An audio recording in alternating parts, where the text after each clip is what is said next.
No. We still have 2 minutes, but I mean, if everyone's ready, we can probably. We're You guys, live and do you recording. typically ask for public comment multiple times a day like you used to, or are you guys? We've done it beginning and ending of the hearing. We were in roundup once, and there was a hearing, and the commission.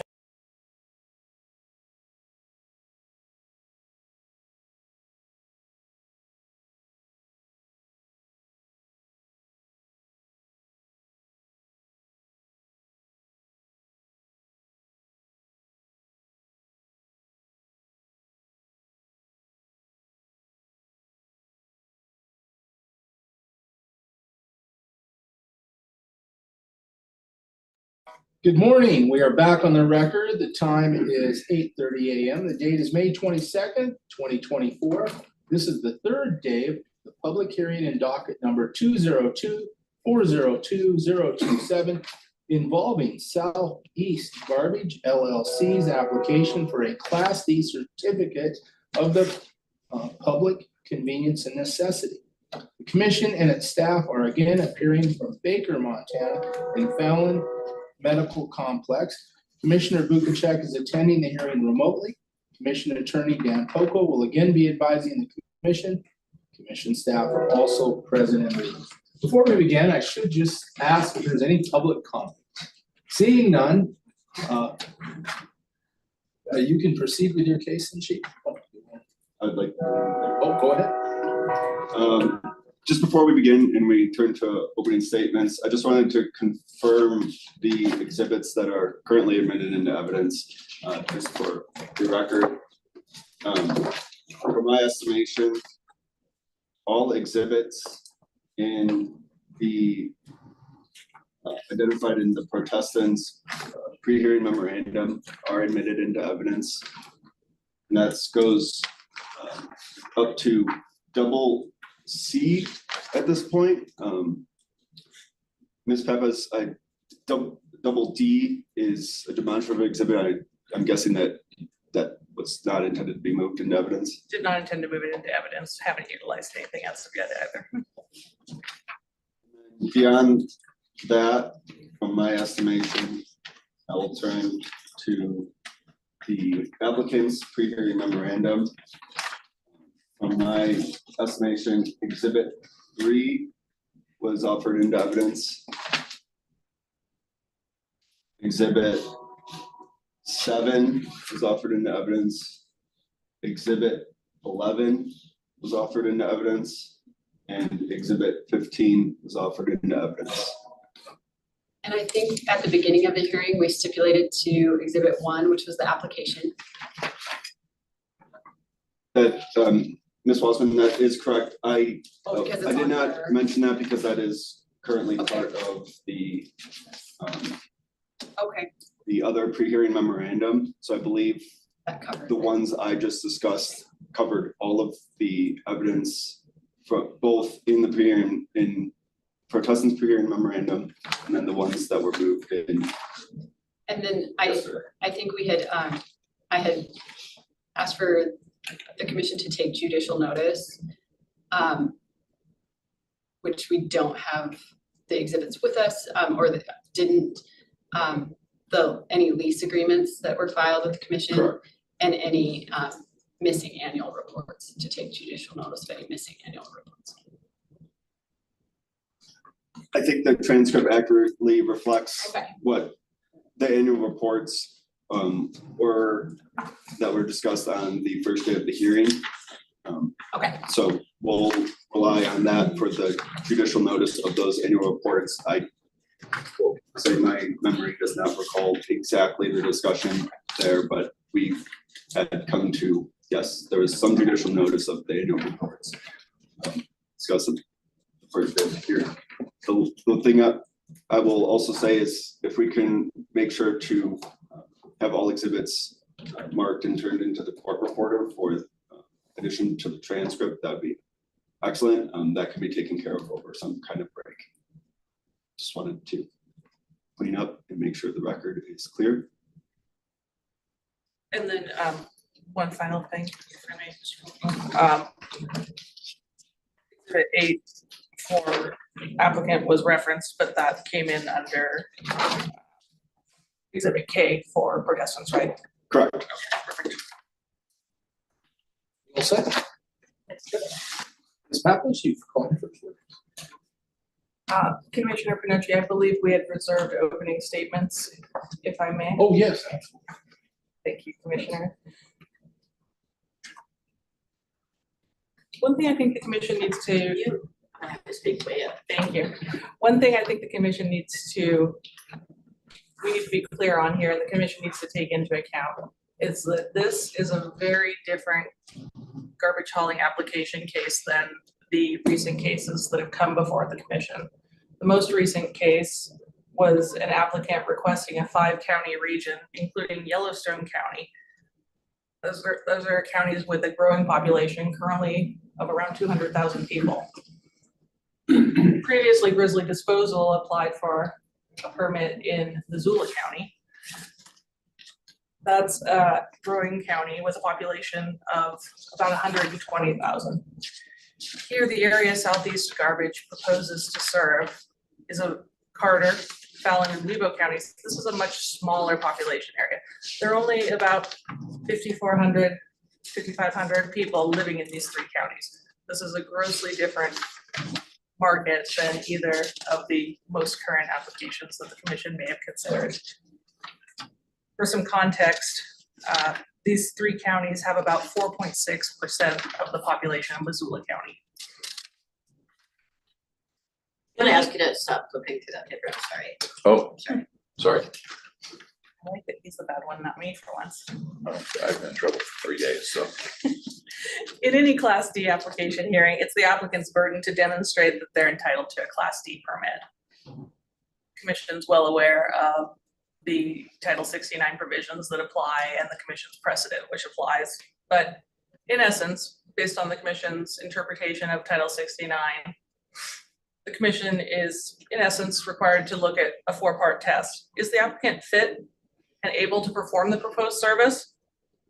The commission has stated previously that it has a strong preference for applicants to produce a business plan and market analysis supporting that they will be able to make this as a going concern 12 months of the year throughout.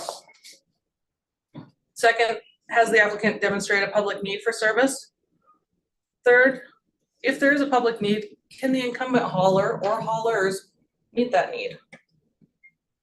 And then finally, fourth, if the incumbent carrier cannot meet that need, would granting a new license nonetheless harm the incumbent carrier contrary to the public interest? As to the first element, the applicants only proffered the evidence, the testimony of Fred Varner and Dean Wang to establish fitness, in addition to data responses admitted. Mr. Varner, as well as the data requests submitted into the record, demonstrate that Southeast has no business plan. They've conducted no market analysis. They don't know what their revenues will be. They have no projections. They didn't even do research on existing Class D permit holders prior to applying for their license. In fact, testimony will show that Southeast chose a name that is markedly similar to an incumbent carrier in this very market. Southeast does not currently have equipment in place to provide services, and it will take some time to acquire that equipment if they were granted a permit. We had testimony yesterday from the Fallon County Commission that it took 11 months to obtain a container.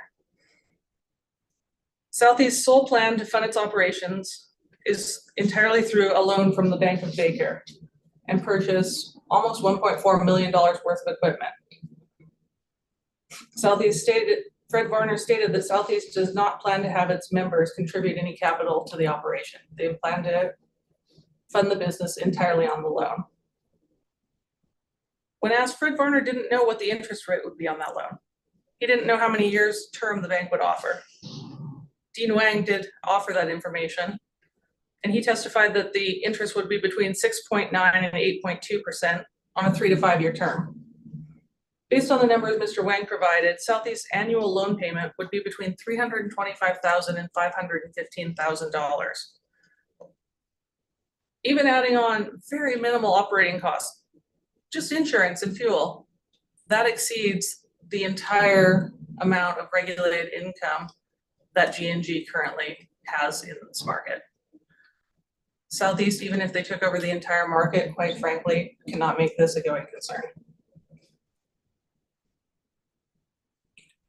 Regarding this need factor, you need to keep in mind what this is not. This is not a case where Southeast is arguing that there's a need for fees based on different market conditions, as was the case with the Grizzly disposal in Missoula.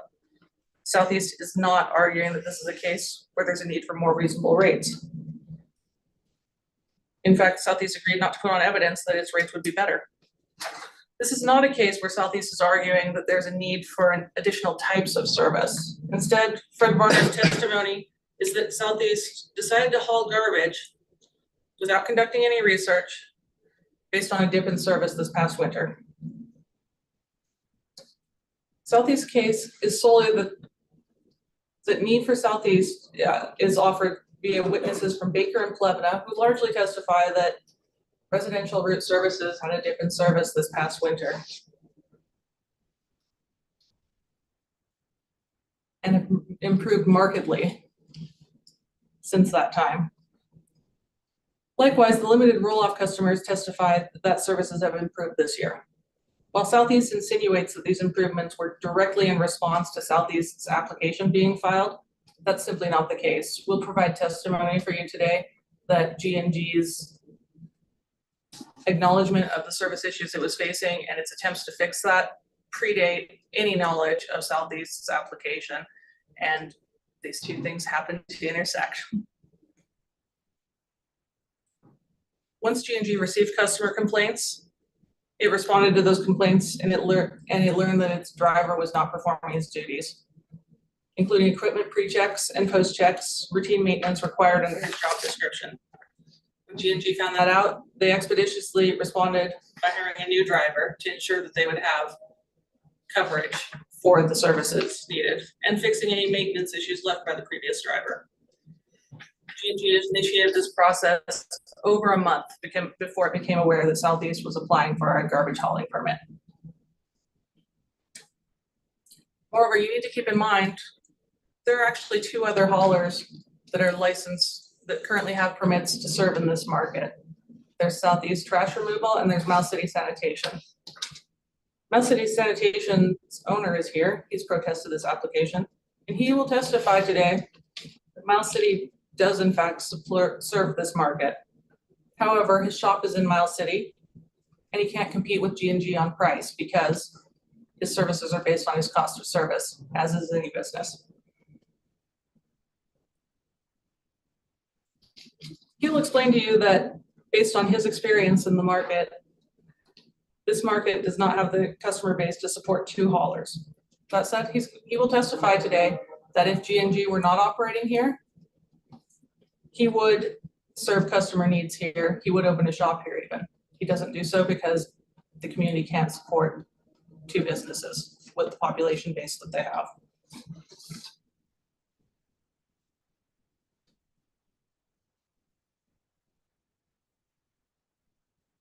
Finally,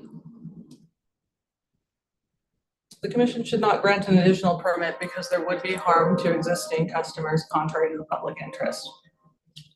If another applicant is allowed to compete in the market, G&G will be forced to incur a lot of the same costs it's incurring now, and it would probably be forced to raise its rates in order to meet those costs with a smaller customer base. G&G will testify that it hasn't raised residential rates in 10 years. It's created efficiencies, just like Mr. Twett suggested was a good business practice, to try to keep rates low and affordable for the community. They can continue to do that in the future, but not with competition. Based on the testimony we'll present today, as well as the testimony you've heard, I would ask that the commission find that there is not a need for an additional hauler in this market.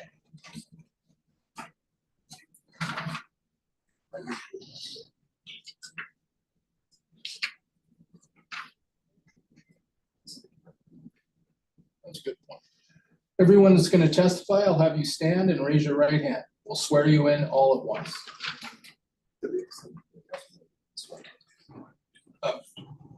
the ones that have already sworn in, you don't have to. Do you swear to tell the truth, the whole truth, and nothing but the truth? I do. Thank you. You may be seated. We will proceed with calling your first witness, Ms. Knapp. Thank you. We would call Robin Kowecki.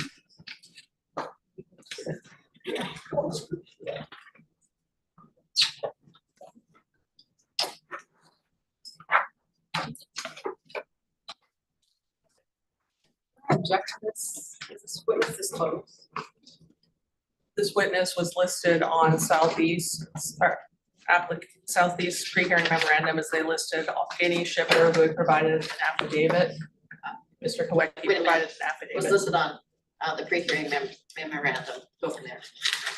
Southeast pre-hearing memorandum identified any shipper that had provided an affidavit of a need for service. Mr. Kowecki did provide an affidavit. The protestants listed any witness that was listed by the applicant in their pre-hearing memorandum, so I believe it's covered. Ms. Wasserman? And so is the testimony going to be limited to their testimony as a shipper customer? No, I believe Mr. Kowecki will testify as to his experience in this community.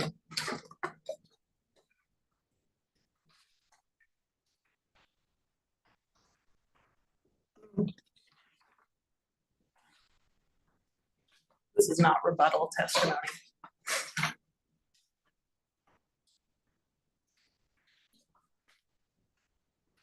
Mentioned that Mr. Corky was listed in the applicant's pre-hearing memorandum. The applicant's pre-hearing memorandum lists among the persons who may be called anyone who submitted a shipper affidavit.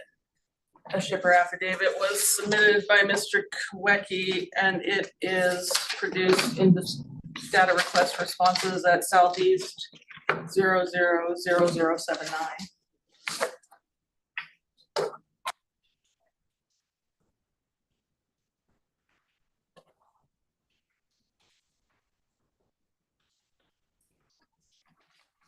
We're going to allow it.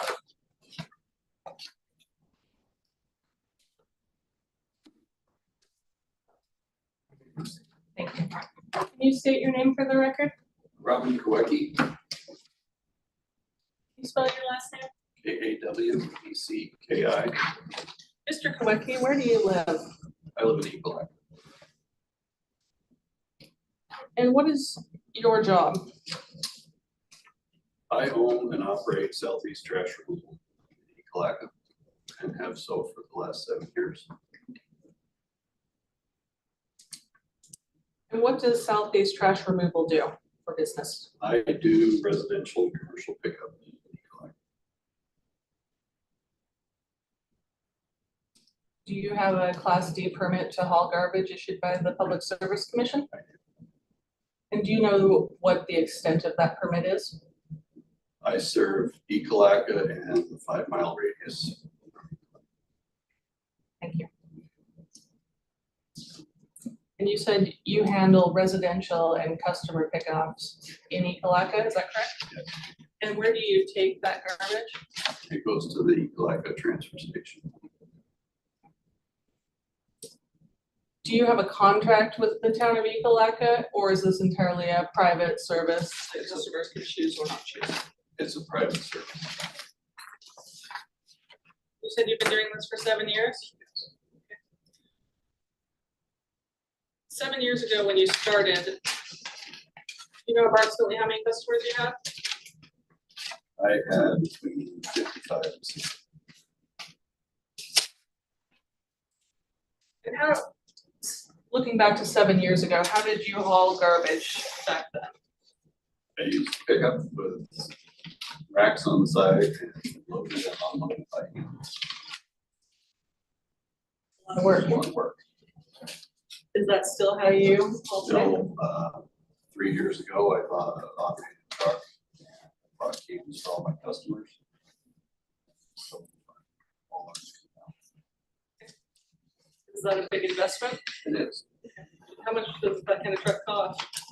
Well, I got a good deal on it, but that particular truck would go from anywhere from 40 to 50,000. Have you ever had any complaints with your service from Ecolak residents? No, I have not. Do you believe you provide a good service in your community? I do. I believe that I have a kind of a specialized service to where I serve any particular customer's needs. It may vary. They have my phone number. They can contact me if they need something different. I feel being local really benefits my community. Do you live in Ecolak itself? I do. We had testimony earlier in this case when you weren't here from the transfer station attendant. Michael, Awesome. yes, thank you. He testified that you have a key to the transfer station and you can dump your garbage as needed. Yes. Is it fair to say you have a good relationship with the town of Ecolak then? Yes.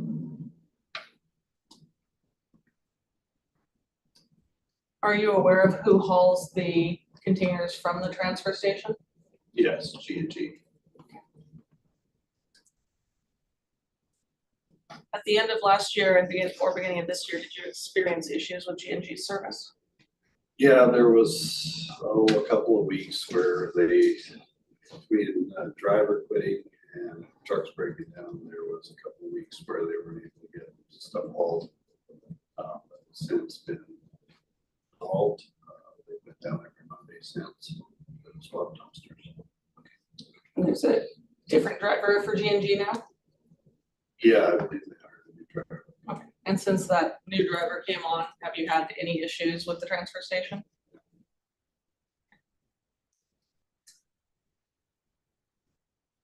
Have you met the driver? I haven't, Did you meet the previous driver? I knew who he was. I never met him because we never crossed paths. So, he's always there when I have a day job and I have to have a day job because the revenue that my business generates is just not enough to live on. So I work full time. Sir, could I get you to speak up so everyone can hear you? Thank you. So I'm generally at work when they come and swap dumpsters. If another hauler was to come in and compete with you in town, would that cause your business to suffer? It would. I don't believe there's enough population in Ecolak, even in Carter County, to support two haulers. There's between 300 and 400 people in Ecolak, and there's just not enough for two haulers to survive. Do you think another hauler would be as responsive to customers as you are?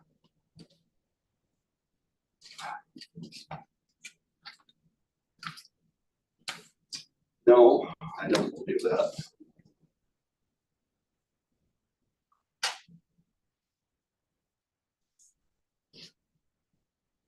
Now, your business is Southeast Trash Removal, LLC, correct? Yes, And is that registered with the Montana Secretary of State? yes.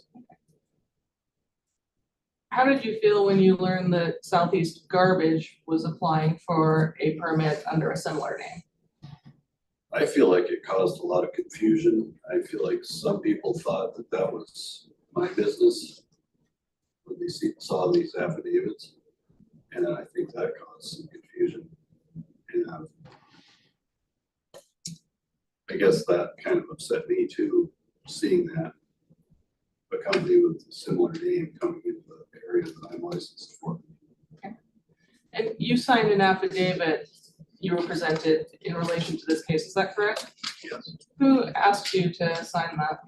the mayor of Ecolak. Okay. And did he make any representations as to what was being applied for? All I was ever told was a license to haul oil. So your understanding was that it was only from the transfer station in Ecolak? Have you since learned that that's not the case? Yes, Did you receive a notice from the Public Service Commission? I received an email the 26th of March, which was 6 days after the deadline to protest online. And that's when you learned that it covered Ecolak as well? No, I didn't learn that they were applying for a similar license that I have until you called me. Okay. And when was that? That was last Monday. Okay.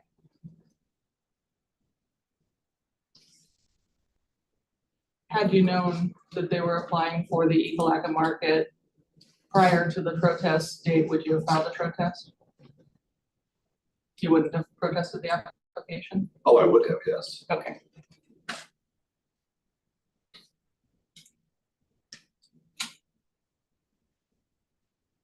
And you said G&G services were bad because of truck breakdowns. Do you know of any other issues why they had a lapse in service? What I heard was they had a driver go on to work somewhere else. Objection, I would say this is hearsay.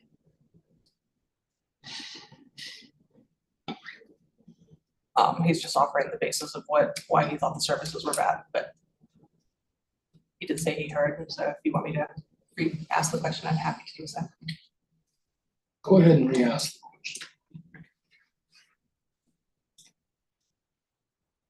Do you personally know of any reason why service was insufficient from G&G over the winter?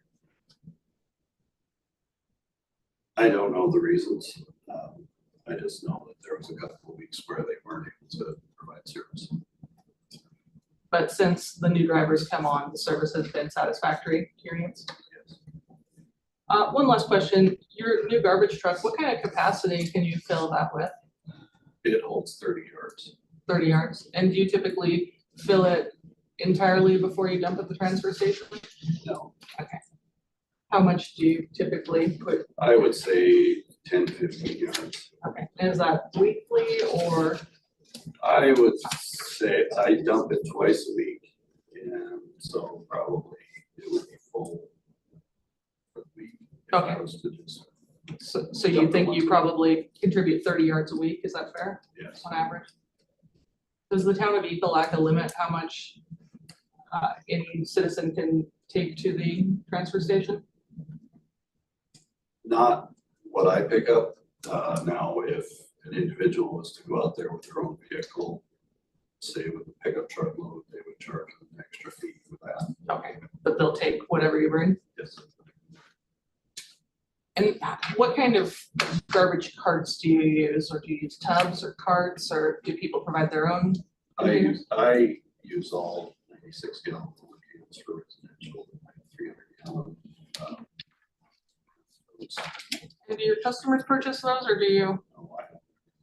Okay, so that's a big added investment you put in the company?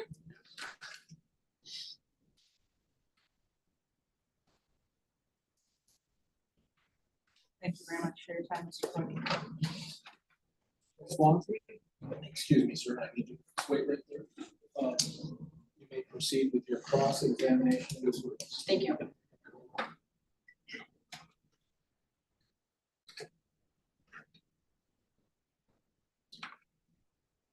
Could you describe the type of commercial pickup that you do? I just pick up the businesses in Ecolaka, and they just have a larger dumpster that they fill up. Is it larger than the residential ones? Yes. Okay. And can you serve that with your same truck? Yes.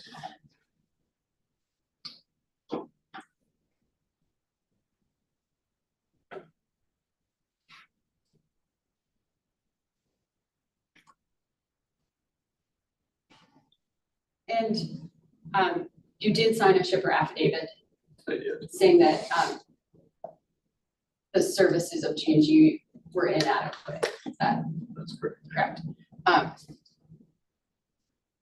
And when you signed that affidavit, was that your opinion that the service that G&G was providing to the transfer site was inadequate? Yes. And are you able to serve the transfer site? And how come? I don't have the license for roll-on containers. Okay, and that's a different license, The way I understand it, it is. okay? Is the transfer site within your area though, do you think?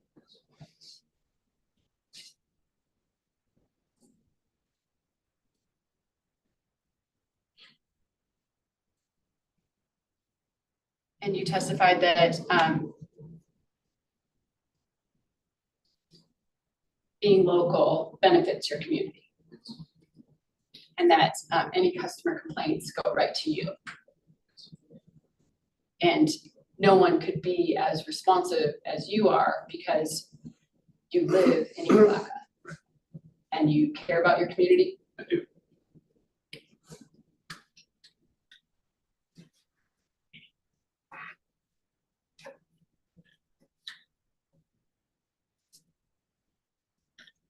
Do you know whether Miles City Sanitation is in the transfer site service area and could haul those roll-off containers? I don't have it. You ever observed G&G's equipment that they were using to do the transfer site? Yes. And what were your observations about their equipment? I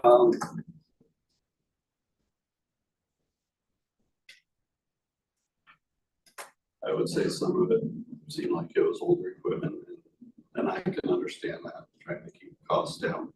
I know their equipment there's nothing wrong with it. As long as you keep maintenance up. Did you ever observe that equipment broke down? I have, How many occasions? I would say twice in Eagle I saw it work inside of it. And what time frame did you pick those up? A year ago or two? It was 3 years ago.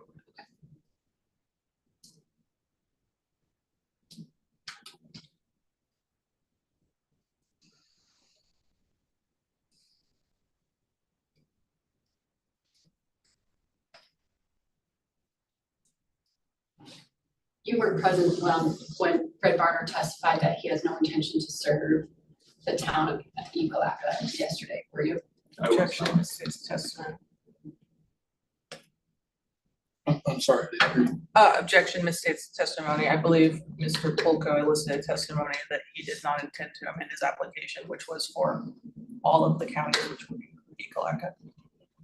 And my question was, you weren't present when Fred testified that he had no intention to haul garbage within the town of Ekalaka unless, I didn't qualify that unless asked.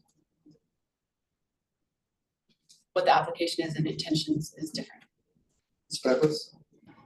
I'm not sure I'm following.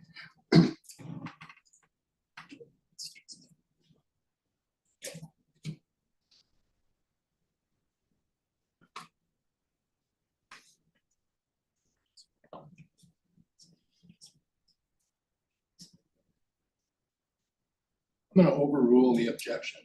I think Mr. Varner was clear. He said he had no plans to. So you weren't present yesterday when Mr. Varner testified that he had no intentions to serve the town.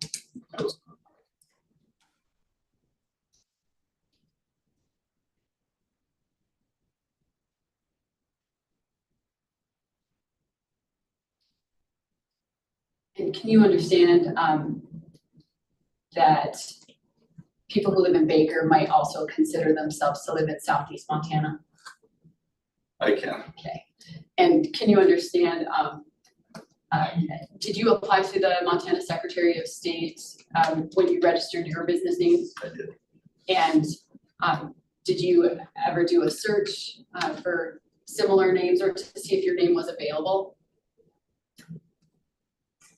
When you go to put in your name? Oh, yes.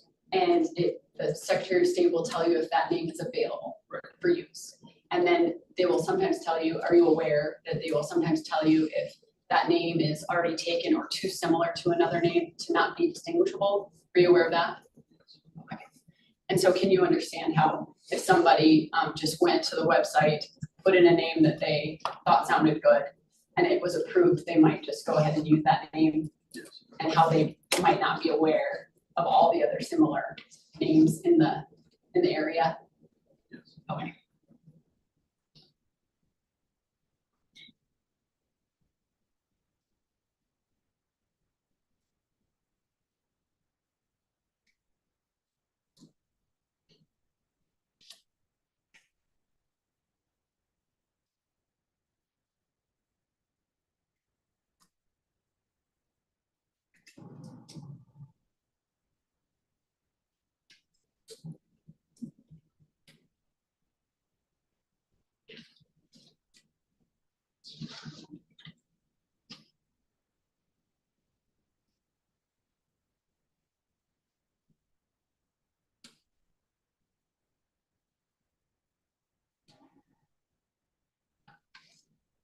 I don't have any additional questions. Thank you. Let's go to commission questions. Commissioner Bukacek, any questions?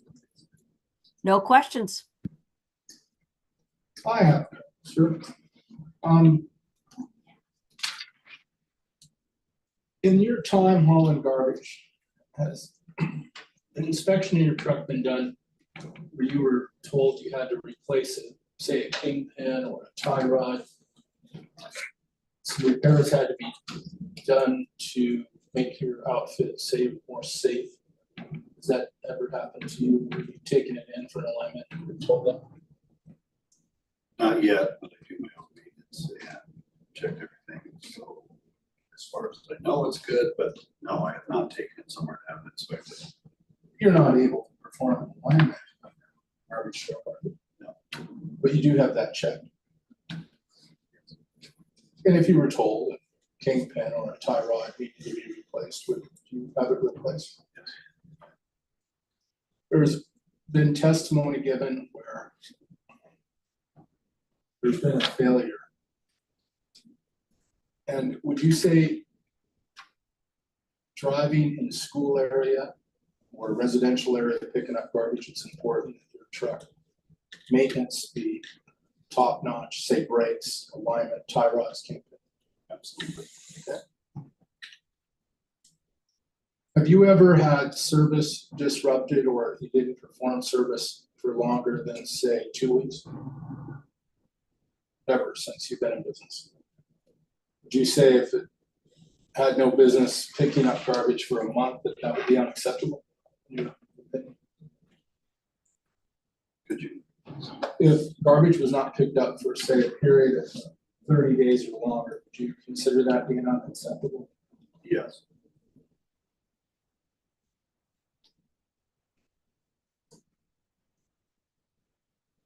No more questions.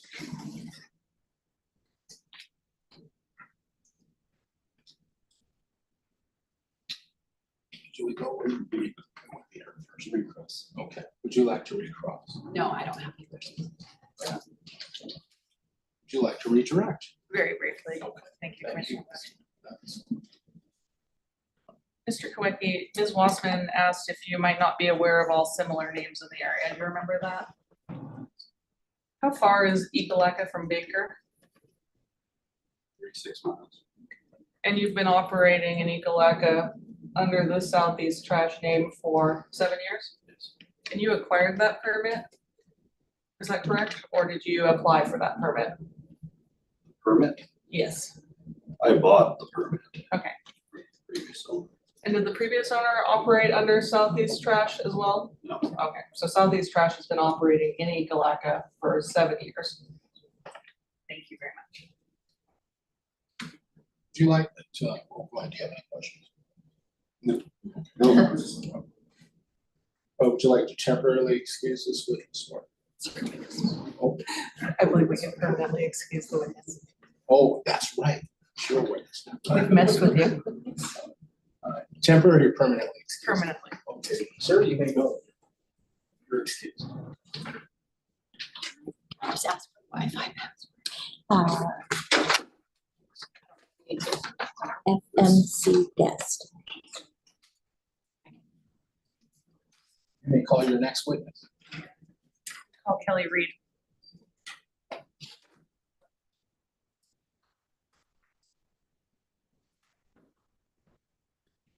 Thank you, sir.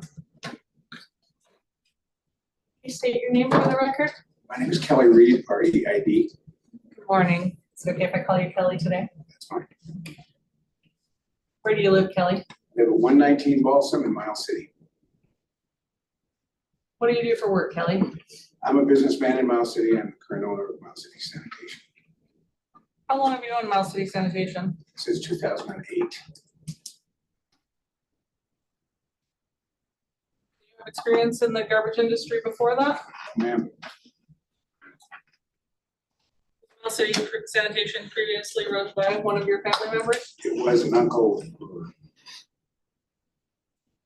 years. It was the owner between us. And previously to getting into the sanitation business. What did you do for work? I had different businesses. At one time, I owned 4 saloons. And after I got too old for that business, I owned a Holiday Inn and a Company Inn in Mound City hotels. Were the saloons in Mound City as well? 3 of them were. Okay.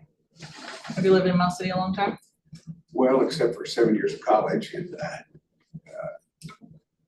2-3 years in military and some short stints otherwise, yes. Is Mound City Sanitation,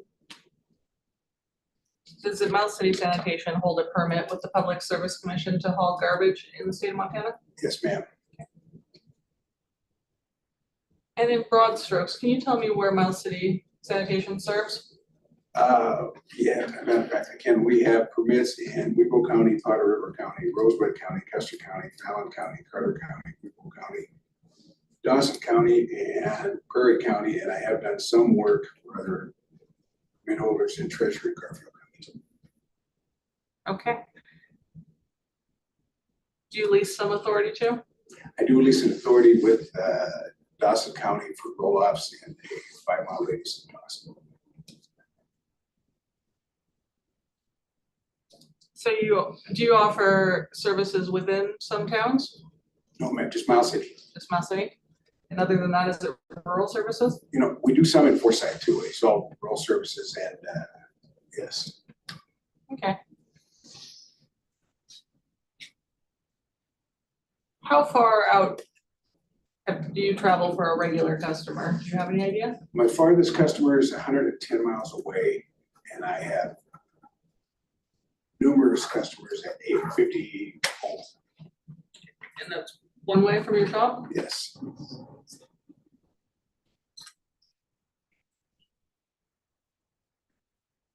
you have an obligation to provide services to those customers?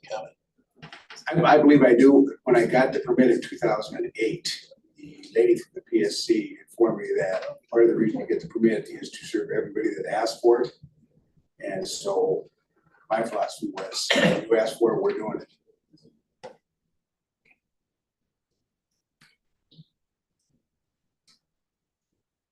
And I believe you said in your list of counties there that you serve, that includes Fallon, Carter, and Weepo County, is that correct? Yes, ma'am.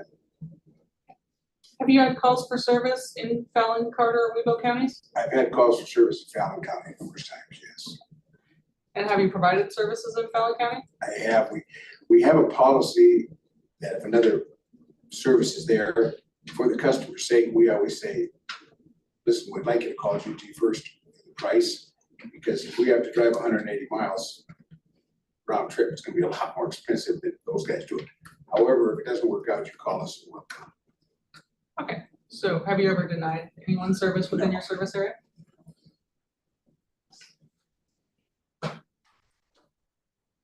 You have a point to come over to Baker from Miles City. How many miles is that each way? 80, That's a so pretty good trip. 160 back and forth. And G&G operates out of the local office here. Right. And your services, I'm guessing, are based on the cost to provide those services? Yes, ma'am. So it costs you more to provide a service here than it would G&G, is that fair? Pretty close. We try to keep it. Realize it's very expensive when we start moving that far, so we try to keep it reasonable. I believe you were here for previous testimony during this hearing, correct? Yes, ma'am. I believe there was some testimony about garbage trucks getting 4 to 6 miles per gallon. Is that accurate to your? That's pretty close. We figured it at 4, but 5 if you're lucky. Okay.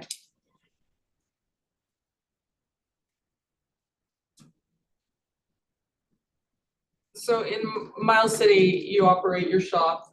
You have residential garbage Yes, ma'am. trucks? I have the city of Mouse City. And do you also have roll-off trucks? Yes, ma'am. Do you have roll-off containers that you lease to customers? Yes, ma'am. How do you obtain those containers? Well, we used to, years back when I first started, we tried to buy them. It just, they're hard to get. You know, I'm like, until I testified yesterday, it was 11 months. We finally just gave up. I have a full-time contractor, grab a full-time welder now. We just build our own. So you build all your containers in-house? Yes, ma'am. And did the 11 months to get a container testimony seem accurate to you based on your experience? It did when I was buying them. Do you ever have any customers have special requests for containers? Yeah, different things, where to put it, if there's a lid on it, size, change size, that kind of stuff, yes, Do you accommodate those requests? every time, How many employees do you have? 18. And you have drivers? You do How much do you pay your drivers? $30 an hour. Okay. Do you provide benefits? Yes, different things we have, insurance, we have full insurance and sick leave, that kind of stuff, yes. Based on your experience running the company, do you have any idea what the insurance taxes fringe cost is in addition to an hourly wage? I'm not, on wages, I'm guessing it's, no, I don't. Actually, on wages, that's kind of my bookkeeper's thing, I don't even want to know that sometimes. Okay, is it fair to say it's more than $30 an hour that Yeah. you're spending? Yes.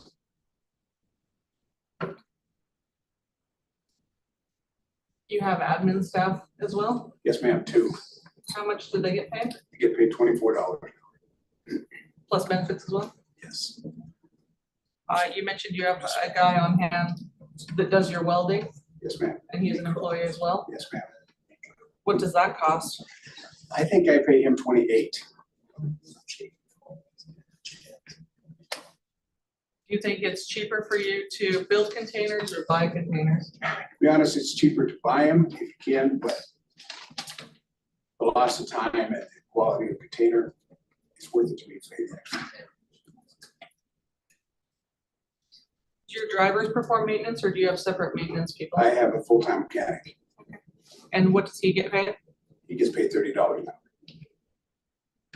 Also receives benefits? Yes, And your welder, I'm assuming, receives benefits as well? yes. Other than paying your employees, you have other costs as well in your business, don't you? Yes. Your trucks don't come cheap, do they? No, the last 2 trucks I bought, I have a 25 and a 22. They were 230,000 and the other one was 255. How many trucks do you run? 13? She goes first. Are there administrative costs associated with running your business? Yes. Regular, sure, I mean, our insurance for just the trucks in the building is 53,000. Fuel alone is 140,000. Pay work comp too? Oh, yes, ma'am. Is that cheap for in the garbage? No. You own your own building, is that correct? Yes, ma'am. You pay property tax on that, Yes, ma'am. pay maintenance on that? Yes, ma'am. You have maintenance costs associated with your trucks? Yes, ma'am. Our mechanic, we have a pretty much a regimented time, things, hours, that kind of stuff, regimented program. And gonna have Bob just fix it, make sure it's running right. So, Did you say Paul? You say his name's Paul? No.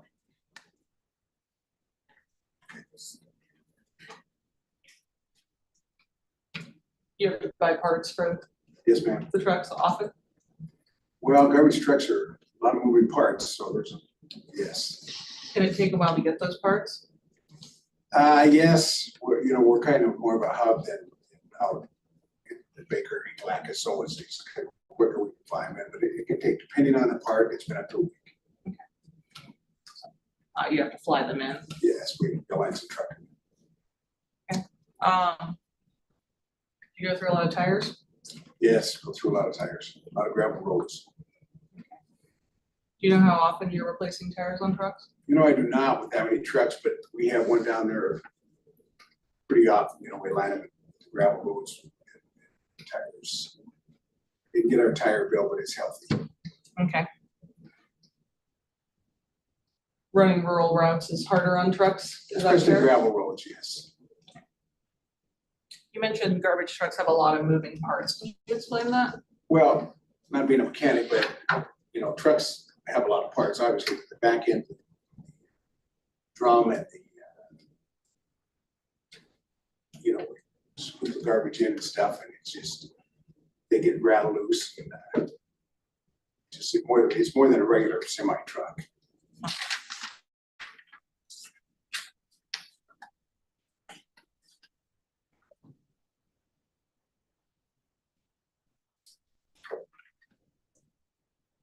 We talked about how you don't provide much service over here because G&G can be your rates, correct? Yes, ma'am. If G&G was not offering services in Baker, would you consider opening a shop in Baker so you could offer more competitive rates? Yes, ma'am. I believe I would have no choice with the PSC. If no one was here, I would have to be here. Is it economical with G&G operating here? Is it economically feasible for you to open a shop in Baker? No. Why is that? Well, first off, the population is so small, and there's that much business, and to do it with G&G, you know, they're 6 blocks from a lot of jobs where I'm 160 miles away, so. And to open a shop, like I say, with 2 haulers,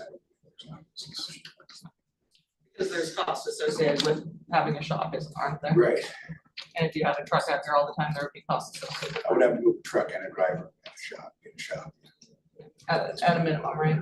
at a minimum.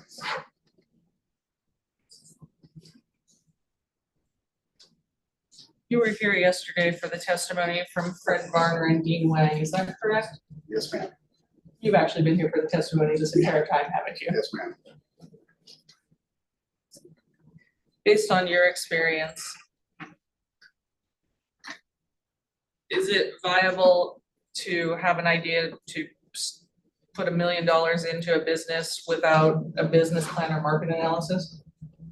I would definitely not put $1 million without a market analysis. What would a market analysis tell you? The way I would look at it is how much income we would bring in, kind of a guarantee of what you could project, is that their income,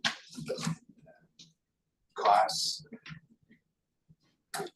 Basically, Is it fair to say what kind of debt you can reasonably incur as a business person is based on what income you can expect to receive? without a doubt, yes.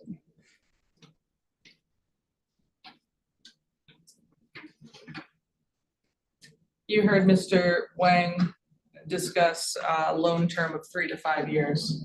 I did, yes, ma'am. Based on your experience, do you think there's enough business in Fallon, Carter, and Weebo counties to repay a $1.35 million debt in 3 to 5 years?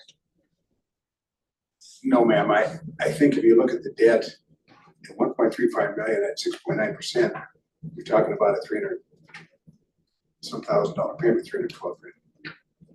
Looking at from the figures I know, and not knowing anybody's financial conditions, the numbers that G&G puts out is about 400,000, which means they would have to take almost 78% of the business just to service the payment in a 1-year period.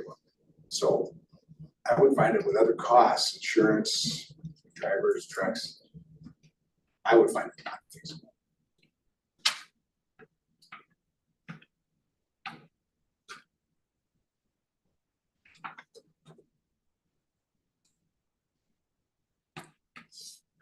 If Southeast Garbage is granted a permit and G&G is operating here with a smaller subset of customers, would you expect that they would be able to do so without raising their rates? No. Why No, not? ma'am. When you just have less people, you have a lot of the same costs, fixed costs, and you just take the top number off the gross. You just have to make the payments one way or another. It doesn't stop the fixed costs, so you have to make the price. There's really no other way to No, make it. unless you cut help or. And I believe G&G's, or the testimony so far was that G&G currently has 1 driver. Right, have to cut costs. In your experience, is it easy to find a part-time CDL driver? No, finding CDL drivers is pretty tough to do.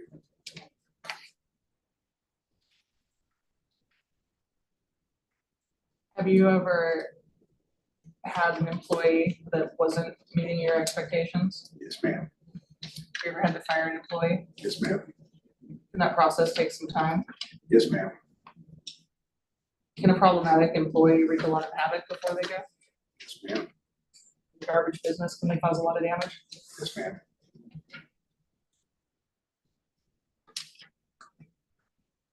I have nothing further. Thank you, Kelly. Ms. Wasman.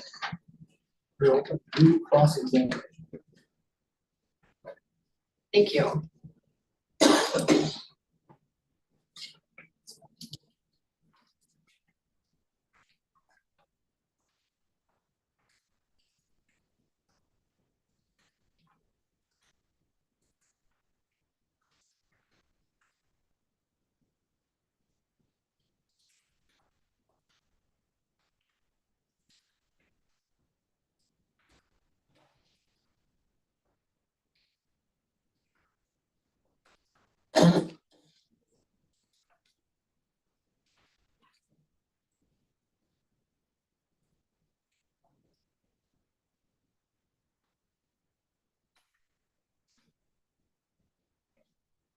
Can you repeat again how long you've been running Miles City Sanitation yourself?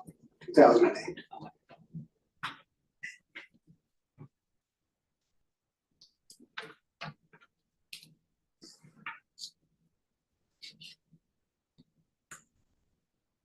Is all of your revenue intrastate revenue? Yes, ma'am. We don't go out of state. And so you don't have any unregulated income?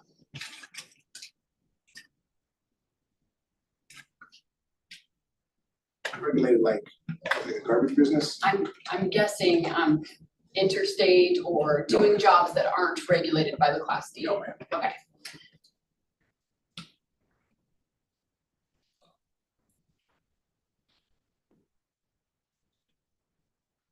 Is Miles City Sanitation licensed or authorized to serve the transfer site down in Ekalaka? Yes, ma'am. And have you ever sought out that business? Have you ever asked anyone if that need was being met?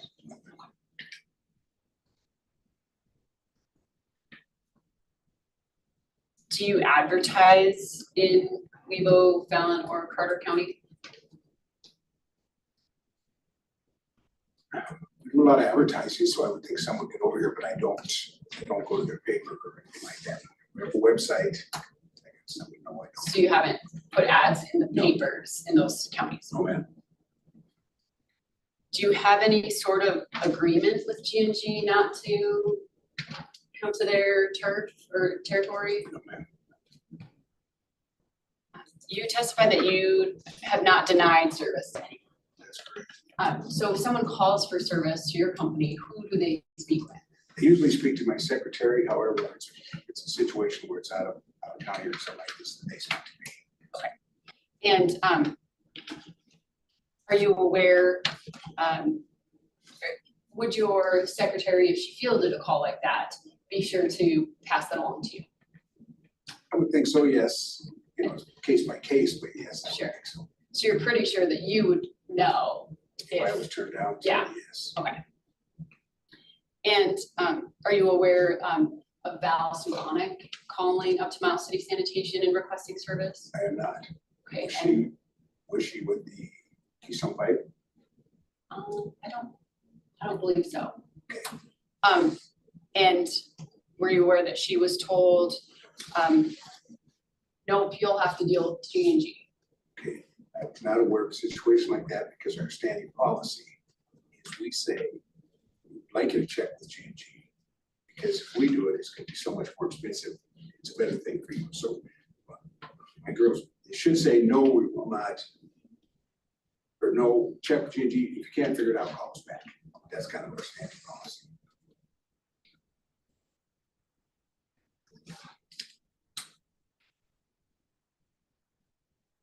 Do your customers expect quality service? Yes, ma'am.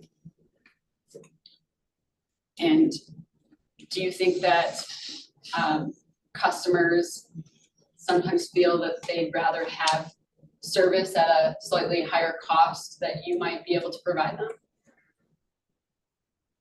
They might be willing to pay for better service. I've never had anybody say that.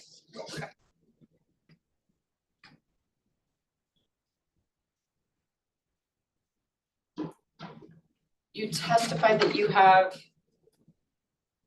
about 14 trucks, Yes, ma'am. and how many of those are the residential garbage type?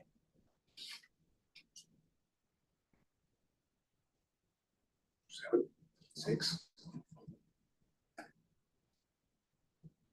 And those are all for Miles City? Yes, ma'am. Well, that's not exactly. We do send them other places. They'll look for safe. We're all there. Do you ever lend them out to other garbage services? I have never so far. Do you ever cover any services while a neighbor transporter is out of commission? Have you ever been asked? Ma'am.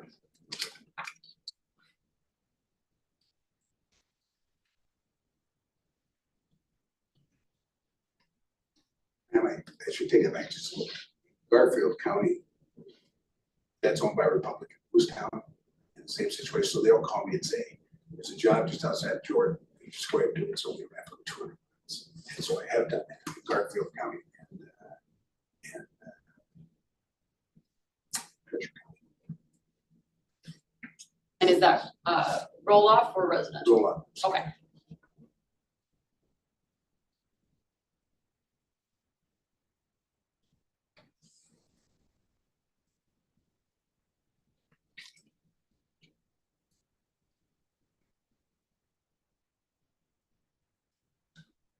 And you cover quite a large area. Yes, ma'am.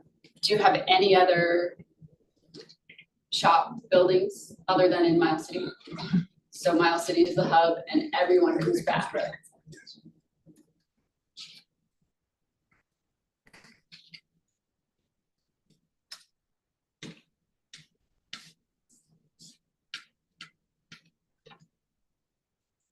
And you testified you have 18 employees? Yes, ma'am.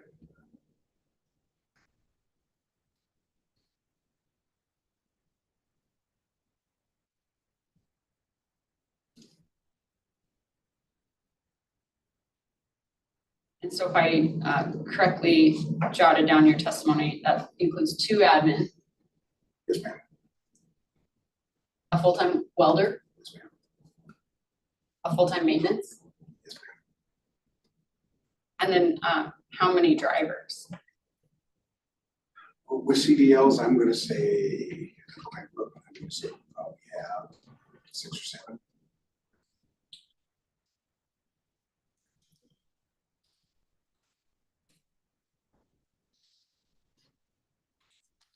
What other employees do you have? What other roles do your employees fill? I'm only getting 11, so I'm just wondering. 11 employees? Well, with 2 admin, a welder, a maintenance, and 11 or 6 or 7 The rest of drivers. the guys are probably on the back of the truck. They don't have CDLs.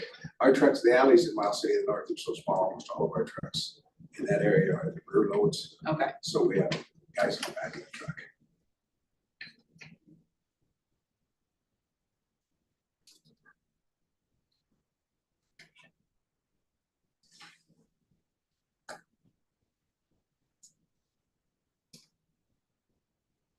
are there ever any truck issues that your mechanic cannot handle? Yes, And so sometimes you have to take it to yes, ma'am. an outside. We have taken them as far as buildings to be fixed, yes. What is your maintenance program on your trucks? We have a cycle with every truck. I mean, to be honest with you, like I say, garbage trucks and trucks, as I'm sure, break down lots, so there's a shop, they're in there a lot, one time for another. But we have a set time limit of so much time. We can change oil. Regular maintenance program, and then if something goes wrong, then it gets pulled in, and that's what it has to do. And so it's more on time rather than hours or miles or something like that. I would say we do some of both of those. Okay. And on like the roll-out trucks where they're going. And when you're going to Denbury, which is 110 miles away, it's more often, and it's more of a miles for time, but some of the trucks are more of a weekly thing or monthly thing.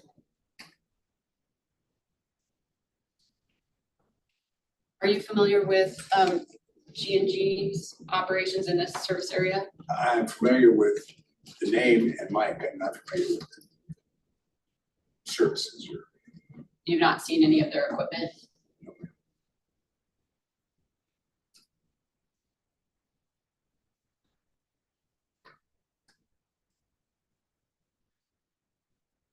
Have you heard anything about their reputation in the community? The only thing I've heard is they've had trouble with some help. That kind of stuff. To be honest, everybody has trouble with help these days since COVID, but I know they get some weak employees.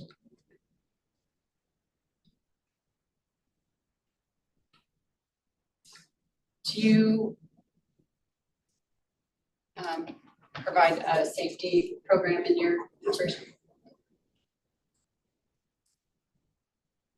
Do you have regular interaction with your employees? Yes, ma'am.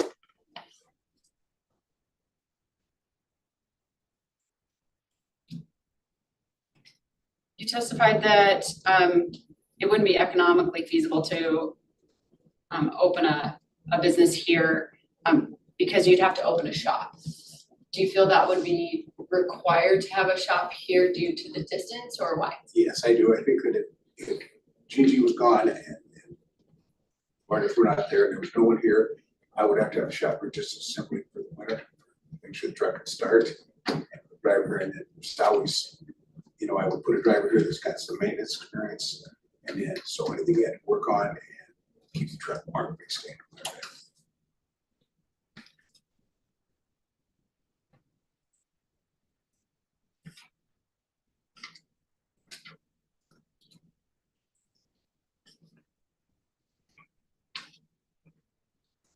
And being familiar with the industry, and if you had a rough idea of population and what it costs you to run trucks, are you able to kind of run I mean, I believe you just did run a rough market analysis in your head to say, I don't think that spending that amount of money is worth it in this area.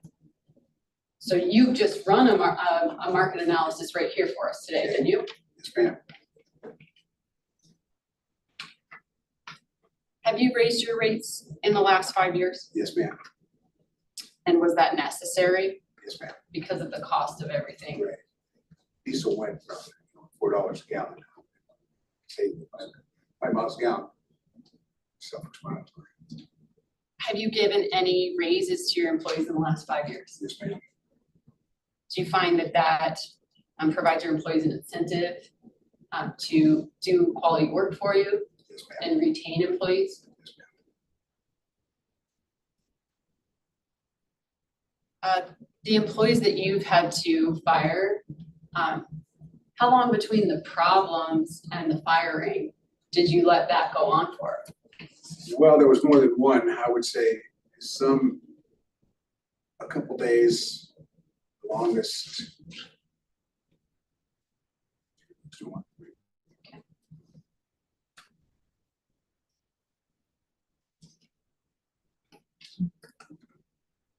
Some of the employees, ma'am, didn't know the problem for a few weeks, so he didn't understand.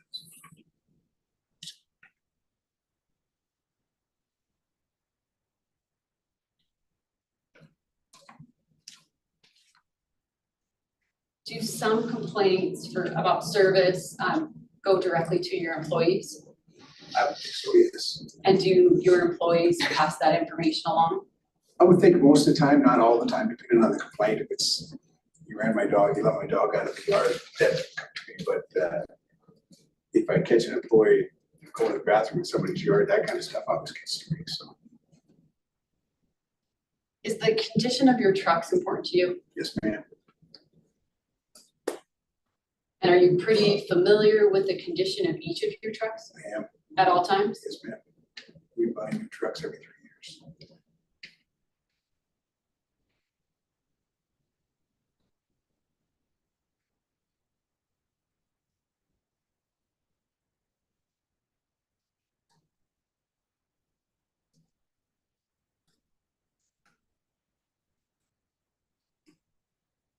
would you find it? Would it be against your business practice then to be running the same truck for 9 years? wouldn't say it's against our policy. We have a policy of every 3 years buying a truck, just the city wants to check. So I have a 25, a 22, a 19, a 17, 2 15s that I use as backup. So if some were to go down, one would we use 15. So it's possible to use them. I don't like using them that long because, like I say, if we're down the road, everything's just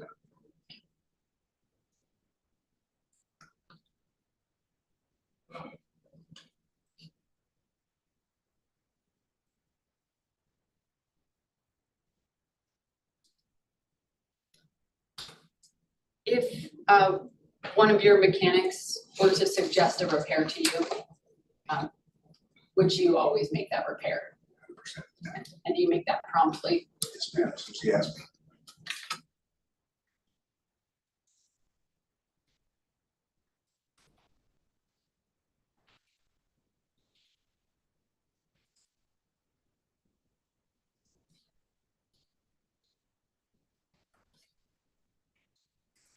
Can I just have one moment?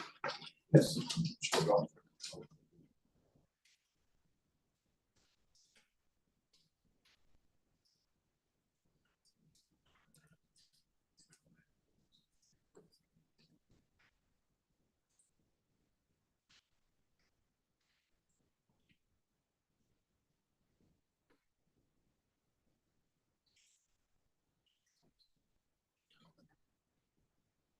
Just a couple more questions. I find that running your business locally to be a benefit. And are you invested in your community? Very much so. That's because you're from there? Are you from Miles I am City? from Miles City. Yeah. Thanks.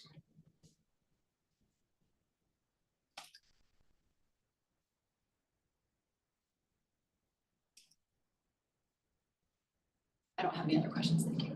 We'll go to commissioner questions. Commissioner Buchcheck, any questions? No questions. Do you have any questions, sir? I have no questions, so.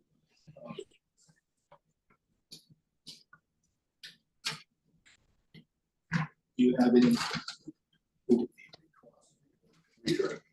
Redirect question. Thank you, Commissioner Pernod. Just a few follow-up questions, Kelly. Speaking to Ms. Wassman, you said everything comes back to Miles City. You mean trucks, correct? Yes, ma'am. You're not bringing all the waste back to Miles City, are you? It depends on where we go. Colstrip has a dump we use. Hardin has a dump. we Colstrip use. has what? A dump that we use. Hardin has a dump we use. Glendive has a dump we use. But everything else mostly comes to us.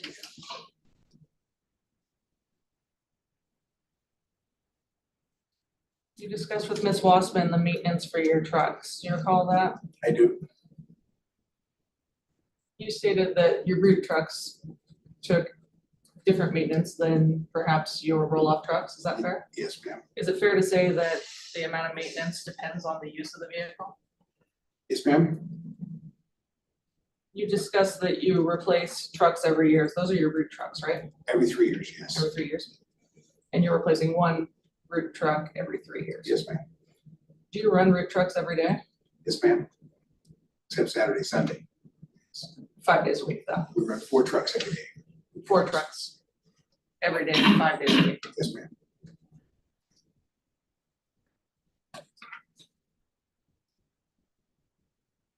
Ms. Wassman asked if it was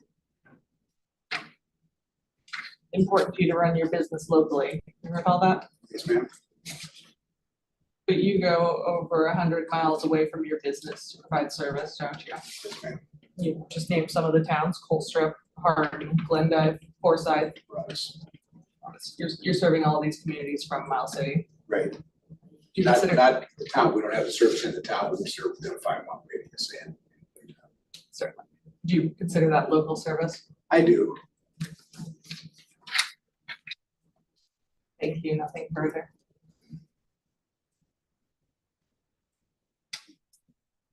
you like to permanently excuse the witness or temporarily excuse the witness? I would like to permanently excuse Mr. Reed. Okay. Mr. Reed, you will. Thank you. You may call your next witness.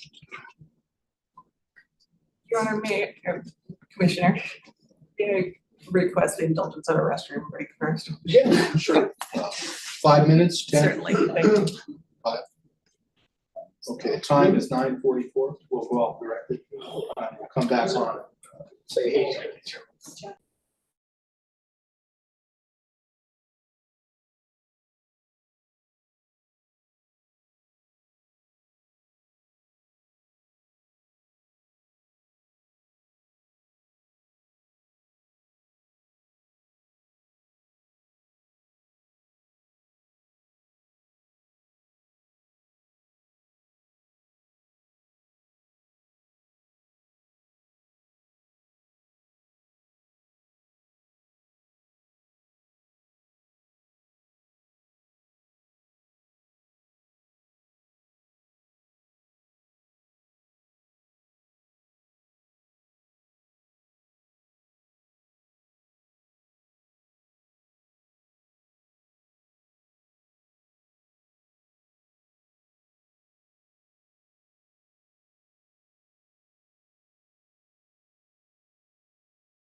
All right, we'll go back on the record, time's 9:52.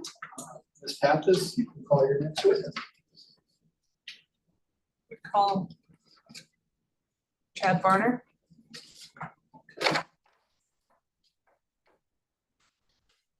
I have not sworn in. Raise your right hand. Do you swear to tell the truth, the whole truth, and nothing but the truth? I do. Thank you, sir. You may be seated. Your witness. Thank you, Commissioner Bernacchi. There's a lot of Mr. Varners today. Is it okay if I call you Chad? Yes, you can. Good morning. Morning. You are a member of Southeast Garbage, the applicant here, correct? Yes. What is your role in that business? As of right now, BP. Okay. And if Southeast Garbage is granted a permit to haul garbage, do you expect to have a daily role in the company? Yes. What role would you expect to have?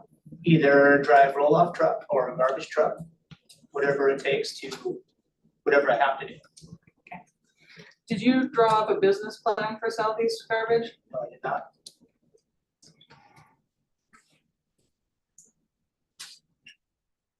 No further questions, thank you. Ms. Wasserman? Cross-examine the witness. No cross. Go to commissioner questions. Commissioner Vukuchek, any questions? I'll take that as a no. I have no questions. Would you like to recross? No. There's nothing there to do. So no one has any more questions. Would you like to permanently excuse the witness or temporarily excuse? Temporarily. Okay. Thank you. Ms. Pappas, you can call your next witness. We would call Barry Varner.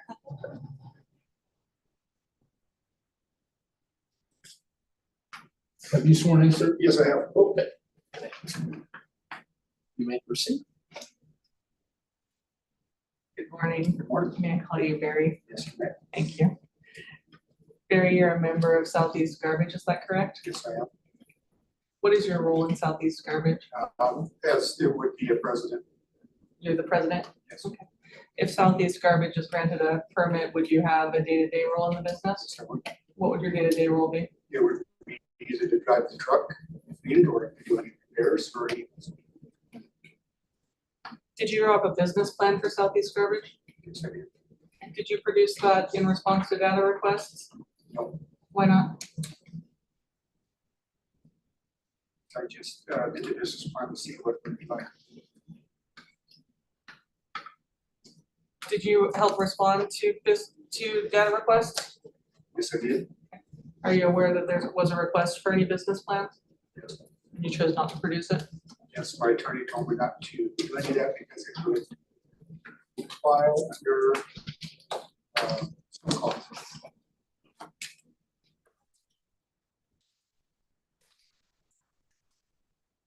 If I may, can I ask the data request in question? That, I'm just trying to pull it up.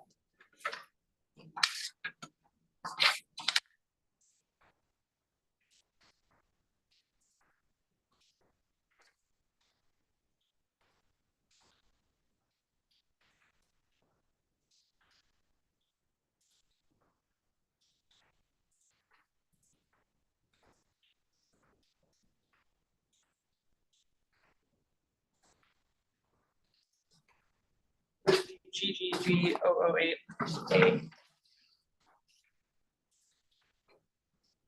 The question posed was produce a copy of any business plan prepared for or by Southeast with respect to the proposed services applied for. The response was none.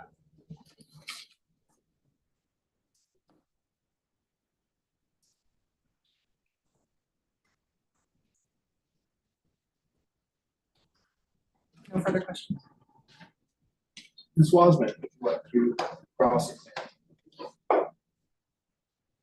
Yes. Did you crunch some numbers based on your knowledge of what it costs to run a truck in your field? Yes. And would you,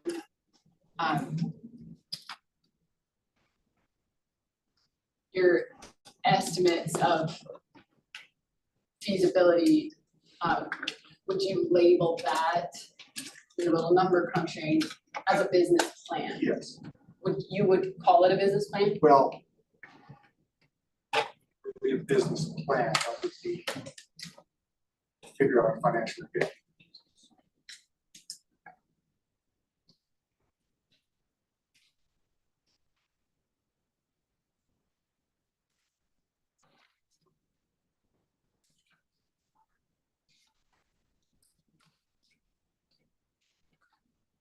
And did your attorney advise you, well, in the response to the data request for the questions pertaining to business plan, was the answer that you believed it would violate antitrust laws to share? Objection misstates the data request response.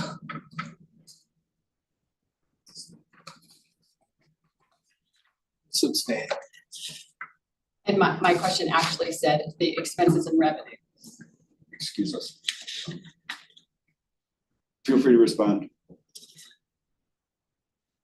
If she's discussing expenses and revenues, I would say that that's beyond the scope of direct. If she's asking about the business plan, and the answer is different than anything in discovery, I would object on the same basis as I offered.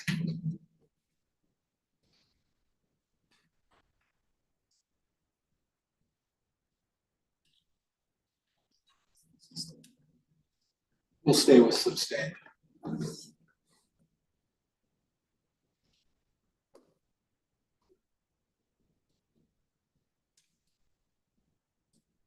So you prepared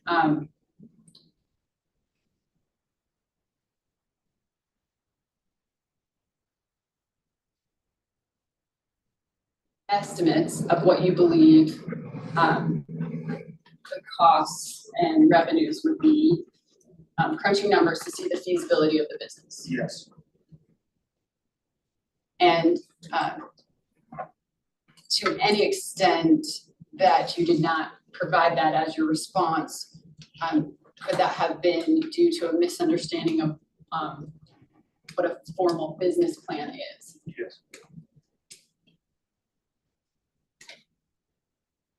And was it your understanding that some of that information that went into your crunching of the numbers, you were not supposed to share? I'm gonna object because no objection was made to the request for a business plan in the data requests. To try to raise an objection now would be untimely.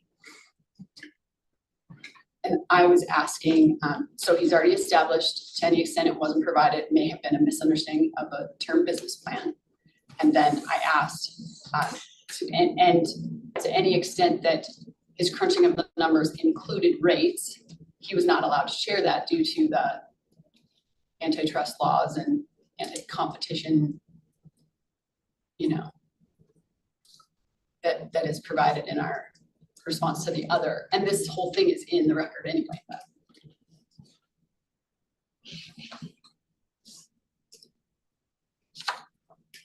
Don't think the whole thing is in the record. G&G's is. I asked judicial notice of G&G's as a statement by a party opponent in the very beginning. G&G is. Southeast is not. This isn't 7 in, isn't 8 in the record. No, I'm only objecting to the characterization that we moved for the admission of all the Southeast data responses into the evidence. But number 8 is, isn't it? I'll have to look. That is correct.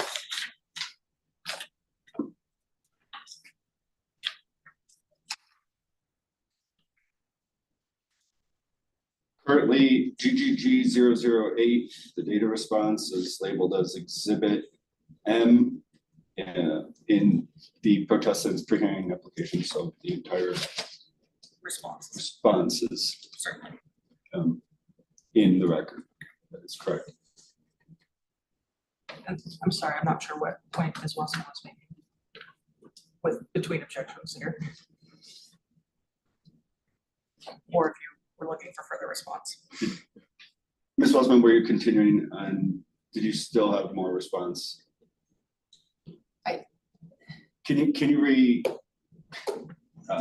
So I believe there was an objection to me asking Barry about his understanding of providing a business plan. And that if it included rates, he was under the impression that he was not allowed to provide those. And if I may briefly respond to that, I would say that if they believed that an objection was appropriate, the appropriate time to lodge that objection would have been when they responded to data requests. They didn't do that. They simply responded none. To try to lodge and to say there was a basis for not providing it other than saying none now is contrary to the data requests and untimely as it amounts to an objection to the data request.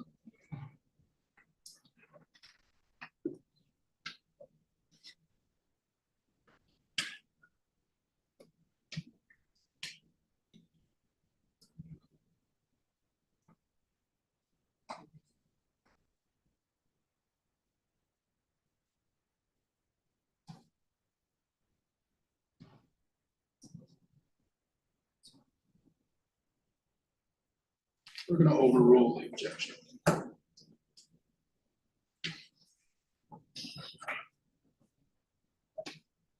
Ms. Welsman, you may proceed with that question. Can you remember the question? Yes. You're asking me if I misunderstood. The business plan would be giving us the rates. And perhaps misunderstood the term business plan as far as what you had prepared being a business plan. Yes.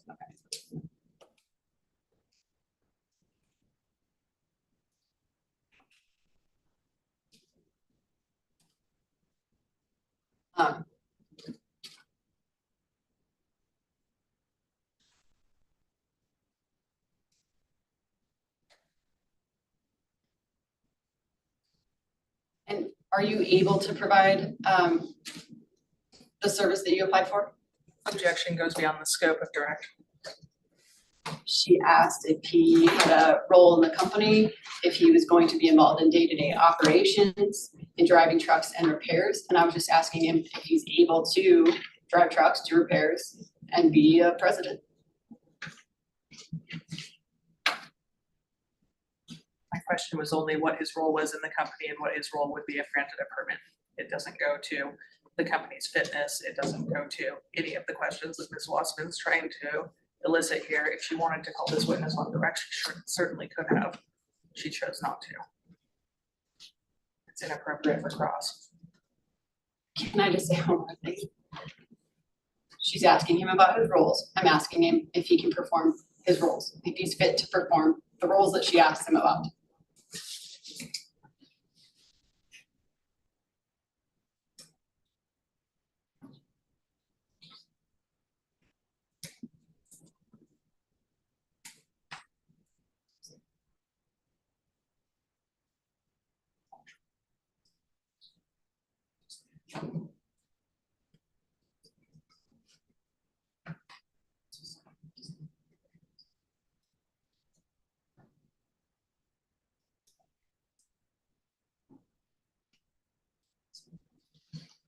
We'll sustain it because it looks like you're asking beyond what the role was.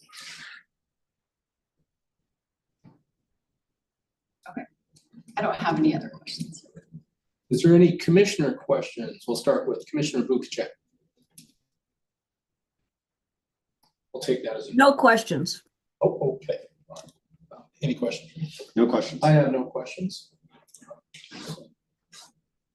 Nothing further. Thank you. Would you like to permanently excuse this witness or Temporarily. okay, temporarily excuse. And you may call your next witness. Call Brad Jager.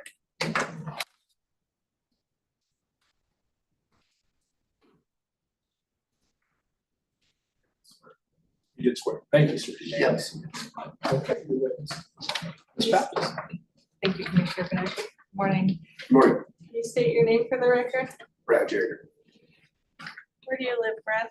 Dickinson, North Dakota. How long have you lived in Dickinson?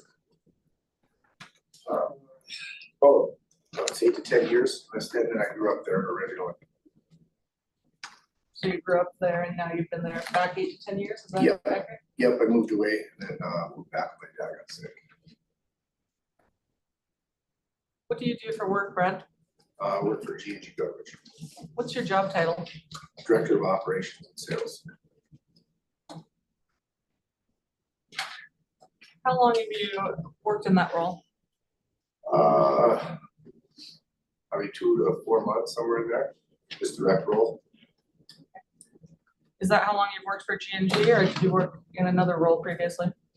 Multiple roles previously. Okay, what roles have you worked for G&G? Director of Sales, Director of Logistics, Logistics Manager, strictly sales, kind of had everything.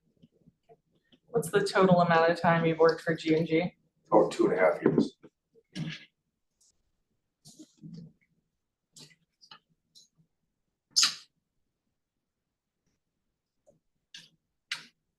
If a customer calls to request service, is that fall under your purview?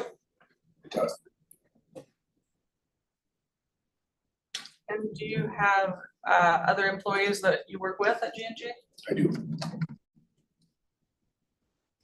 If someone calls to report a missed pickup or a service issue, does that come to you? At times it can, but as it sits right now, it would go to one of my CSRs or my logistics manager. Or you what manager? Logistics, And the CSR is customer service representative? correct. Okay. How many CSRs do you have? One currently. Okay. And so one of you three would take that? Yep.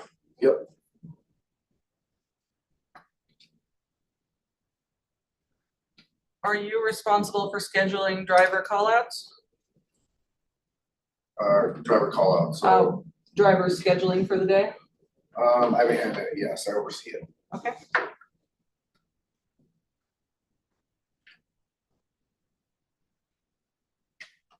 How does driver scheduling work at G&G? Can you give me an overview? Yeah. Specifically this market, or are you talking, we're in multiple markets, so. That's true. Let's talk about how it works for this market. Okay, so let's just use a roll off, for instance, customer call in. They have an account already, go to that account, see what kind of bin they have, whether it's a lidded, open, what size it is, if they want to do an exchange, delivery, pickup. There's special instructions, including that, schedule that. That within, I would say, 40 to 72 hours, we schedule that, we count there, do the exchange, pickup, or whatever the request is. Okay.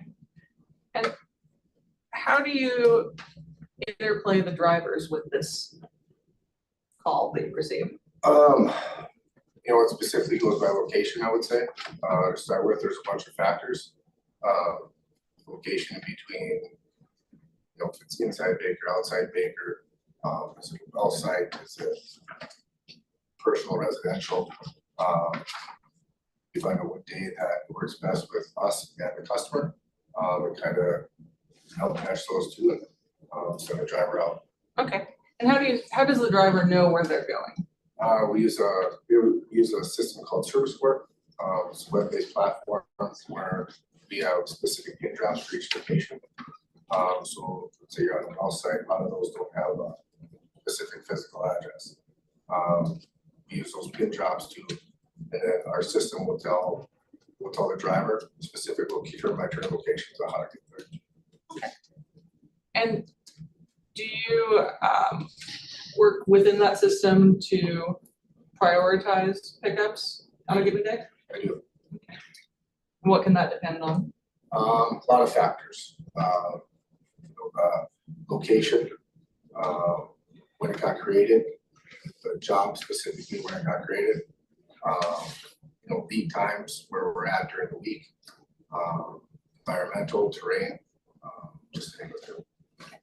And does this web-based system also help you prioritize based on route efficiency? Yes, it does. We also do it based on where the landfill is another one. So, I use Coral Creek, I use Glenda, I use North Dakota, we use probably 10 different ones. Okay, but for the Baker Market, you're using Coral Creek, right? Yeah. Okay.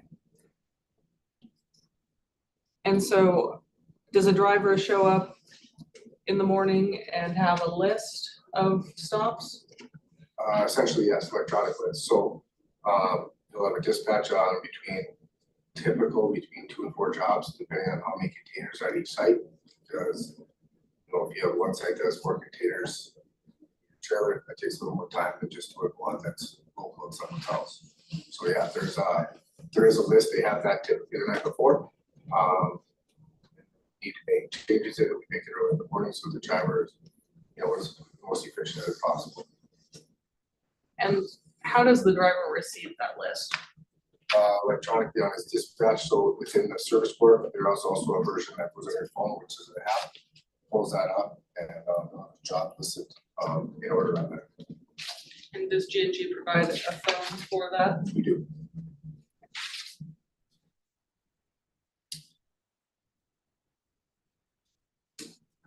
So if you have a customer who's requested a quick turnaround, you can change the efficiency to make sure they're served quickly? I can. And if you have a customer that says that they need service in a week, you can adjust accordingly in that system? I can.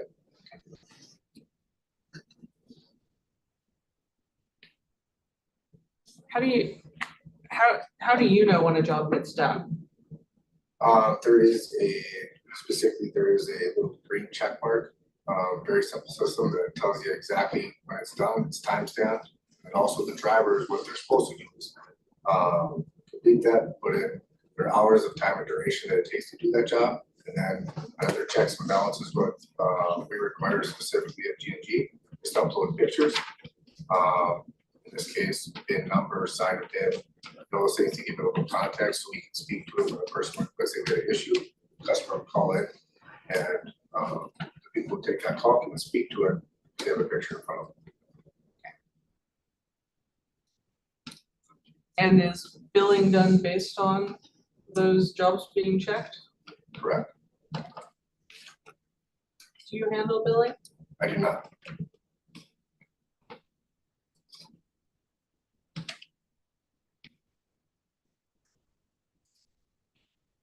Were you here today when Corey Efka testified? Yesterday I was, yes. Do you know Mr. Efka? I do. Did you work with Mr. Efka? I did. How have you worked with Mr. Efka, in what role? I did a little bit of, it's kind of between, so I did logistics under that when he was here, and I also was in horizontal sales. Okay, and so what did you do when you're in your logistics role? So I would map out, what orders that we put the jobs in, based on the factors that I recently explained. And then also, let's say you have a piece of equipment that was in the way, couldn't get to that location, couldn't get to the container. One of my employees would call that customer and try to get that out of the way so he could do his job. Okay, and how is that different from when you were in the sales role? Sales, I oversaw that department, so I also did, talk to customers on behalf of sales. So whether it's rates, explain multiple things, if they can explain the routes, if they needed contact information, a lot of in that role, you get a lot of that information that maybe someone else doesn't have. And so there's different factors that you can use when they call me, right? Maybe I have a contact that well site or whatever. So I can explain that, help facilitate some of those things. Okay, we talked about you've never worked in the billing area at G&G, correct? Correct. You've never been a driver, have you? Nope. Do you have a CDL? So I did that.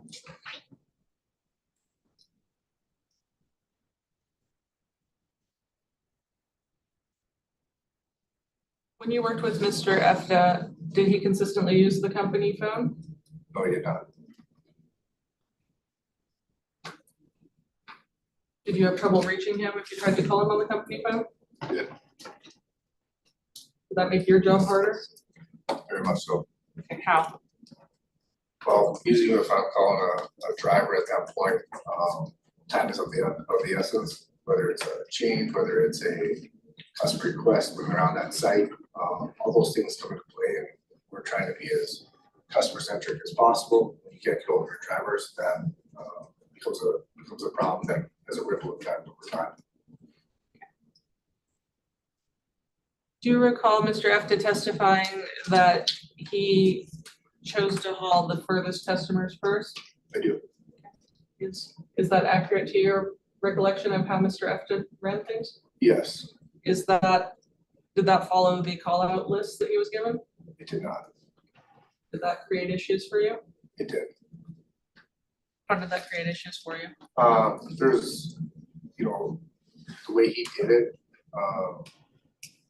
sometimes may or may not have the most efficient, but there's always a bigger picture. And so maybe some of those jobs we've had designated to be at the top of his list were more emergencies, or they've called in response time, stuff like that. So if you wait till the end of the day, in some of his cases, he didn't get to those. That customer's calling back in, you're waiting another day based on that. Okay. And if a driver doesn't get through their entire list, what happens to a job on their list?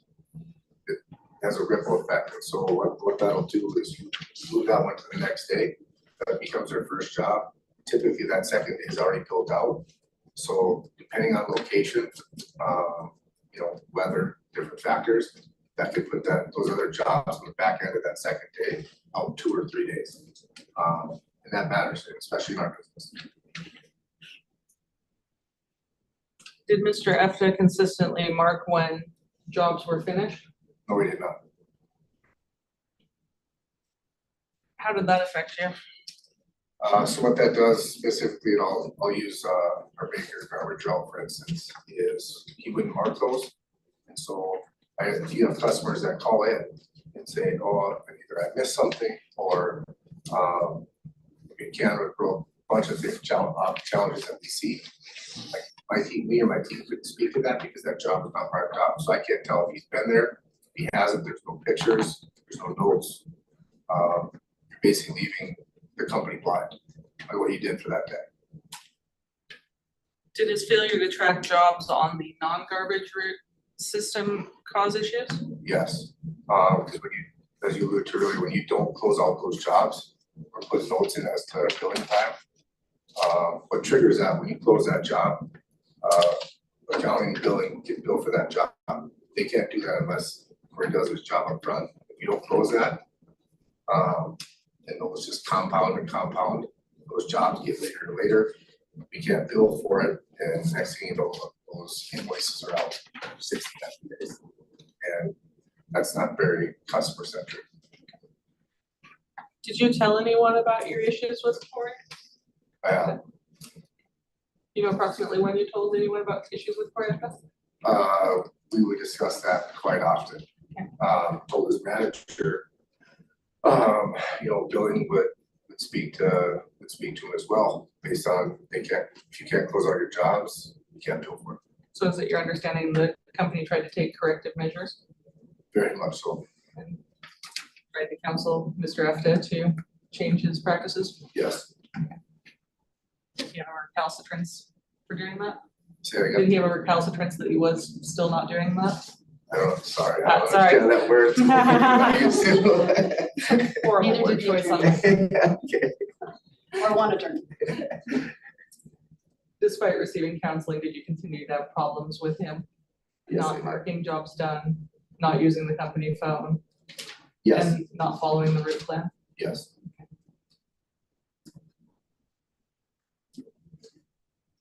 Did you recall Mr. Efta's testimony yesterday that he did, I may be using the wrong terminology here, but pre-trip and post-trip inspections? I did. And he did that daily? No, he did not. Do you recall it as his testimony that he did it daily? Oh, that he said that? Yes. Okay, was that accurate? No. What is accurate is that he would send those in, 8 to 10 at a time. The only reason you're doing that would be if you're trying to fill your days. Otherwise, you're trying to do those daily, they set that regulation. What was the last part? Trying to do those daily? Yeah, there's a reason you should be doing those daily. How does G&G track these pre and post trip inspections? They get sent to a group of people Okay, so daily. does a driver fill out a paper form? He does, yes, we have an inspection form. Okay, and what are they supposed to do with that paper form? So they can do it 2 ways. Their phones, obviously, they should be taking a picture and send it to a few people, or we have an app on our phone called Genius Scan, where it Genius what? Genius Scan. Where it logs that picture, then you can email it over as well. So we have 2 different ways that you can do that. Do most of the drivers have a problem with using one of those 2 ways? No, they do not. Is Mr. Efta the exception to the rule then? Yes, You said Mr. Efta would sometimes turn in a batch of 10 or 12 inspections at a time. correct. Did you draw any conclusions as to what you thought was happening based on that? Yes, and I figured that he would be sending those in and trying to just fill his days for the prior week. Do you think he was performing inspections daily based on him turning them in every 10 days? No, I do not.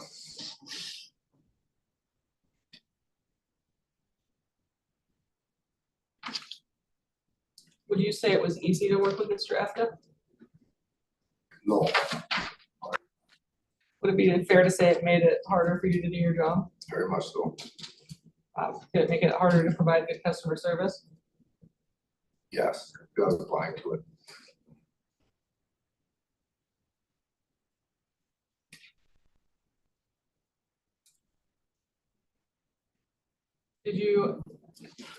Are you aware that Mr. Efta left G&G, I believe he gave notice in January of 2024, is that correct? Yeah, January, February, somewhere in there. Okay, and have you had a different driver since that time? Yeah, Does the new driver use the company phone system? he does, Does he use the routing system? he does, Does he follow the route given? yes, Does he mark the jobs as completed when he finishes them? yes, he does. Do you still receive copies of the daily pre-trip and post-trip inspections for employees? I do, Does he turn his in daily? he does. Have you, to your knowledge, had any reports of customer service issues with this driver? No, I have not. Do you recall Mr. Efta testifying that G&G provides incentives to a driver that meets a threshold number of pickups per week? Are you familiar with that incentive program? I am, Do you recall Mr. Efta's testimony that it would be impossible to make the incentives in the Baker market? Could you repeat that, please? Impossible to make the incentives in the Baker market? yes, I do. Do you think that's the case? I do not. Why? Our incentives are based on, per day of how many pins you should get per day, if you break it down. So overall would be 20 for a normal roll-off driver. Well, in this market, we specifically have one day that's dedicated to Baker garbage out. So we take that out and, if you, for 4 bins at 5 days, would leave you with 16. So that's where his threshold was met. I know that because I count them. And Corey was unable to make those thresholds. Correct. Has the new driver made those thresholds? Yes.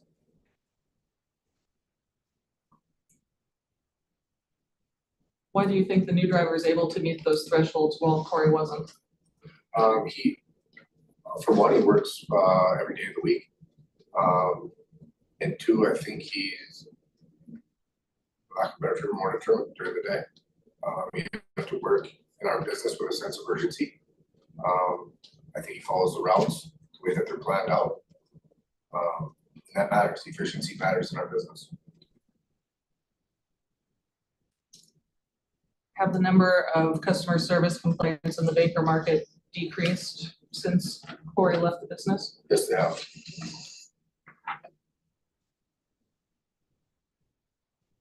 You mentioned that the new driver is working 5 days a week, correct? Yep. Do you believe Corey was working 5 days a week over 2023? No, I do not.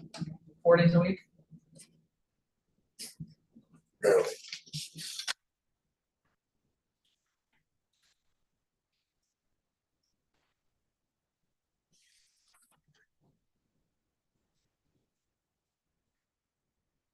Are you aware that the town of Webo provided testimony on the service they were receiving? Yes. Is the town of Webo on a weekly service schedule or an on-call service schedule? Weekly. Has G&G had any missed pickups for the town of Webo in the last 14 weeks? No, they have not. Did you look at your system to determine that? I did. Is that something you track in your system? It is. Is the town of Ekalaka also on a weekly? They are. Have there been any missed pickups for the town of Ekalaka since February? One. One? Okay. Yep. Do you know why that was? It was too heavy. Okay. I am, yep.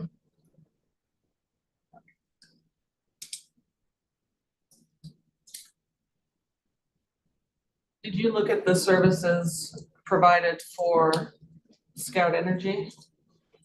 I did. Okay. Do you know the last date they placed an order? Off the top of my head, I do not. Okay.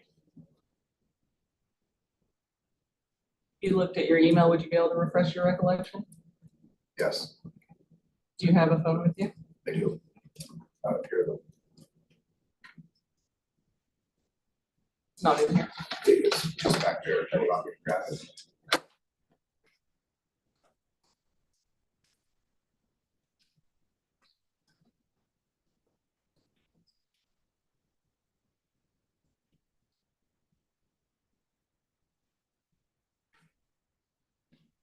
And Scout Energy, Yes.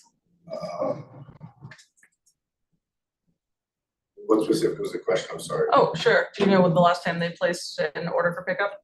Yep, April 25th, And when was that completed? April 26th. And how about D Now? Did you look at D Now as well? I did. When did they last place an order? April 15th, And that was completed on what date? April 18th. And did you also track the previous order for D Now? I did. What date was that? Created on February 22nd, Okay. And what date was that completed? February 26th. Was there a weekend in between there? I'd have to look at my calendar, but I believe so. Okay. So if there's a weekend in there, that'd be 2 business days. Correct. Did you look at 4J Well Services? I did. Okay. When's the last time they placed an order? March 21st, When was that completed? March 25th. Okay. Was there a weekend in there as well? I believe so, yes. So 2 business days as well? Correct. Did you look at F&D Oilfield Services? I did. When was the last order placed? March 12th, when it was created, Okay. And when was it completed? March 15th. So 3 days? Correct.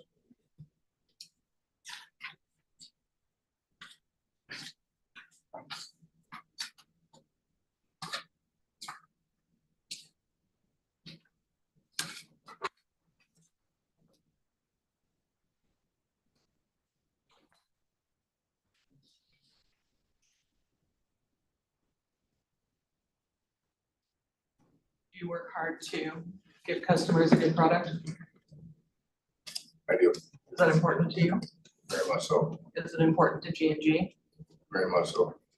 When you have raised concerns with G&G, have you felt G&G is responsive to your concerns? Very much so.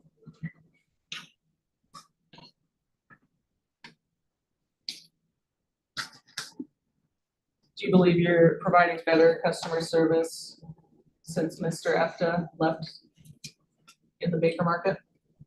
I do.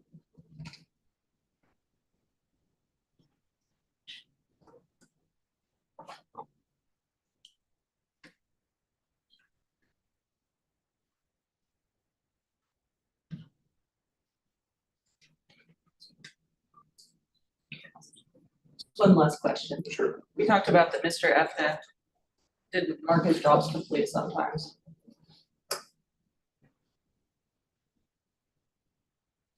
Was it often? Yes, Was it more the rule than the exception that he typically did not complete his jobs? very much so. And so for billing purposes, were you left to assume that he had completed the job if he didn't tell you he had not? Yes, You think that could have led to billing errors? very much so. Do you think that's been resolved by having a driver who does utilize the software? Yes. I have nothing further, thank you. You are. Cross-examine this, please. Thank you.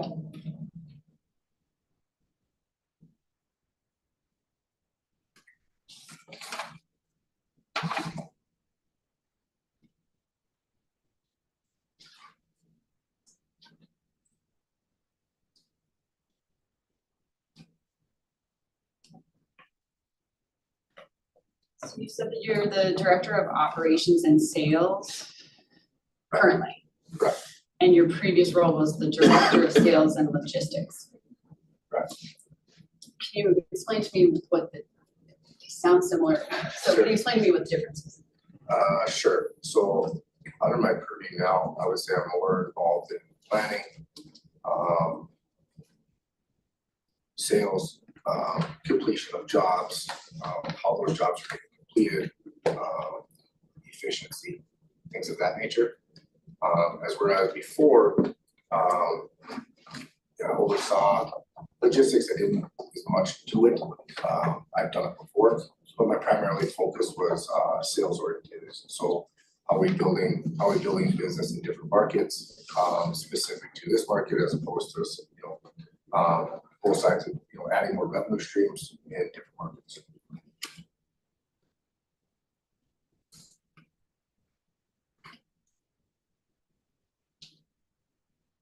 Did G&G advertise for new business in Lebo and Carter and Fallon County? Advertise as to, In the paper, on the radio? I don't believe so. Did you, when you were in your former director of sales, did you call previous customers and ask them if they would come back or what the problem was or why they were no longer a customer? No. Focused on new business.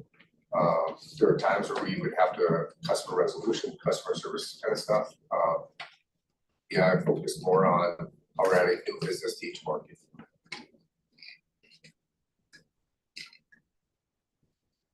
And you testified that you began with G&G 2.5 years ago. Correct. And was Corey Efta the driver when you began your employment in the Baker area? I believe so. And when you started 2.5 years ago, how many customer service representatives did G&G employ? 2 or 1. There's a logistics person and one.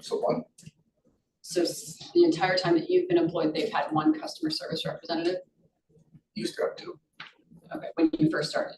No, in the middle. Oh, okay. Yeah. So 1 and then 2 and now 1. Correct.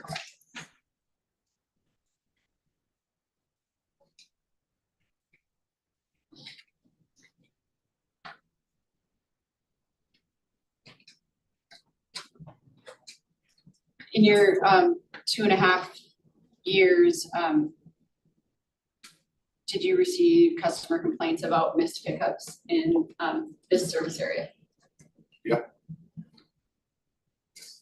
And did you take those calls and speak with the customers?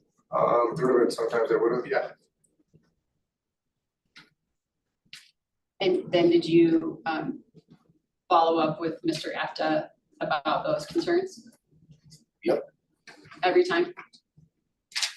Depends if you need anybody involved or not, depending on what the nature of the miss was. There could be multiple multiple reasons, whether it's weather, whether it's, sometimes Corey needed to do both, sometimes he didn't.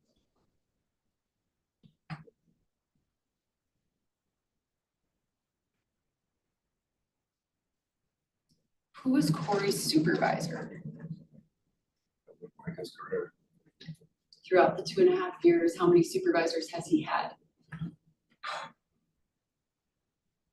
2, maybe 3.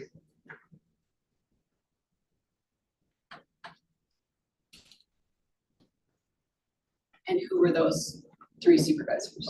Josh Johnson, Gary Urgens, and those might have been the only 2.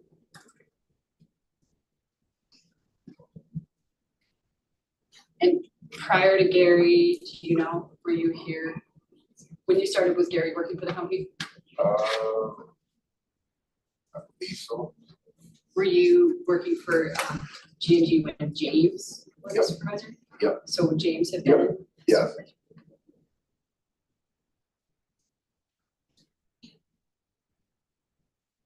And out of Josh, Gary, and James, is Gary the only person who lived in the Baker area Yes.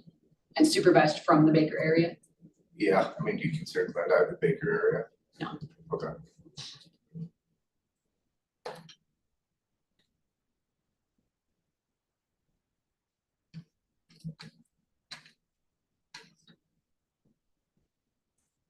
Did you have conversations with each of those supervisors about the issues with Mr. Etta? So there, is that because you weren't involved or? Correct. Okay. So would the complaints and issues been kind of funneled directly to those supervisors? Yeah, James, or I wasn't involved with James, just Josh and Gary. So did you have conversations with Gary and conversations with Josh about the issues with Mr. Etta? Yes. And were you responsible to help provide those supervisors with correcting and directing Mr. Etta and No, information. just information? So they were responsible to provide correction and training and supervision? Correct. Okay. You said that G&G uses the Service Corp Yep. program? Correct. And that is on an app? Yep. And Mr. Etta has a company phone? Yep. With capabilities to have the app? Correct. And how long have you used that Service Corp? Since I've been here. The whole 2.5 years? Correct. And do you know whether Mr. Etta was trained on that system? Who would have, I'll let you answer that. I don't know if you specifically trained on it, I would assume so, they all are, typically all the drivers are. I wouldn't have been the one that trained them, so I guess I can't specifically speak to it.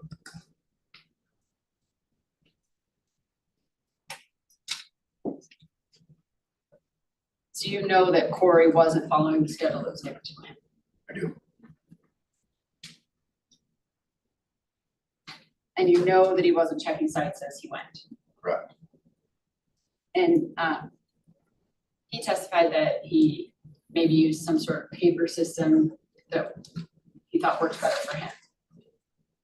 I wasn't here for Oh, that. you weren't here for his I was- testimony? I was, yesterday was the only time he was here, Mhm. and I was here for that, I didn't hear the paper comment, Oh, I'm not okay. sure what paper you'd have been referring to. I thought I recalled him saying that he tracked it himself and then put it in at the end of the day. Okay, You don't, okay, no, okay, I mean, I could see a lot of problems by doing it that way, sure, discuss those. sure. Was he ever specifically reprimanded for not using the system? Yes, What did that look like, reprimands? there would have been a conversation having that the reason behind why we do it that way, which was specifically would include, being able to bill for it. being able to know which customers were done and not during the day. So if we needed to, customer called in, we could speak to it. Billable versus non-billable hours, all those types of things. Is there a second level of reprimand that Mr. After would have gotten when he wasn't responding to the conversation? Yeah, probably. Do you know whether he was ever written up for not using the system? I don't know. Who would have been responsible for doing the write-ups? His manager would have worked in conjunction with HR. Okay. So that would have been Gary or Josh with HR. Correct. And maybe James before that, which I would have been involved. Sure. Yep. Has there been an HR person the entire time that you've worked for DG? Yes.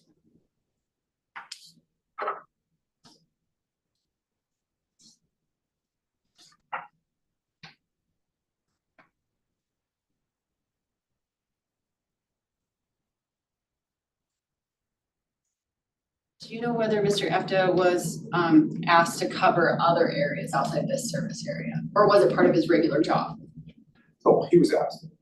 to cover other areas? Correct. And was that a regularly scheduled thing or just as needed? As needed.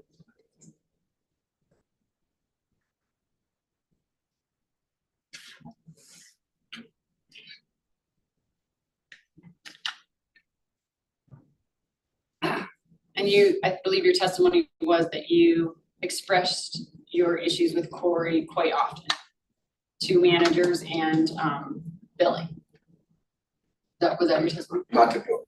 Okay. We just couldn't bill because those jobs were closed. Okay. So you expressed your issues with Corey quite often to his managers. Correct. Okay.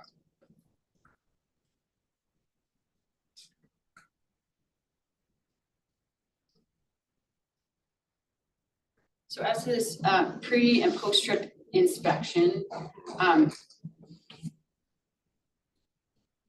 there's a report that goes with that. Yeah, it's a inspection form, just a piece of paper that has all our items listed out. And was it your testimony that there's a paper form or an alternate phone Paper, form? no, there's a paper form that they need to either scan in via Genius Scan or take a picture and send to. Okay, so scan or email was the paper form. Correct. So everybody does the paper form. Correct.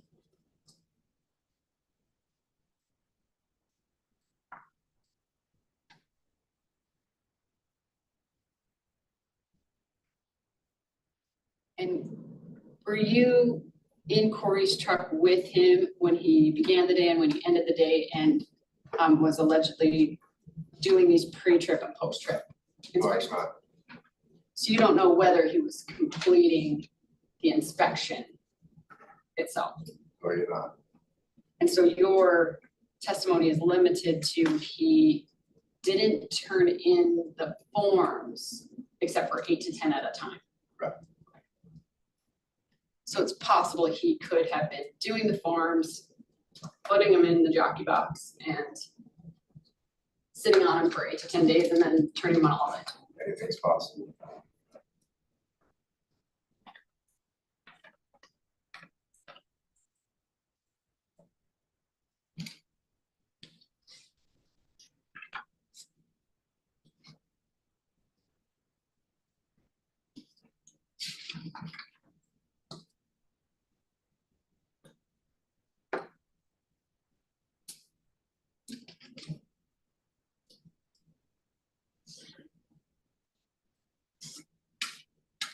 So you testified there, so Corey gave 2 weeks to notice to quit G&G, is that right?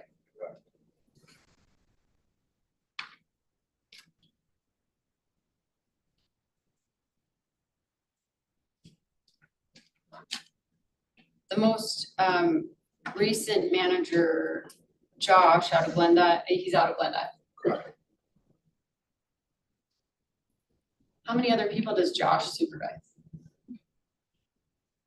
3. And where are those 3 people located?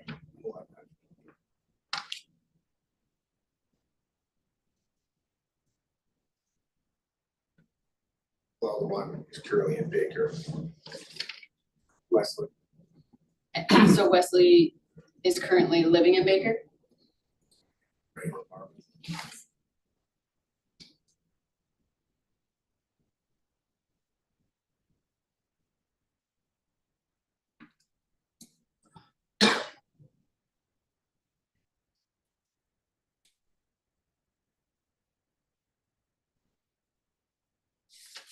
Did you ever come to Baker for your job? Yes. How often would you say you come to Baker? Currently, On average in the 2.5 years?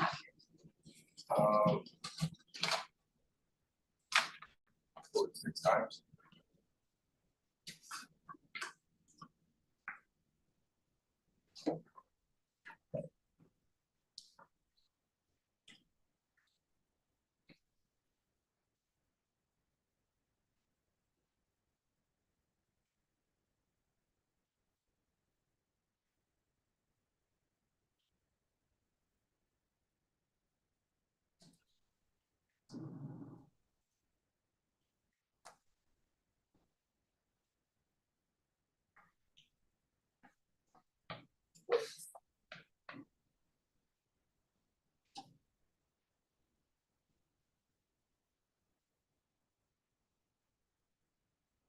Are you in charge of any,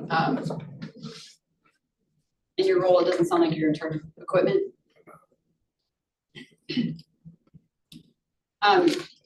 Did Corey have to ever, did you speak with Corey occasionally, often? Yes. Would he tell you, or has he ever requested, additional help? No. Has he ever requested, different equipment?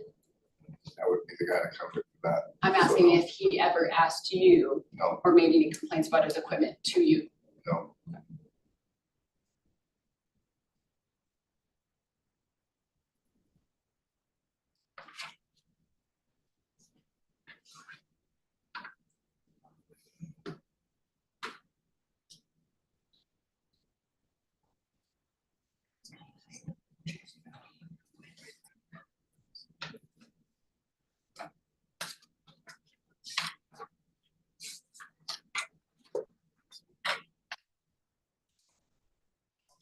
Keep his schedule. He's got a sensor. He's got that. Falling in. Schedule.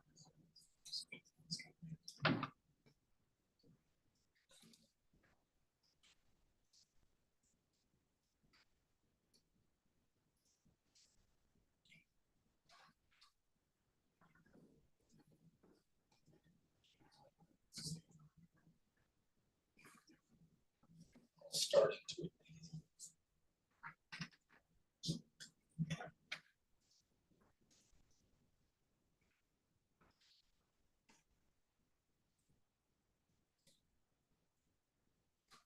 So when Corey was called to other service other areas or fill in, was anyone covering this service area while in his absence? Yes. So who would have covered this We would have area? brought someone from another market. So Gary could have been one. Gary, Virgins. okay, when he was here, Yeah. when he worked there, yeah, That's what time frame you're talking about. sure. Mhm. And it depends what day of the week. If it was a Wednesday, all week we're gonna send them on a Wednesday. So we're doing it. You need to speak up in it. If it was a Wednesday, Yeah, we wouldn't have sent it because it's a bigger garbage route. So you can, yes, you can. Either. So it just depends the time frame you're asking. Were there occasions where Corey was covering another service area and no one was covering this area? I would say no. I'd have to look back. I would have that information. Okay, so this area requires daily coverage. Not necessarily.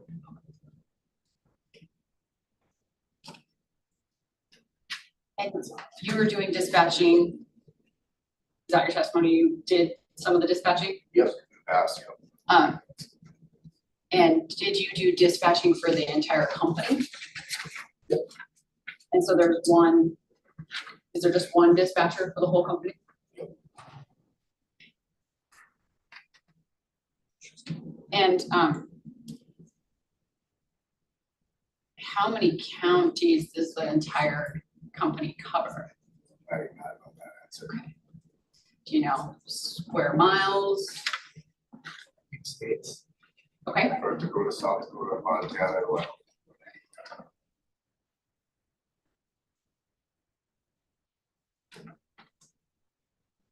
And you dispatched in all those areas? correct.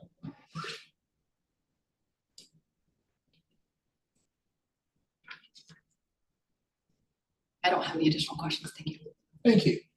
We'll go to commissioner questions. Commissioner Bukacek, any questions?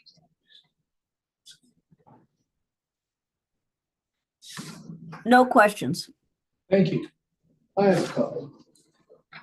So you may have been, or were in charge of scheduling for Mr. Efta. Yes, Were you here yesterday when you testified? I was, sir. Okay.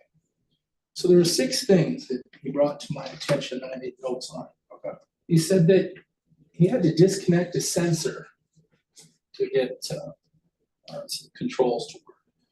Disconnecting a sensor, being I'm a heavy equipment operator, means you're putting yourself in danger.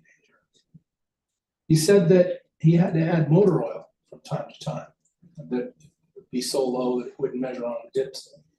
He said that hydraulic oil, in some cases, would spray all over the place, and he'd have to go look for hydraulic oil to get oil into the unit so it would work again. He said that there was a tear in the hull of the truck, garbage would leak out, and he would have to pick up garbage from time to time.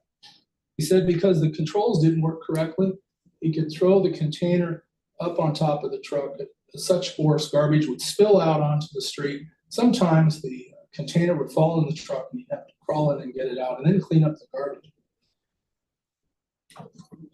How could he keep a schedule with all those problems? What are your thoughts on that? Are you speaking to roll-off or are you speaking to garbage? Garbage. But I guess we could say if you're gonna have maintenance issues to that extent, how could you possibly keep a schedule? Furthermore, you're gonna have some employees that are high performance, some employees that aren't so much. If you take a person who isn't quite as, high performance, and you're basically tying one hand behind his back because of faulty equipment, and then not saying, look, he could have made his schedule a little better if he had properly working equipment. Is that a fair question to ask you? What do you think? To ask me about equipment, probably not a fair one, but route efficiency, a fair one. So I can speak to, specifically in service corps. We have there's a button, so to speak, that gives you a route optimization based on in drops. So all the sites, I can have an end where I want to. So if it's Coal Creek landfill, I can do that. Start at our Baker shop and end at the landfill. That design specifically makes it more efficient during the day and to be able to give him more time to be able to do his job. I agree, but it's kind of a challenge if I have to stop and get oil, or I have to stop and pick up garbage. What if it's in high winds? And how far do you go to get the garbage blown across the field? Pretty soon you've got to make the decision, I can't do it. I got to get back on the truck. How often did this happen? Wasn't this a question to say, hey, look, we could keep our schedule if the truck was working properly? Did you bring that up to management? Well, what I did talk to Corey about is you gotta be able to communicate that to, at this point, specifically me, because I can't tell what jobs he's doing and what jobs he's not, because he wasn't marking them off. So I'm blind to that whole route. And so I got customers calling in and I can't tell them what Corey did or what didn't do. That's a bad position to be in. Well, I agree, yeah, but he might have been a better employee if he had better working equipment. Do you agree to that?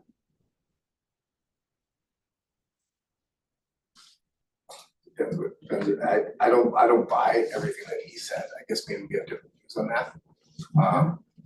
I really do. There's a lot of stuff that I know that he said that within our system specific that I can speak to directly, that wasn't true.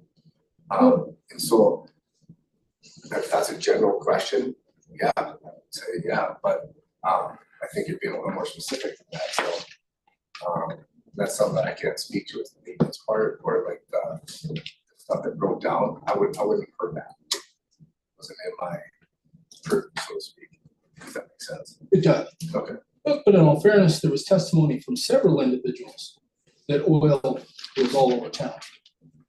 In many locations, there was testimony from several individuals that garbage was spilt all over the place. So I would assume with that testimony, there were problems that could have caused a person to be off schedule, and I'm not hearing any questions to that. So that's all I have, no more questions. Okay, so cross-examination. Recross first, okay. Ms. Wasden.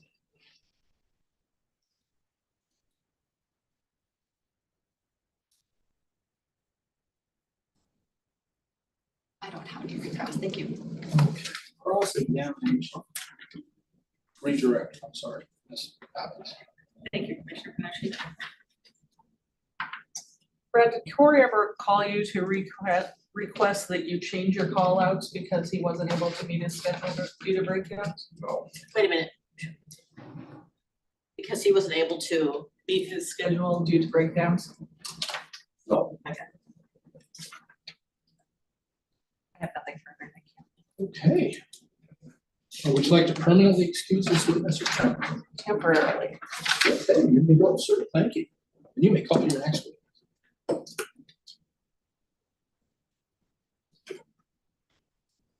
Call Lisa Frankmeyer.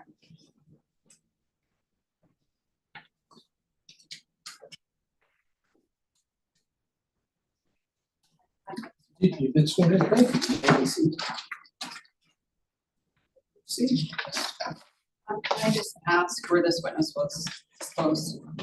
This witness has made a rebuttal to testimony Mr. Efta provided as to keeping trip logs and work comp claims.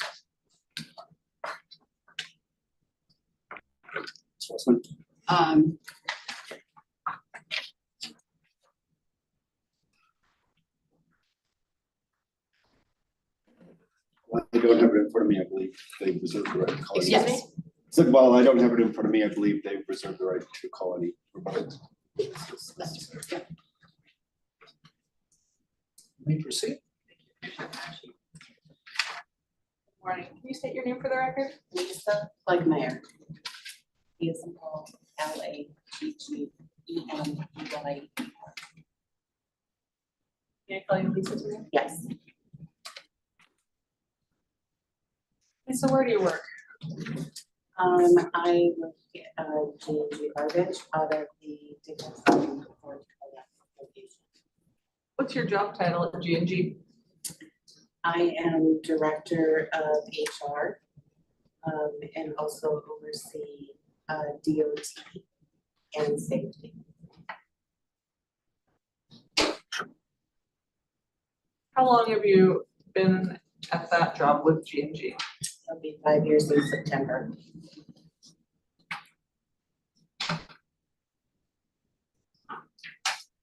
Have you held other positions with G&G? No, I don't. So 5 years is your entire tenure with G&G? Yes.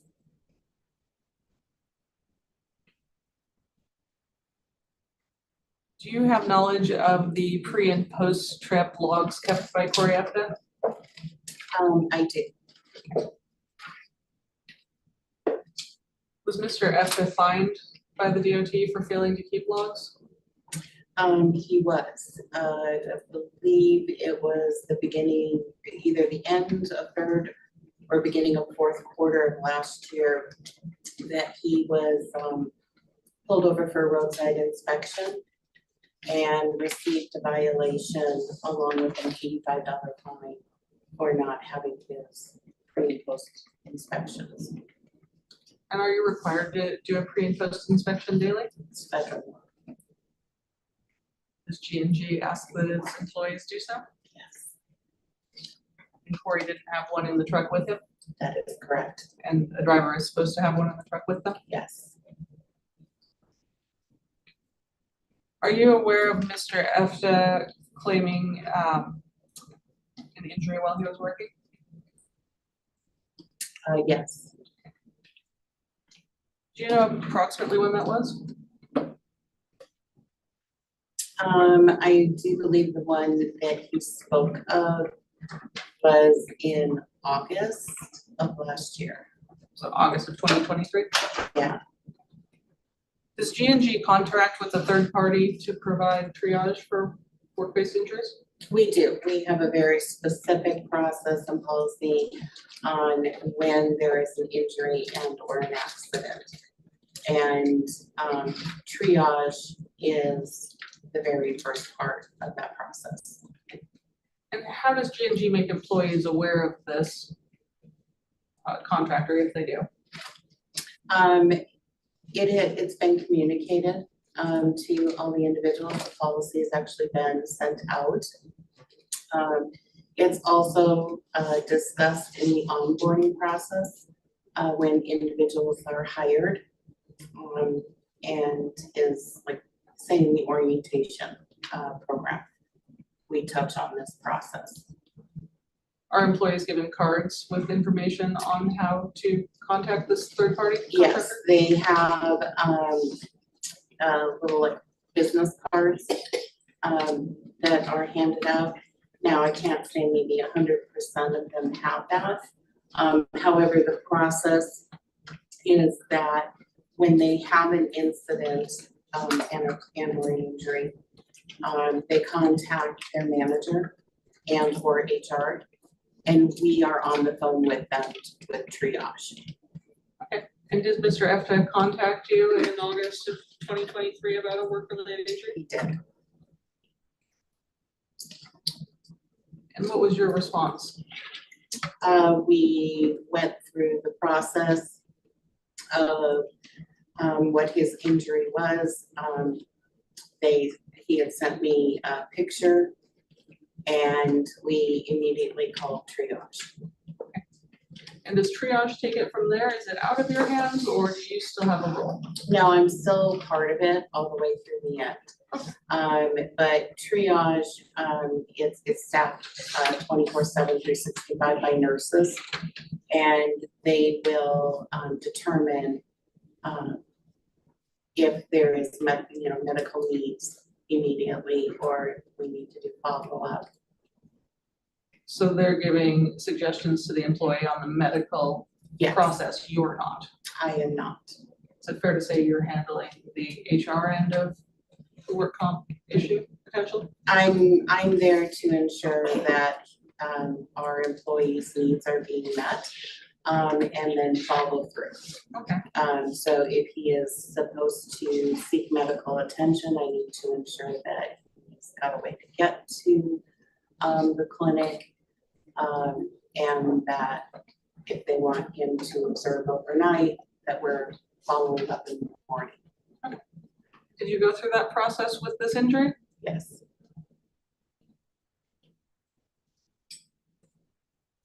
Mr. Efta testified that he was required to get a quote for a surgery that he was unable to obtain and therefore never got further coverage.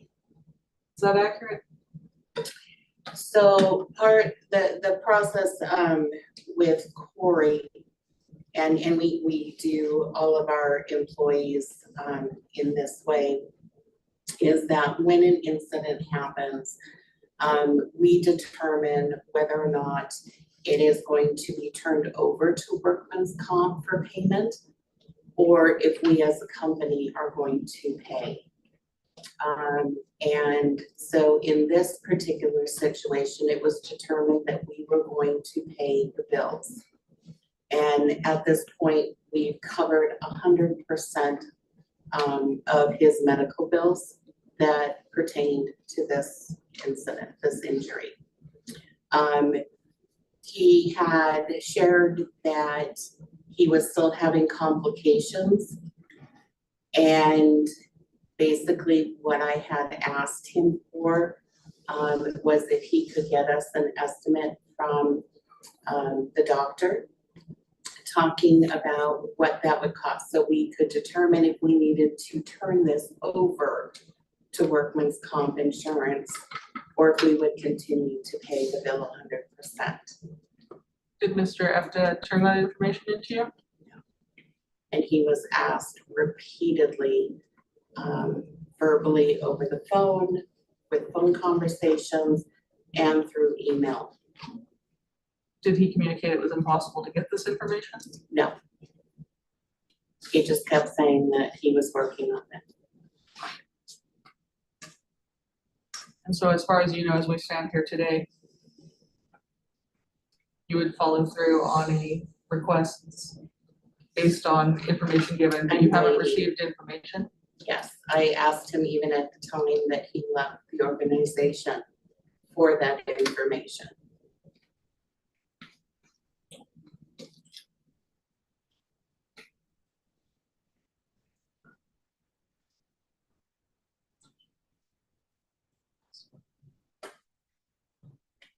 Nothing further. Thank you very much, Lisa. Ms. Watson, you're open for cross-examination.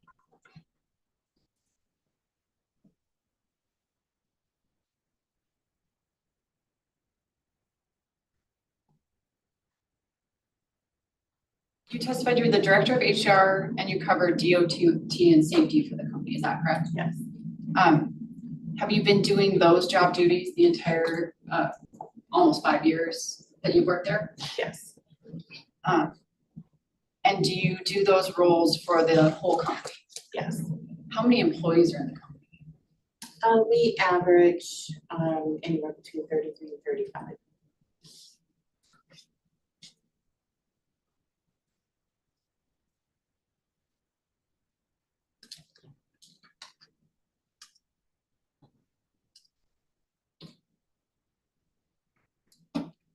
Does G&G provide their own DOT inspections? Or do you have a third party do them? We have always done a third party up until recently. Our director of assets is now certified. Director of what? Maintenance and assets. Is certified to do inspections? Yes. And when did that start? I'm going to say probably within the last 3 to 4 months, maybe.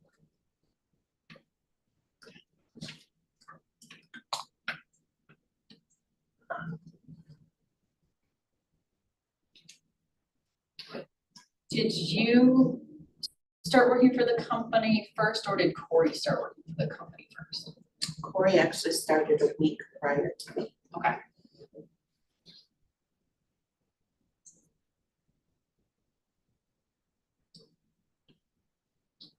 And I missed the date that you said Corey received a fine by the DOT for failing to keep logs. When was that?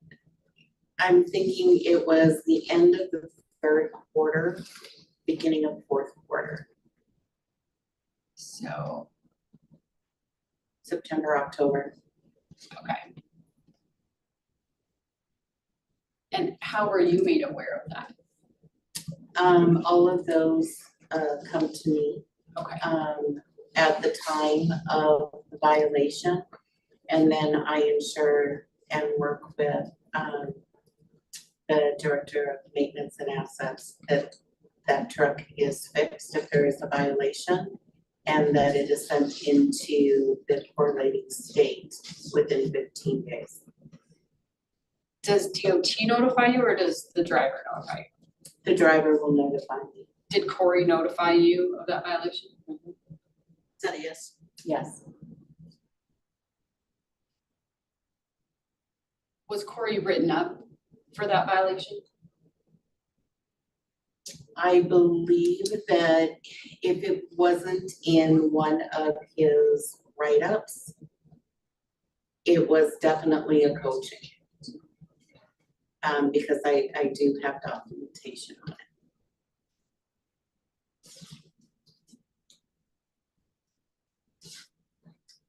How many times has Corey been written up? Corey had on file, 4 verbal coachings. Then he also had a final written. And we were actually moving towards separation when he gave notice.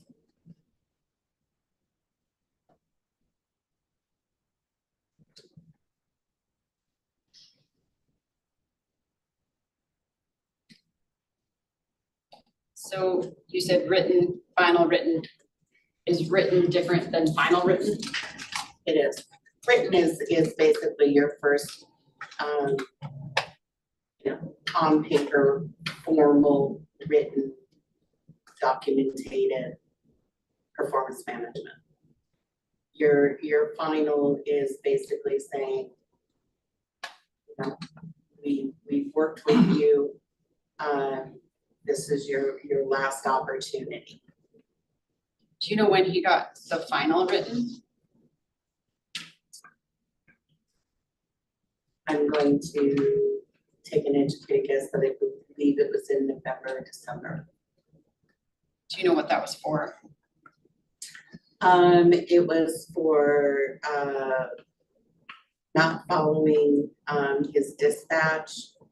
I do know that we were addressing the pre and post trips, not reporting an incident, following policy in a timely manner. He was also not following the PO and credit card policy. He was not completing all of his services.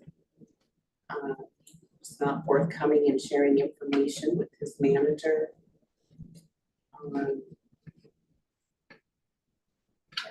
That's quite a bit.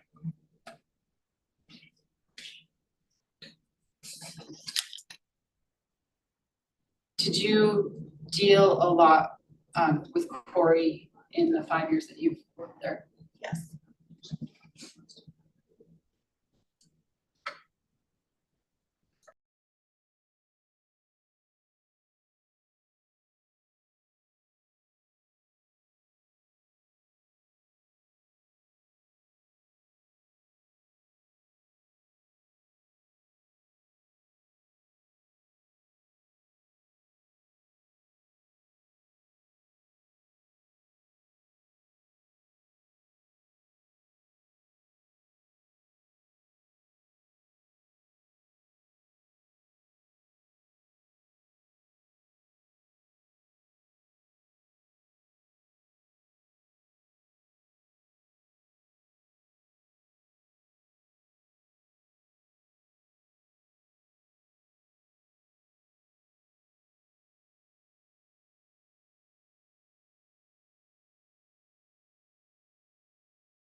Yeah.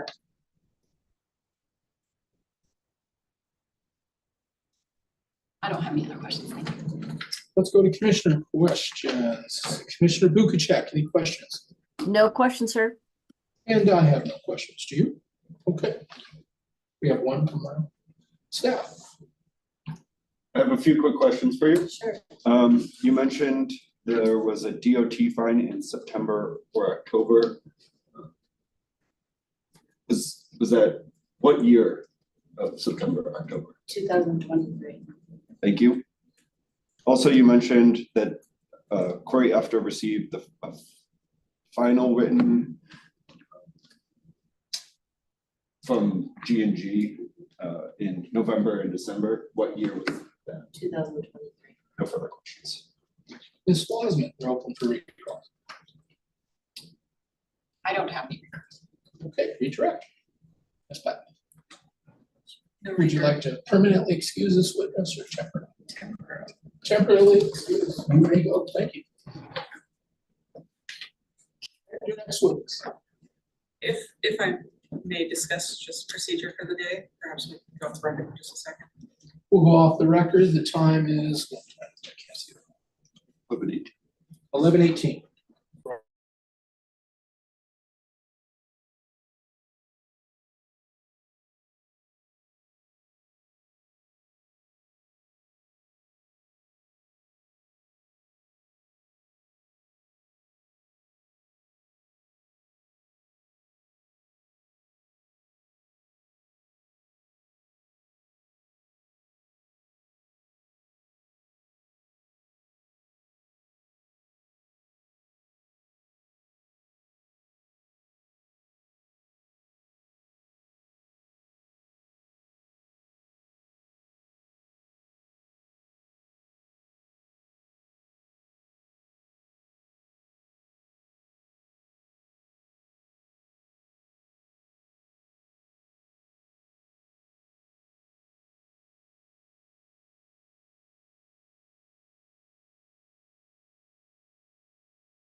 Than our allotted time today, leaving time to wrap things up. Do In you anticipate your direct will be finished? By lunch, if we kept going to the day now? Yes. No. And that's why I was Do you just suggesting expect an earlier it to be lunch. finished within the next hour? I think my next witness will probably take me an hour and a half. I'd prefer to start and see where it's going, just considering the time limitations. Do you request a restroom break then? So take a 5, we're already off the record. Let's take 5 minutes, come back at 11:27.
It is 11:28. We'll go back on the record. Ms. Pappas, you may call your next witness. Thank you, Commissioner Bernocchi. I would call Michael Desmond. Sorry.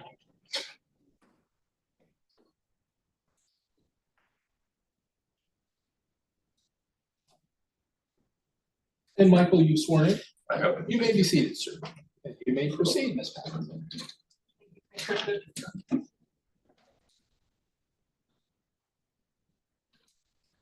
State your name for the record. Michael Desmond. Michael, you've been here for the hearing today, correct? Correct. Why have you been here today?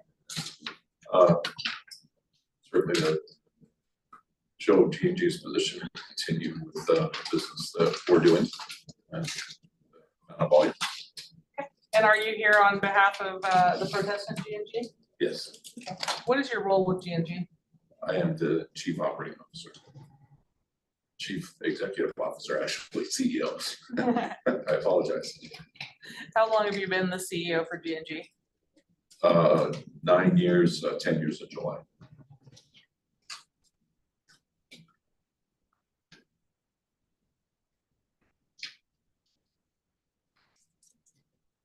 When you started in that role in G&G, what operations were you undertaking as G&G? All roles with the original acquisition. Okay. So other than driving, so.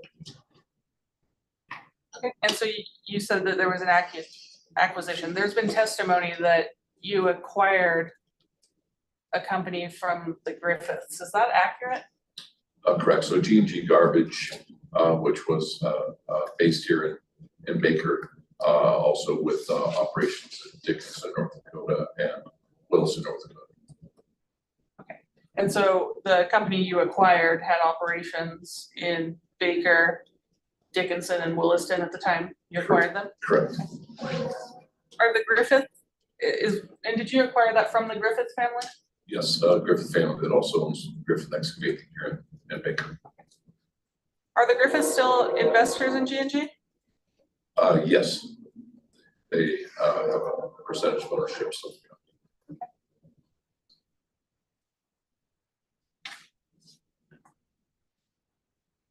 When the Griffiths were operating G&G, they were operating in Baker and North Dakota, you said.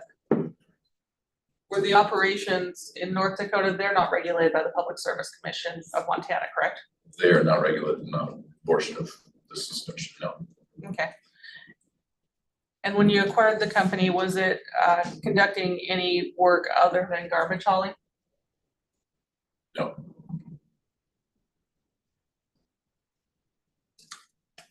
Do you know if G&G has a certificate of public convenience and necessity to haul garbage? We do, yes. Do you have it in your name or do you lease it? We lease the authority here. Okay. And is that what the Griffiths did? Correct. Is it accurate to say you've continued the similar operations to what the Griffiths were conducting? Yes.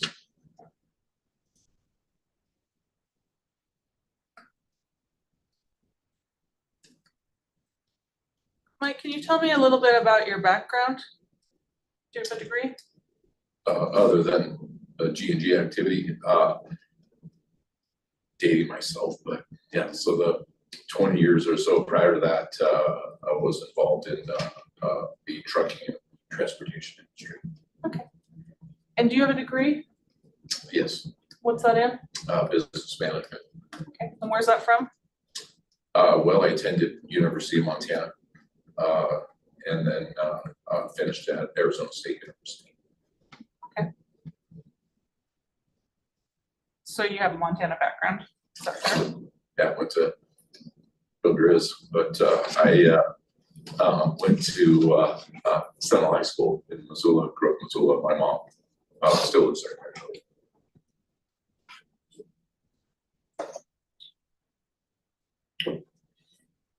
Where does G&G operate currently for garbage hauling services? The entire scope. Sure. Well, we have our offices obviously here in Baker. We're also in Glendive. we're in Wilson, North Dakota, Watford City, North Dakota, Dickinson, North Dakota, and Spearfish, South Dakota.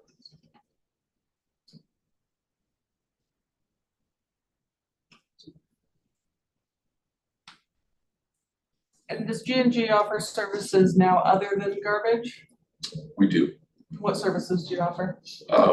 We have another division, DBA, Dakota Dumper, which is a portable toilet service that we offer in all of our locations. And then out of our Spearfish, South Dakota, we also do septic services.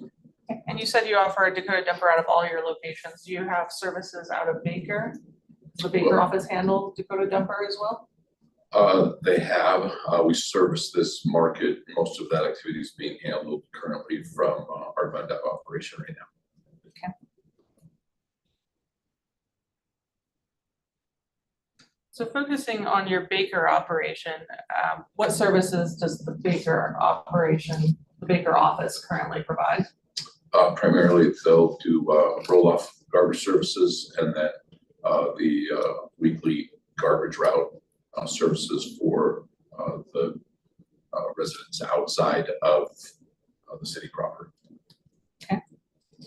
Do you know what counties are served by your Baker office? So primarily Carter, Fallon, and Reba. Okay. Are you familiar with what the population of Fallon County is? Yes. Well, I think the entire scope is about 5,000. I think Fallon County is, I believe, about 2,000 of that. Okay, so 5,000 for all three counties? For all three counties, yeah. Okay. And you've been here almost 10 years operating? Correct. And have you seen a lot of growth in the market in those 10 years? We have not. Have you seen a lot of population growth here in the last 10 years? No.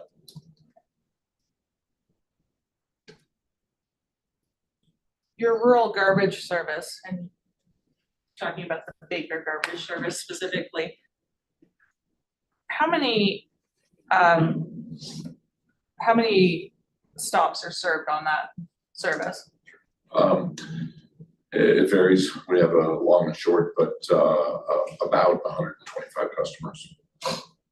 But and yeah, you're speaking of the garbage route? Yes. Yes, okay. Yeah, about 125 customers. Okay, and you said there's a long route and a short route. Is that because some people get service every other week? Correct, yeah. So some will be, but it's about 15 or so users less during those times. Okay. And you've been here for the entire hearing, correct? I have been. Okay. And so I believe the testimony was that this rural garbage service is offered via 400-gallon tubs. Is that accurate? Yes.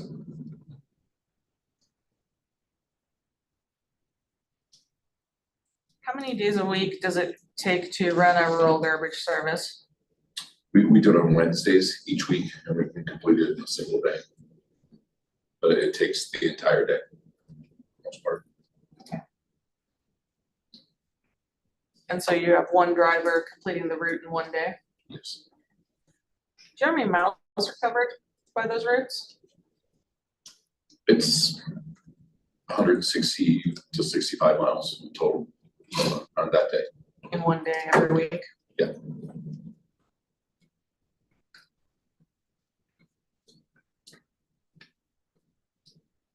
And in addition to the rural garbage service, you have commercial containers?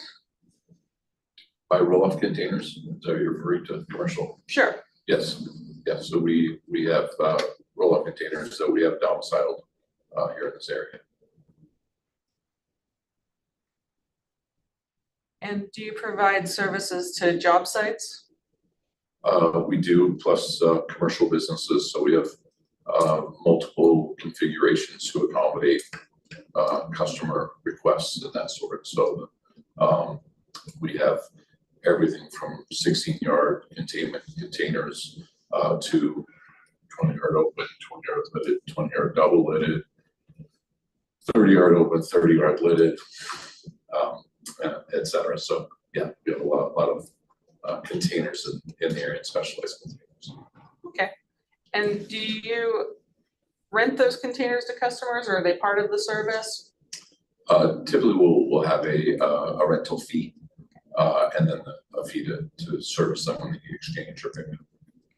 Do you also service customers that own their own containers? We do. Do you have any customers that have made special requests for containers? In what way? Special containers other than what you might typically find? Sure, yeah, we have, as I mentioned, different configurations here that the customers will have specific needs and requests that we accommodate. Have you had containers customized to customer needs? Absolutely, yeah, absolutely. How often do you acquire containers throughout the company? Well, they're hard to get, so we have approximately 1,050 roll-off containers. So where we can, we'll supplement from other markets if need be, if they're a higher demand or different types, or we have done custom fabrication and that type of thing container. So as far as acquiring additional containers, some of that has come through acquisition of other like providers. In other areas, we have gone outside and ordered new containers. In some cases, that's been a couple years since we've purchased any outside containers. Primarily, we were able to gain equipment through acquisition. Okay. Were you here yesterday when Commissioner Braun testified that it took 11 months for Fallon County to get a container? I was. Okay. Does that seem accurate to your experience? It is. I know Miles City Sanitation also testified to building their own and doing some of those things because it is very difficult. We were a couple of years ago, and I think maybe 3 years ago now, that we had some that we purchased and had made. The other challenge to not only having them manufactured, but is the delivery cost and getting them to the areas is excessive. If you're 6 months to a year, probably if you can find them and availability of what you need. Okay. Have you been able to keep up with need because you can move them between your offices? Yes. So yeah, we have the ability to supplement areas as needed if there's higher demand or peak demand or that type of thing. We can fluctuate and do some of those things. Have you ever had to tell a customer you couldn't provide a container? No. So if somebody calls and asks for a specific type of 40-yard container in Baker, and you don't have one here, can you bring in somebody from another office? Absolutely, yeah. We have some right down the road. So. How many containers do you typically keep at the Baker office, do you know? Yes, so we typically are around 100 to 120 containers that we keep in this area. Do you also provide containers for construction debris, C&D waste? We do. We talked about you're keeping 100 containers here. Do you own or lease property here? Both. Okay. So we have an owned property and shop, and then we have a leased yard that we also have to accommodate again fluctuations that we may have in demand. Is it important in Montana to have shop space? It is, yeah, especially with weather conditions and that type of thing, that garbage freezes. And so we have pretty extreme radiant heating in our shop, basically to help defrost bins and that type of thing, so we can get product to slide out in the winter months and that sort. And we keep our leased property that we have actually leased from the Griffiths. basically right where you go to the landfill, so we try to be as close as we can to get product into the landfill as we can get it out. And you said garbage freezes, you have to have enough space that you can take a couple of roll-off containers into the shop? We at times can stage 4 to 6 containers in our shop to warm them up. And then to take those, try to run those out of the shop first thing in the morning so we can empty them out. Because it's a little bit of a drive down to the Core Creek landfill, so. And your trucks are diesels, I'm guessing? Yes. And so in the same cold weather, you have to have inside space for the trucks to start? Yep. Yeah. Have trouble starting the trucks if you kept them outside? If even with a block heater on, everybody around here knows that runs equipment, that yeah, it can be tough to get your equipment started. In addition to the roll-offs, do you acquire 400-gallon tubs that you use for the residential service? Yes. Okay, and how many of those do you keep on hand, do you know, in the Baker office? We normally keep a half a dozen or so on hand here at the office. Currently, we have about 10 to 12 that we keep on hand. Then we also keep on hand additional lids and hinges and that type of thing. Lids and hinges. Or hinges. Yes, lids and hinges that we keep on hand to make repairs and that sort. Now, there were a lot of folks who testified. Some people said that they owned their containers. Some people said that you owned their containers. Why is that? Well, we certainly have seen a situation here where, as a lot of folks testified, that they bought their containers 30, 35 years ago, and regardless of the fact that people think plastic brown containers last forever, they don't. And with weather conditions and heating and freezing, wind, and et cetera, they break. And so what we have some of the containers that we provided, and what we did also a number of years ago was provided a insurance policy, if you will, that we have an additional fee that people can opt in or out of, and where those situations are that they opt in, that we'll provide a container to them free of charge, if you will, to replace those containers. Okay. And so when you acquired G&G from the Griffiths, were garbage route customers using the 400-gallon totes or tubs at that time? They were. Okay. And are some of the tubs that you're seeing out there still the same tubs that they had when you acquired it? Absolutely, they were. What does it cost to replace one of the 400-gallon tubs? Currently, they're about $550, $550 to $575 delivered cost. And the insurance extra fee program that you're mentioning that people can opt into, where you'll replace the tub if it's broken, how much are you charging for that? $5. Per month? Yes.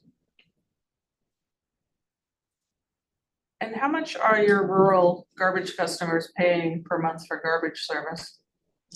Well, we've never raised the rates, so the rates we inherited are about $22.50 a month. We have a couple of commercial accounts that may vary. We adjusted those rates a little bit, the commercial ones, about 8 years ago. We were having a hard time explaining differences between rates. The guys are next door to each other. So we did a little distance banded pricing model so that we can keep those consistent. But yeah, there was a lot of sort of handshake deals that had a lot of varying. We did raising, some were actually lowered at that time due to that adjustment. Is it fair to say at $22.50 a month, it would take a lot to recoup the investment of a $550 container? Yeah. You mentioned that you haven't raised rates on residential customers. Have your expenses increased in the last almost 10 years? Absolutely.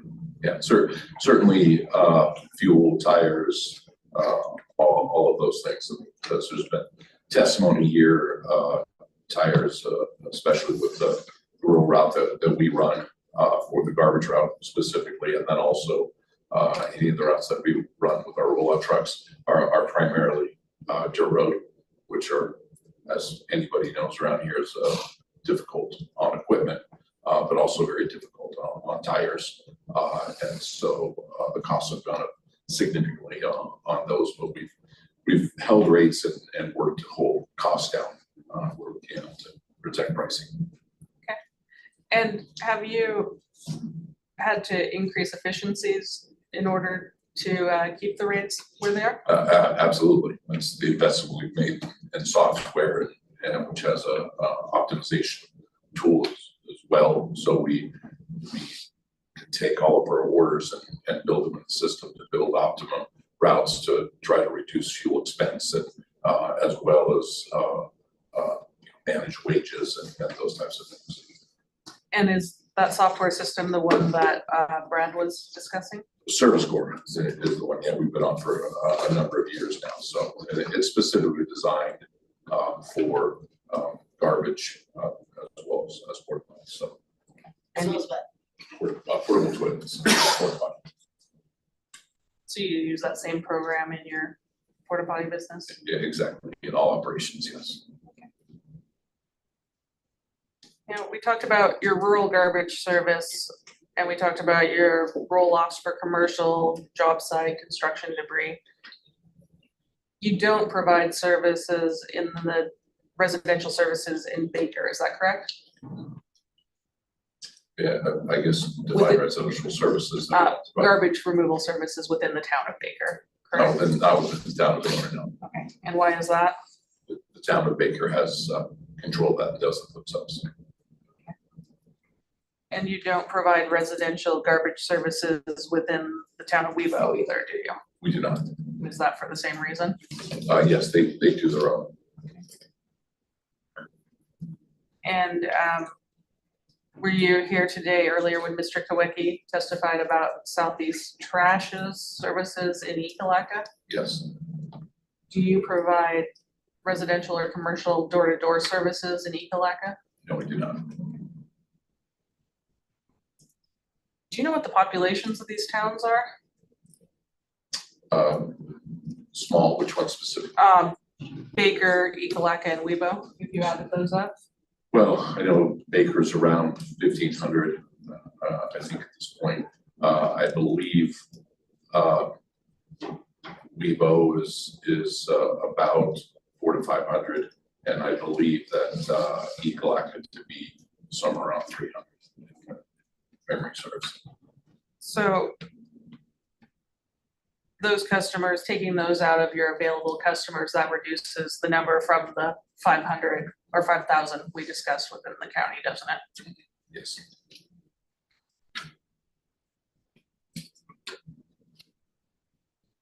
You require that your residential garbage customers sign contracts? No. Do you lock them into service with you? When you found out about this Southeast application, did you go around and ask residential garbage customers to sign a contract to lock them in? There was discussion with the town representatives from Ekalaka regarding whether they have a contract with G&G. Recall that? Yes. Have you reviewed to see if there's a contract? There is no contract. So they are not locked into service with G&G? They're not. Have you ever asked them to sign a contract to lock in service? No, we have a agreed upon rate, and that quote was provided for the rate, but no basis of expectation of exclusivity or anything else. And a representative from the town of Webo was here too. Do you recall that testimony? Yes. Do you have a contract with the town of Webo? I do not. Have you ever asked them to lock in a contract with you? No. Since Southeast filed their application, have you asked any company to lock in a contract for a term?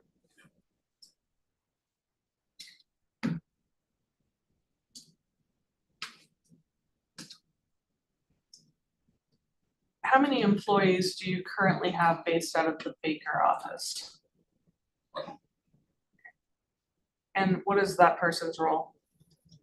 They are responsible for the garbage route we've been discussing on Wednesdays, as well as roll-off services in the 3-county area.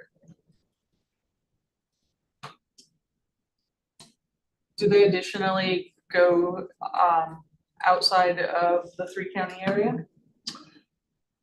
Potentially, yes.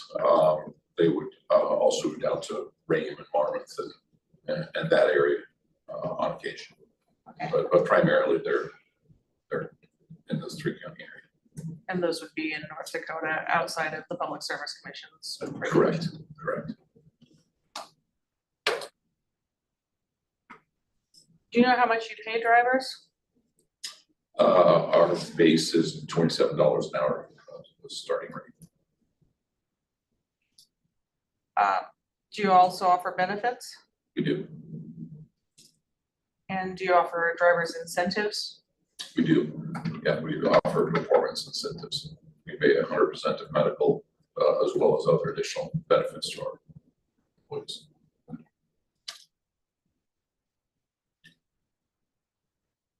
Did you previously have more than one employee in Baker? We did. Did you previously have administrative staff out of Baker? I believe Jennifer Wheeler testified. A number of years ago, yes. And where is your administrative staff based now? Primarily in Dickinson. And, is there any reason you made that switch? It was difficult to fulfill staffing needs due to population.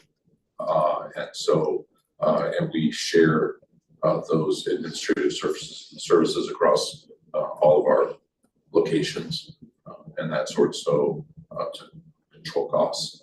And so it was difficult to staff as needed here. Okay. And so not a huge population, but a larger population than here that we could draw from. And so does it create efficiency to have your administrative staff for all of your groups in one or two locations? Absolutely, yeah. And we have our locations networked as well electronically. So so shared information and that type of thing. Yeah. Is that also a way you've been able to keep your residential rates the same? Everything we can do, yes. So we look at all aspects of our expenses from technology networking and information, as well as voice over IP phone systems and how we can manage those calls to be more efficient in how many individuals manage calls and information. So for your administrative staff that is for folks that are handling billing or route scheduling, do you have a pay grade for them as well, starting base? So yes, so they're our supervisor actually is salary, but then other accounts payable and others, I believe are about $22 an hour. The supervisor is at salary about 60. And when we're talking about these hourly salaries or hourly rates or their salaries, that isn't the total cost that you're incurring for each employee, is it? No, Okay. it doesn't include benefits or anything else. Okay. Do you know how much additional cost it adds for benefits and taxes and stuff? Typically around 30 to 33% in addition to the base. And so if you're at a $27 an hour driver, you're gonna add on 30 to 33%. Absolutely, you're what probably your 30, cost. 35, 34, 35 bucks an hour by the time you're all said and done.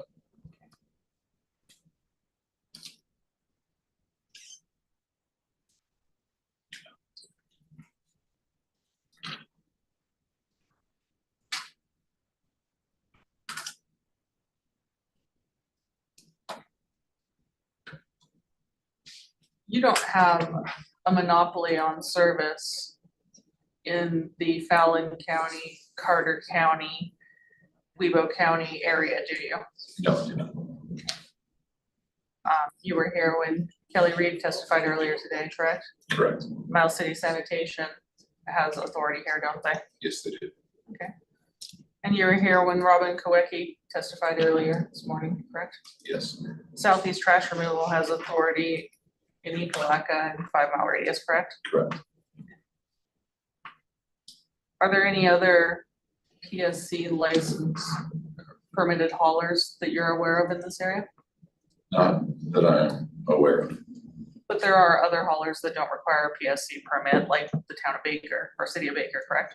And there are others, yes, that haul out of this area cross-border that don't require PSC authority either. Sure. Because the PSC's authority is limited to only intrastate hauling, correct? Correct. So if you're a company based out of North Dakota, you can come over here, pick up garbage and take it back, correct? Legally, yes, and there are others that are based out of this area, but they dispose of the product in North Dakota, so they go the other direction, but yes. Okay, so we established the city of Baker is also offering garbage service.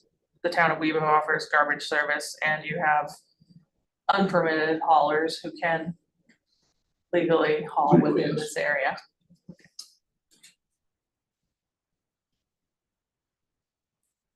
Do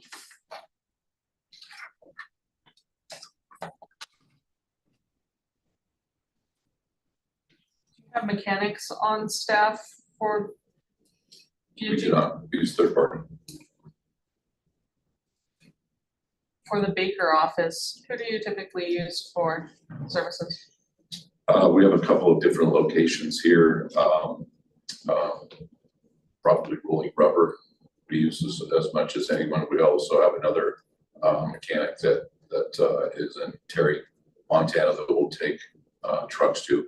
We used to use Northside here in Baker, which they closed, so we don't have that anymore. But we do quite a bit with rolling rubber.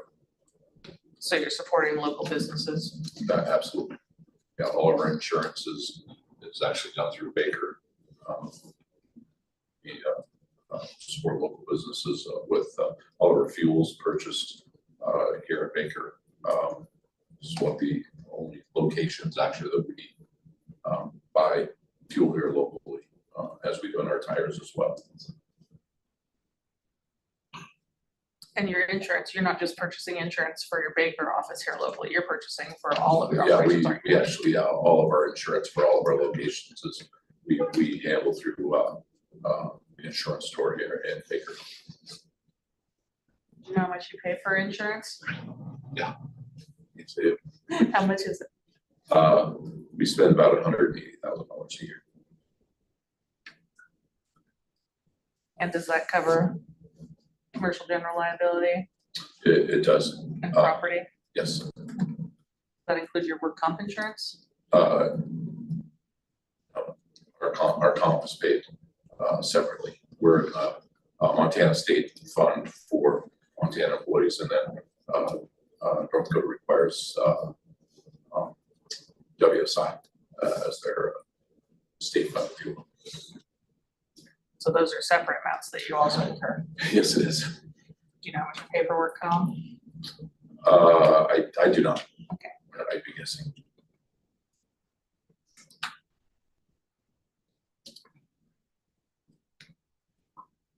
When you buy tires locally, you said you're buying them locally here? Do you go through a lot of tires? We do. Why is that? Again, primarily road conditions that we deal with around here. So a lot of it is primarily dirt road, not off road. Plus, the landfill is notorious for stabbing something through the sidewall of your tire that can't be repaired, and you have to purchase a new tire. So, so we've used a couple different styles of steer tires, and on our dry tires, we do run some recaps on those because they get eaten up pretty quickly. But yeah, we'll go through a set of tires maybe in 120 days or so, and we have to replace them. You know how much new tires cost for a garbage truck? Well, we just put new tires on a couple weeks ago here for the garbage truck. It was about just under $4,000. That's a substantial expense. It's a substantial expense. You were required to calculate out your revenue for the area that Southeast was applying for as part of your protest, is that correct? Do you recall Say what? yes. Yeah, I'm sorry. Yes, you're here. And that was your revenue for 2023, correct? Yes, it was. Do you recall what that revenue number was? Our reported was 399,000, which included a small portion outside of the 3-county region that we're talking about. It's about 384,000. Okay, and you subsequently discovered that you had included revenue for a different area? Yes. Okay. And the reason that doesn't match the revenue numbers that you've submitted to the PSC is based on other operations in Montana that are PSC permitted operations, is that correct? Yes, Because you have PSC permits in other areas, correct? that's correct. Of that $384,000 number, what amount is attributable to the residential garbage route? It's right around 10%. It's about $39,000 annual. And you just put $4,000 worth of tires on one garbage truck Yes. and that's a garbage truck used for that route? It is. So maintenance of your trucks adds up quickly as against your revenue? Yes, it does.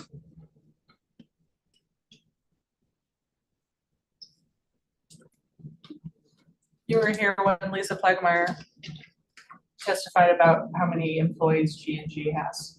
Do you recall that? Yes. And was that correct? Yes. How many drivers do you employ currently? Do you know? We're about, I think 18 drivers right now. And are those all garbage truck drivers or are they delivering other things? Well, and those are CDL drivers. Okay.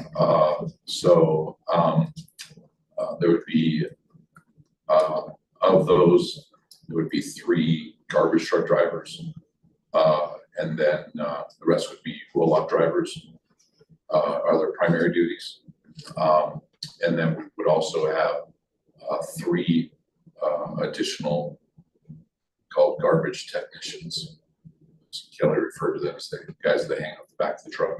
So we have some other areas. You have different kinds of trucks, a rear load truck? Correct, yeah. So the only place that we have the side load requirement for the tubs that are here in Baker, our other locations are primarily rear load. And do you use the side load in Baker by choice or because you inherited it? We inherited certainly what receptacles were here and the truck requirements to service those receptacles. But we have no ability to use those in other market of the vehicle or anything else in other markets because it's exclusive to this area. Okay, so this is your only side load garbage truck area? That's correct.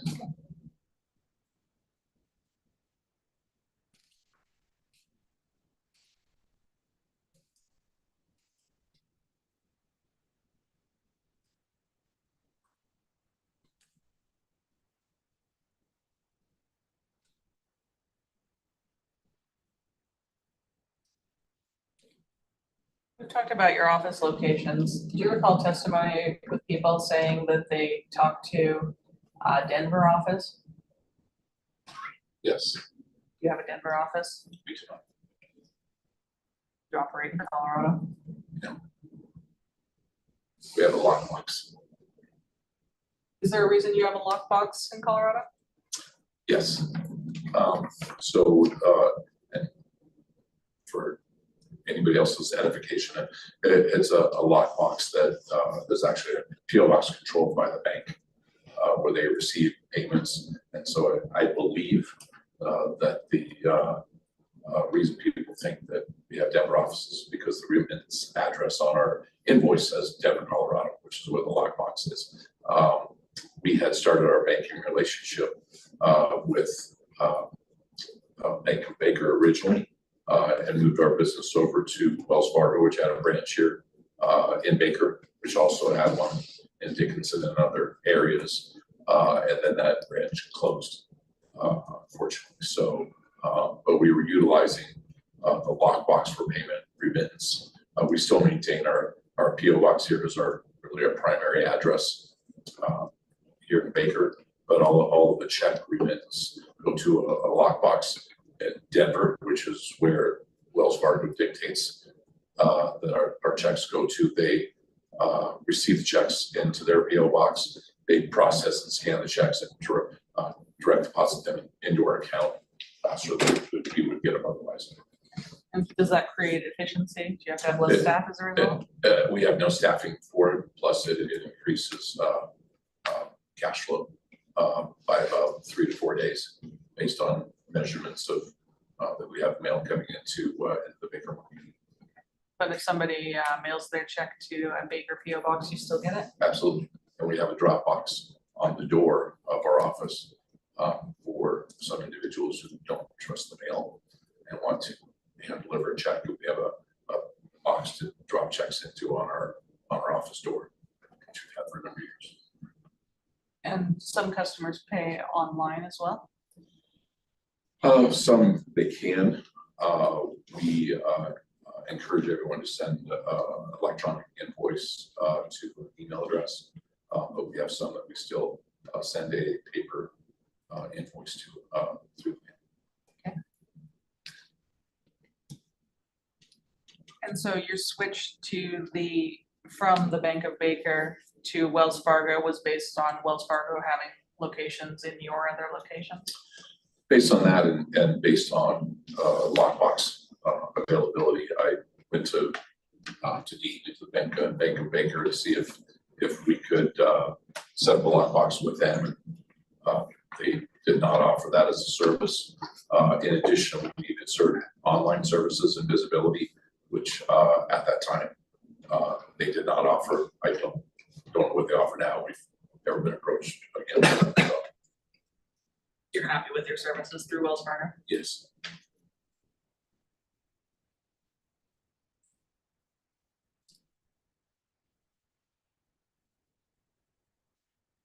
So we talked a little bit about the revenue, the 399,000 you listed. We backed that out to 384 being the accurate revenue in this market, being Carter, Fallon, and Weebo counties, correct? Yes. Is that your profit? No, it's gross revenue. Okay, so we have some expenses to get there? Yeah, absolutely. Okay.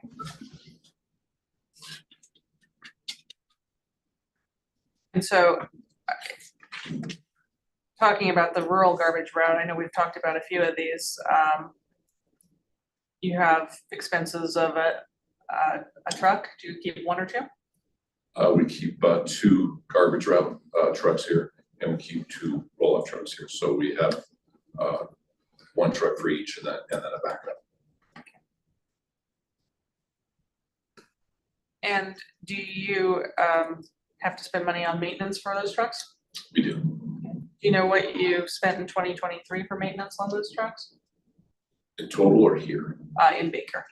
I believe we were somewhere around the $30,000 spend here locally.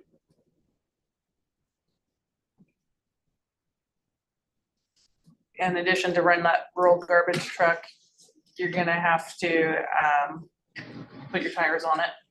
Yes, Is that, run on fuel too. yes? How much do you spend on fuel out of Baker, do you know? Locally here, we spent about $35,000.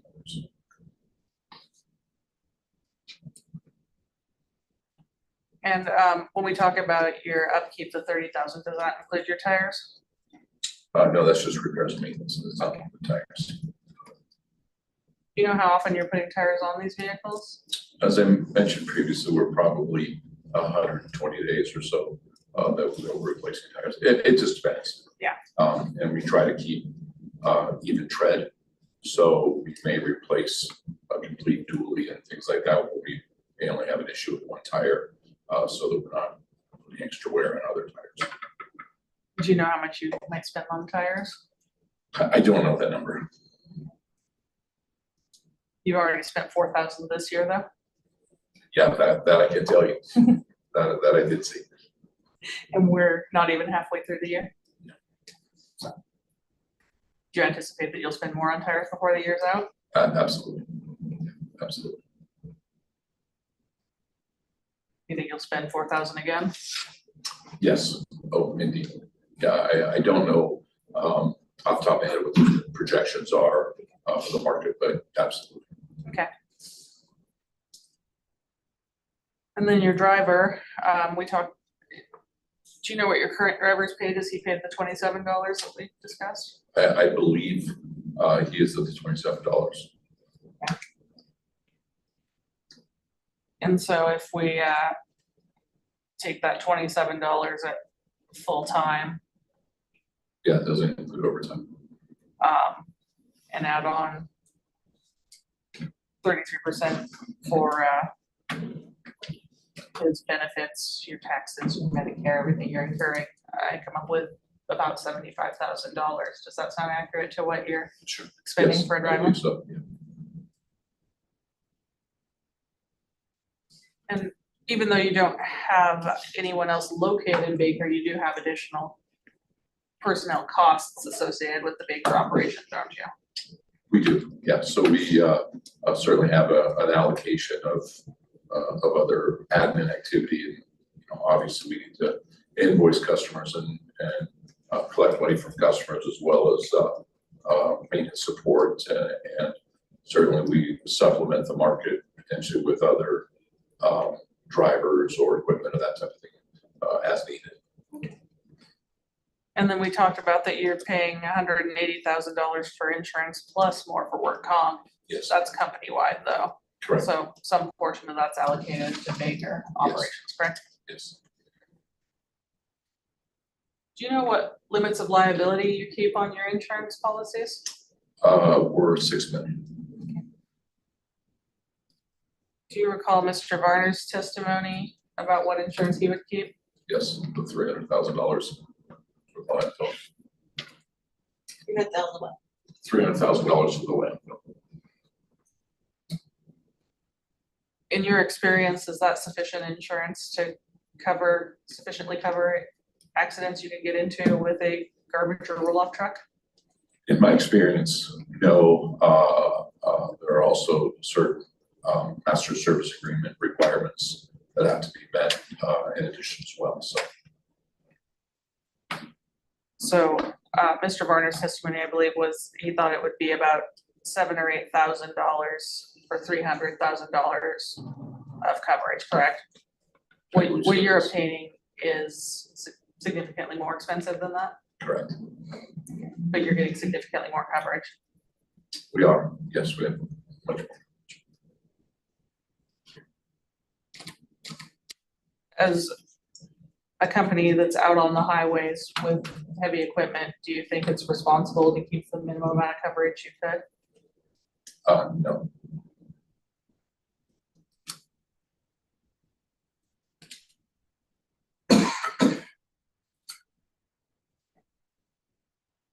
In addition to the other costs of service, we've talked a little bit about that you have to, from time to time, acquire roll-offs or tubs, correct?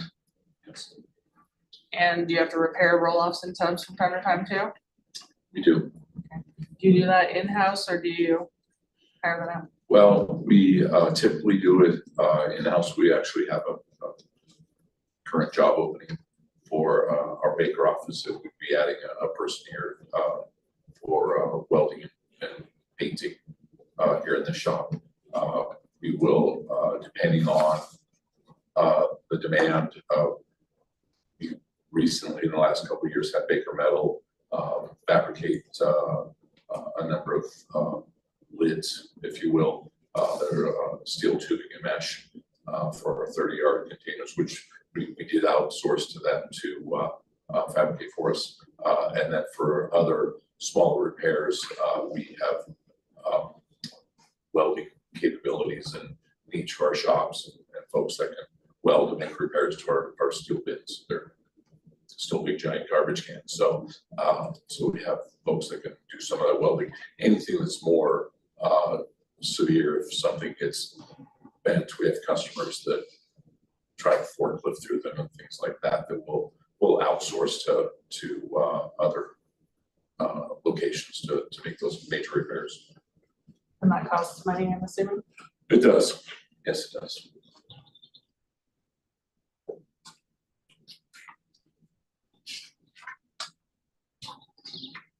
All these costs we've been discussing, those don't, if Southeast were to obtain a permit and begin operations and take half of your customer base, do your costs automatically go down by half? I wish. No, unfortunately, we have to look at what our fixed costs are for the market, and we would need to adjust rates accordingly because our costs don't go down for a driver or a truck or fuel or tires or any of those things. All the things that we're incurring now, we would still have to incur, and so we have to support that. Would be in a position where we would have to increase rates in order to maintain our current base of operation.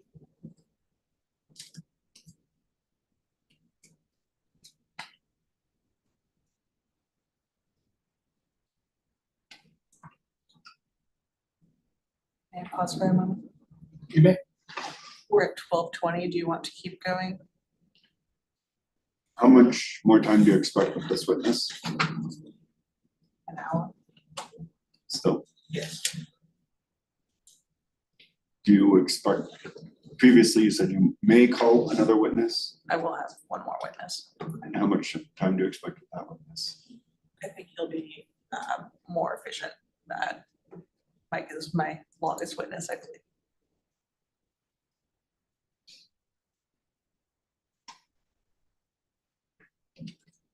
I'm okay to press on. If we took a lunch from 1:20, started lunch at 1 or 1:20, that's fine with me.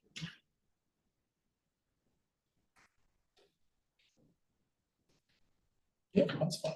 They're fine. Let's continue on until approximately 1. Okay. So, see where we're at. We'll break for lunch at 1, and then continue on from there. Okay, thanks. Everyone was angry at you because they were hungry instead of me. Understand.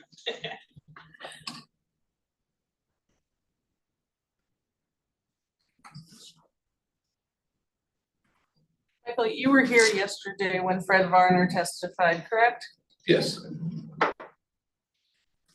Did you review Southeast's data request responses to G&G? Some kind of, yes. Yes.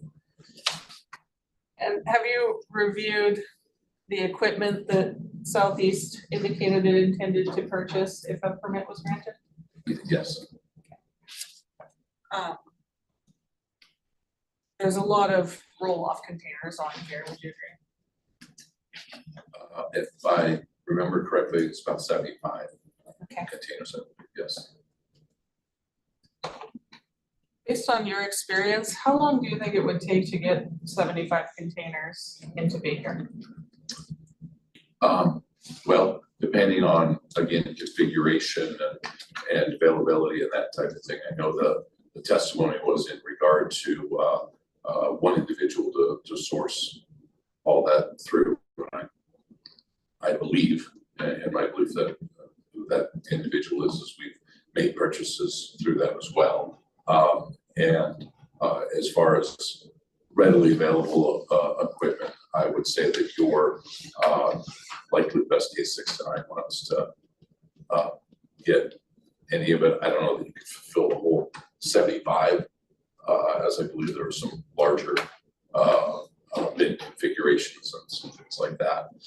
Some of the larger ones can be easier to acquire only because they're not as readily used, but in our experience with the 20-yard lidded, which tend to be the highest usage rate as far as our utilization that we look at, and those are much harder to acquire and probably the longest to get.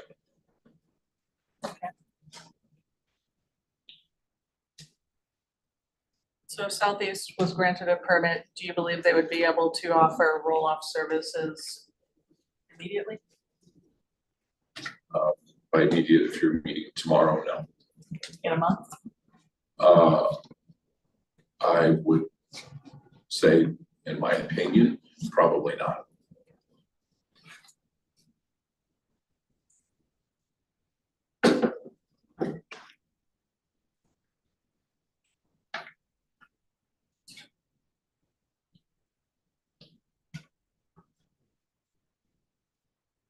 You were here when Dean Wang testified as to what Bank of Baker offers for loan terms. Is that correct? Yes. Did you crunch those numbers and come up with what a payment would be on those loan terms if you took out the $1,367,000? In rough numbers, I crunched at the 7% on a 5-year term, and you were over $300,000 to service the debt annually.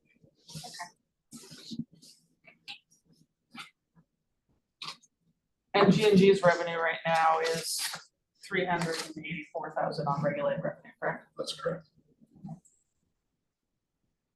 Do you believe there's a large number of unserved accounts out there waiting to be taken? I do not. Based on your experience, do you believe that there are likely to be a large number of new accounts coming into the applied for area in the next year? I do not. No, we don't project a great deal of revenue or population growth in this area.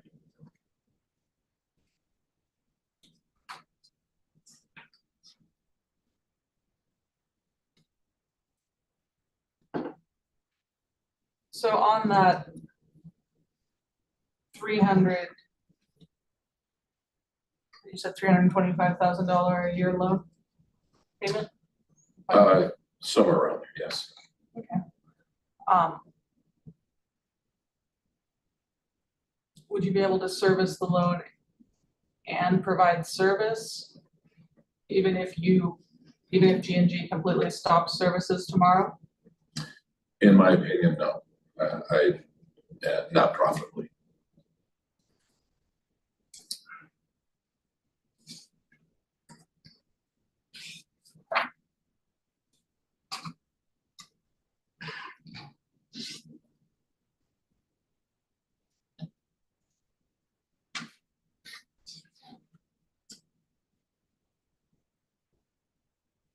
Have you added up what you believe, based on Mr. Varner's testimony, their operating expenses would be? Only probably rough math in my head as to where that would be, but yeah, again, if you look at fuel, tires, repairs and maintenance, any sort of administrative, as well as any shop, land space, that type of thing. One of the challenges that I'm not sure has been completely addressed is you need to have roll-off containers on hand so you can get delivery. And they're on average about 8 feet wide and about 22 feet long. And it's a big garbage can, takes up a lot of room that they have to be prepared to have storage in order to be able to provide an exchange. So based on all of those things, I think that projections as they ran out in rough numbers, even over the next 3-year period, you're upside down about $125,000 a year. And that's not taking into account the loan payment? No, So adding in the loan payment, I'm sorry, that would include the loan payment. I thought you said a balloon payment. okay, that does include the loan payment, so. Yes, yeah. there But was- yeah, that's about the closest you get to profitability, in my opinion, based on including debt service and ballpark and some other expenses. Okay.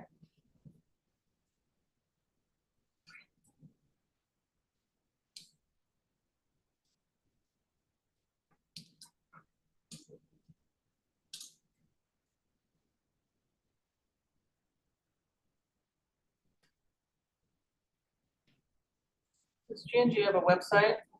We do, Do you have a web presence? yes, You're looking at the Google reviews for the Baker office? yes. Do you know what year, how many stars you have? Currently have 5. Okay. We had some folks coming in here and saying that services were inadequate the last couple of days, correct? Yes, That's not reflected on the Google reviews. it is not. Been in the garbage business for almost a decade. Is it your experience that some complaints are inevitable? Absolutely, yeah, absolutely, and we certainly take ownership of those issues and complaints. So the complaints are real and valid, and we address them and intend to continue to do so. But yeah, we're not perfect. There was testimony that a driver had been new and missed the Epalaca transfer station and picked up a different container instead. Do mistakes like that happen from time to time? They do. They're not very often, and they can be expensive for us as well. So.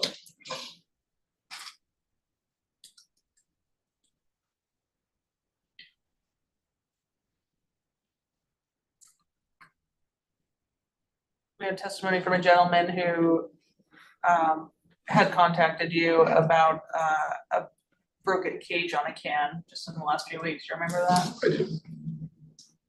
And had you dealt with that gentleman directly? I talked to Mr. Singer myself, yes. Okay. And you provided him with a new can? Yes. And you haven't charged him for that can? No. He said his can didn't fit in his cage, but he hadn't told you. Yeah, I had not heard that until he said that, so but his can is so old that the configuration may be slightly different, so we'll check into that, but same quantity as far as 400 gallon, but it could be potentially different configuration. So now that you know about it, you'll address it? We'll get it addressed, yeah. But And we it's did hard. offer to fix the weld and take it over to Baker Metal for him to repair it. He let us know that he knows how to run a welder and could fix it himself. Is it often that complaints get escalated up to you? On occasion, I try to stay certainly close to anything that's going on, and I also want to make sure that the things are addressed. Quality is important to us, and quality control.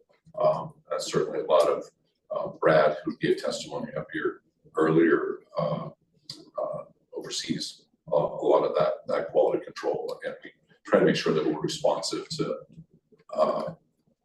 any issues, whether it be operational, billing, or otherwise. And so if Brad has an issue that he can't resolve, he can bring it to you? Absolutely.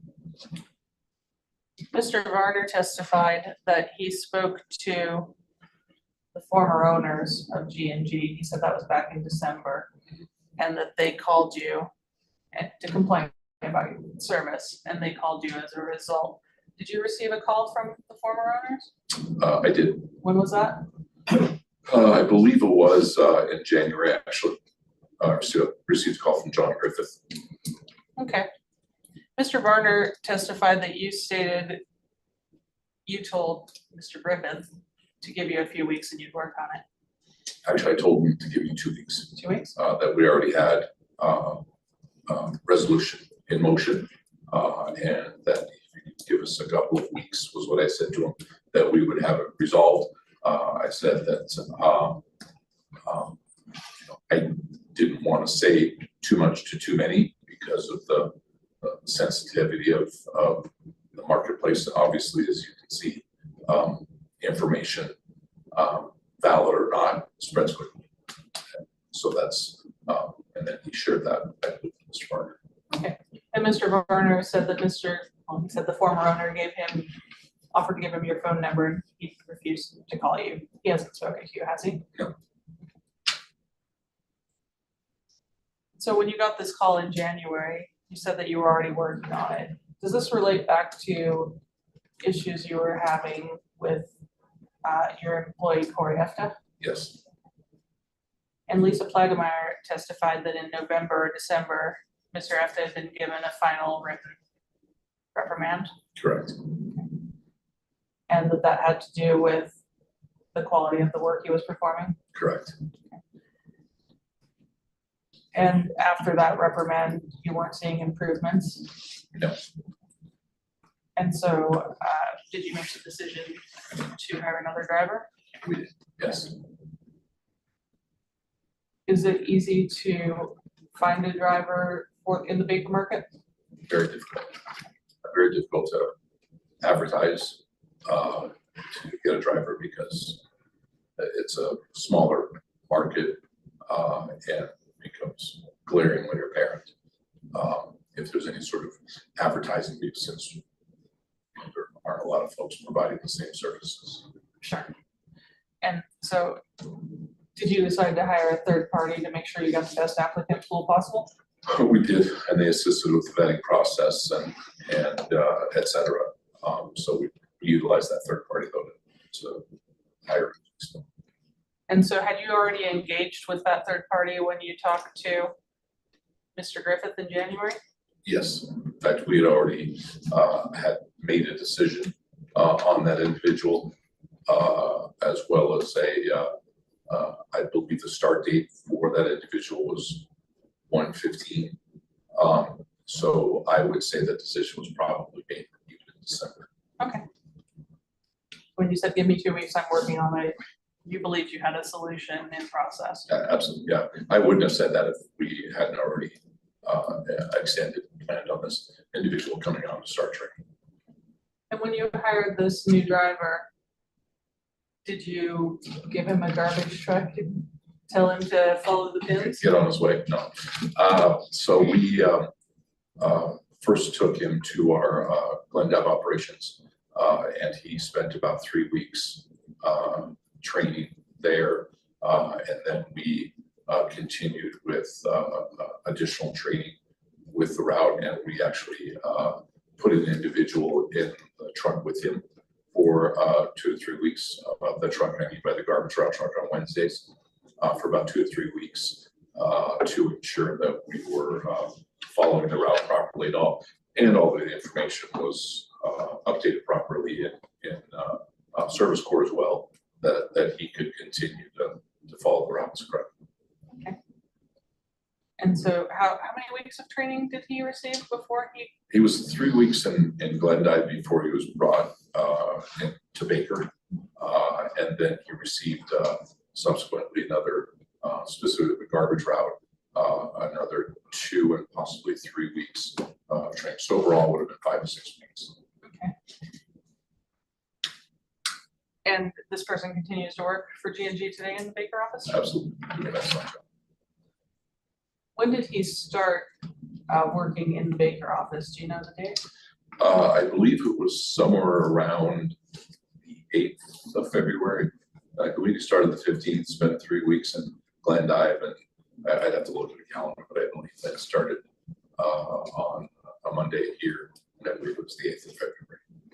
And do you know what day Corey Efta gave notice that he was leaving his position? I do not know the specific date. Okay, would it have been prior to the new driver starting? No, I believe it was like the 9th of February, 8th or 9th of February that he gave notice.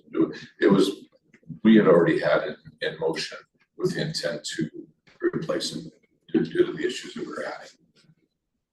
Okay. And after Mr. Efta gave his notice, did he subsequently try to state that he had not quit? Yes, he wanted to tell us that we terminated him and he did not resign, which we reminded him that he was on a recorded line, and that he did in fact quit, and then he retracted the statement. Okay.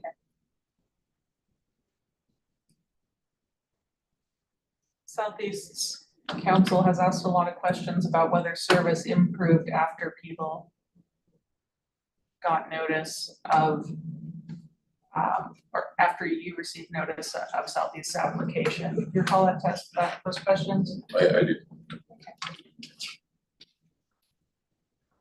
However, when did you receive notice of Southeast's application?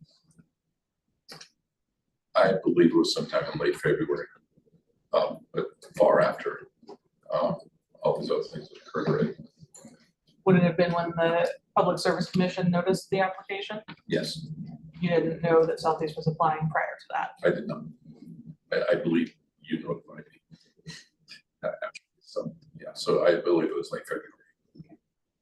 And so, do you think it's accurate to state that you only work to improve services because Southeast filed their application? Absolutely not. We were well down that path to make improvements. We had an individual that we invested in and reinvested in and continued to try to work with to improve. And unfortunately, it come to a point where we couldn't continue to risk the quality of service and what was going on in this market. And Ms. Wassman asked Ms. Plegmeyer questions about how often Mr. Efta had been reprimanded. Do you recall that testimony? I do. Do you feel like you gave Mr. Efta chances to improve? Yes, and a number of chances, a number of, obviously there were write-ups, but the write-ups were after a result of ongoing training and ongoing encouragement. Unfortunately, I believe that we had an individual who decided to sort of pick and choose what he did when he did it. And as a result, we had customers that suffered if they weren't one of the chosen by him. Is it fair to say you only realized the extent of his poor performance when you started getting customer complaints? Yes. Yeah, he was an individual that did not follow training and protocol in regard to customer notification as to what work he did. And so unfortunately, when he started to see an increase in customer complaints finally that were coming in, then that's absolutely reacted to it.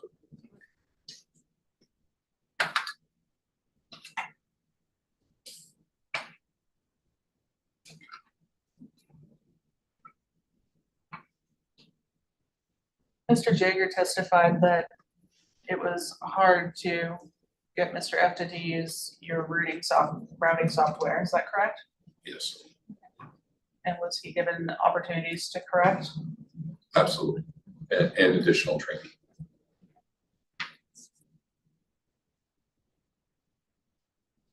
Mr. Jager and Ms. Plegmeyer testified that Mr. Efta had trouble keeping his DOT inspection records current. That's what I understand, yes. Are you required to turn in those inspection records daily? daily. It's the law, That's federal. yes.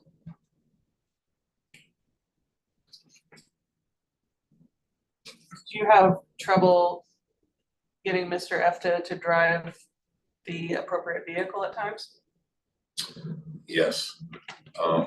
We had specific instruction as to which garbage route truck to utilize as a primary versus a backup. And he chose to drive the other vehicle. So Mr. EFTA did not take direction well in a number of different areas. Mr. EFTA testified that you told him he would never get a raise. Is that correct? No, that's not. Have you ever told an employee that you won't give him a raise ever? No. Mr. EFTA testified that he started at $25 an hour. Is that the rate that you had offered to pay him? No, there was a clerical error that was not discovered till later on. And he was given an initial rate of pay beyond what we would normally start a driver at, and especially with his experience. And he failed to report it, and we didn't catch it. And by the time we did, we just left it at that rate rather than reducing his rate as we should. So at the beginning of his tenure, he was overpaid. He was very much overpaid, but it was our error, and I didn't want to reduce his pay. Mr. EFTA testified that he previously worked for the city of Baker. Do you recall that? Yes.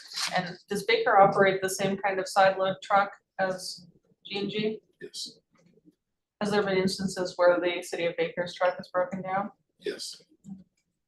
What happens then?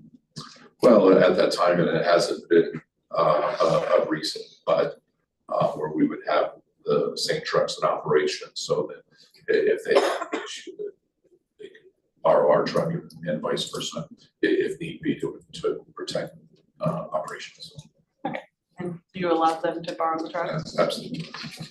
Did you ever borrow the city of Baker's truck? I believe we may have. It's been quite a while, but I believe we may have at one time.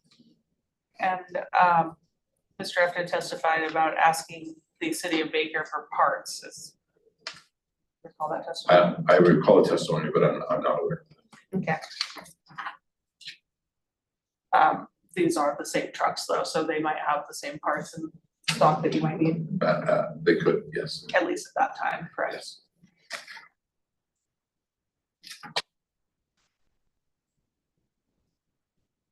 You acquired a truck from the city of Baker recently, is that correct? We did. Was that done in response to this application or because it was available? Because it was available. And actually, John Griffith called me and said, hey, we should go buy that truck. And we did. So. And so do you utilize that as the primary garbage route truck now? We have in the last couple of weeks that Wes, who's the driver now, likes the joystick operation of the truck and the side load apparently doesn't jerk as much as some of the others, and he likes how smooth it is. So he's absolutely authorized to drive that truck. So do you currently have 2 garbage trucks on hand in Baker? We do. And you currently have 2 roll-off trucks available too? I believe we may only have 1 here at this moment. We typically keep 2. I believe we may have taken one of the roll-off trucks to Glendive and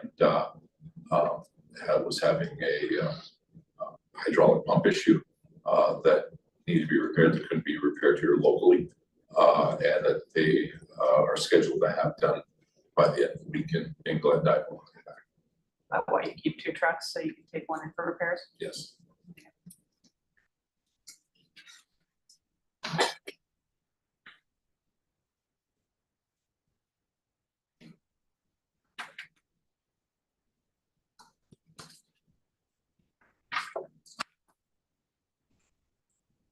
going back to Mr. Efta, he testified that he wrecked a truck because it was unsafe. Do you recall that testimony? I do. Do you have knowledge of that wreck? My knowledge of the wreck is from the police and from our customer. Okay. So I received a call from Denbury because he took out a power pole and that wreck, and we shut down a well. So I had to send out electrician immediately to repair the pole, restore power to that. In addition, according to Mr. Efta's account, there was faulty equipment at the front end and went over a cattle guard and lost control of the truck, but was able to keep it upright. According to the police, Mr. Efta fell asleep at the wheel at a high rate of speed, hit a ditch with the truck and flew about 1,400 feet where he landed upright. So he was cited for he was cited, but I believe it was for reckless driving. But he originally lied about the circumstances of what the accident was and what caused it. And the police, through their initial investigation, saw it much differently and cited him for the event. Okay. And did Mr. Efta inform you about that accident, or did you hear it from Denbury? I had originally heard it from Denbury. I believe that he had reported that to the company. About other instances where he hasn't reported things, but I believe that what he did. Okay, and you fixed Denbury's pole? We did. Paid for that? Yes, we did. Is that a substantial expense? It was. It was about $1,400 to fix the power pole. So. And did it cause a lot of damage to G&G's truck as well? The truck was totaled. Yeah, we had to. The gentleman here from Mitchell had to load it on a lowboy and haul it over to Mitchell Crane, and it's now been back in service. Was this a garbage truck or a roll-off truck? It was a roll-off truck. Okay. And you mentioned that you also had an incident where Mr. Efta didn't report an accident to the company. Is that correct? He had a situation where he backed into an enclosed trailer, and then, according to what information that we received, then contacted the supervisor associated with that to attempt to take the trailer directly and not get the company involved. It was not reported to the company. Then once nothing was followed through with, and they came to the company and said, hey, this occurred, and your driver, which he said, when we asked about it, that he put a little dent in the trailer, they said he totaled the trailer. And so we ended up paying for the entire trailer. Get that out of pocket? Yes.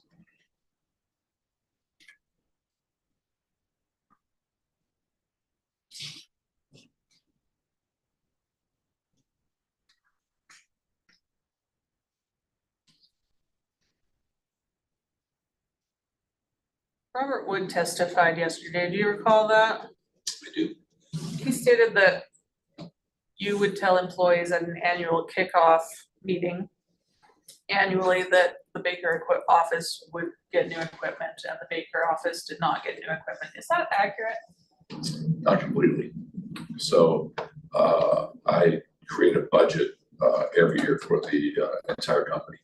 And within that budget, I also calculate CapEx expenses for equipment replacement and that type of thing. At no time is equipment specified to a specific market. We identify typically trucks that we target for potential replacement based on age and that type of thing. Okay, and so at any of these annual kickoff meetings, did you specify that the Baker office would be receiving new No, I trucks? did not. And is it typical to shuffle trucks around your different offices? Well, we do. I mean, that's certainly one of the benefits of having multiple offices is we have the ability to augment certain markets with equipment as needed.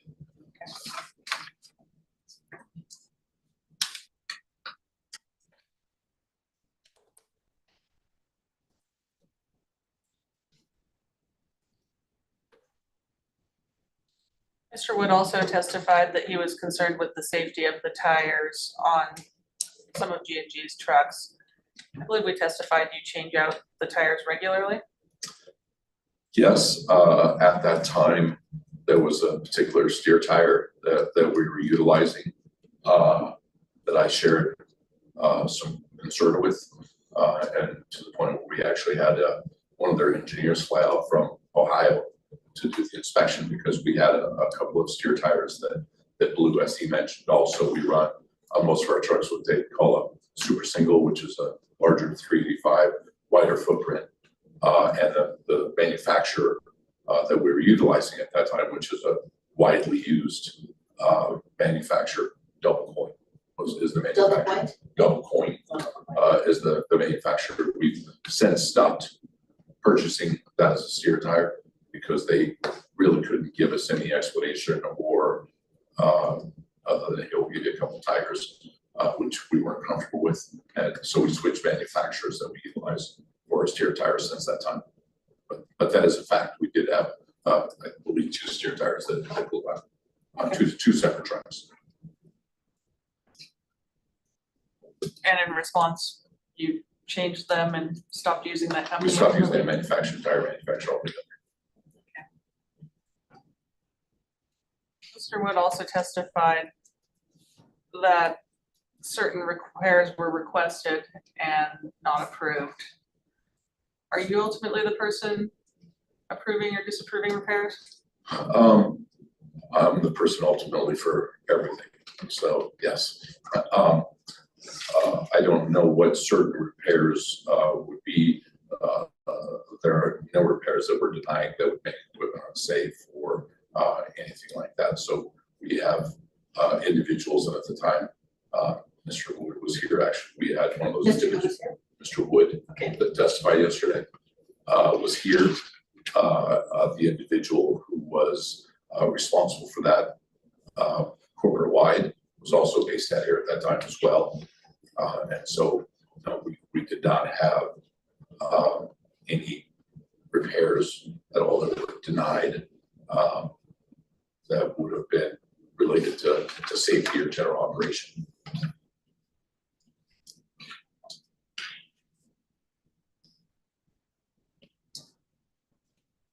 Jennifer Wheeler was here yesterday, correct? Yes, She testified she worked a lot of overtime. Do you recall that testimony?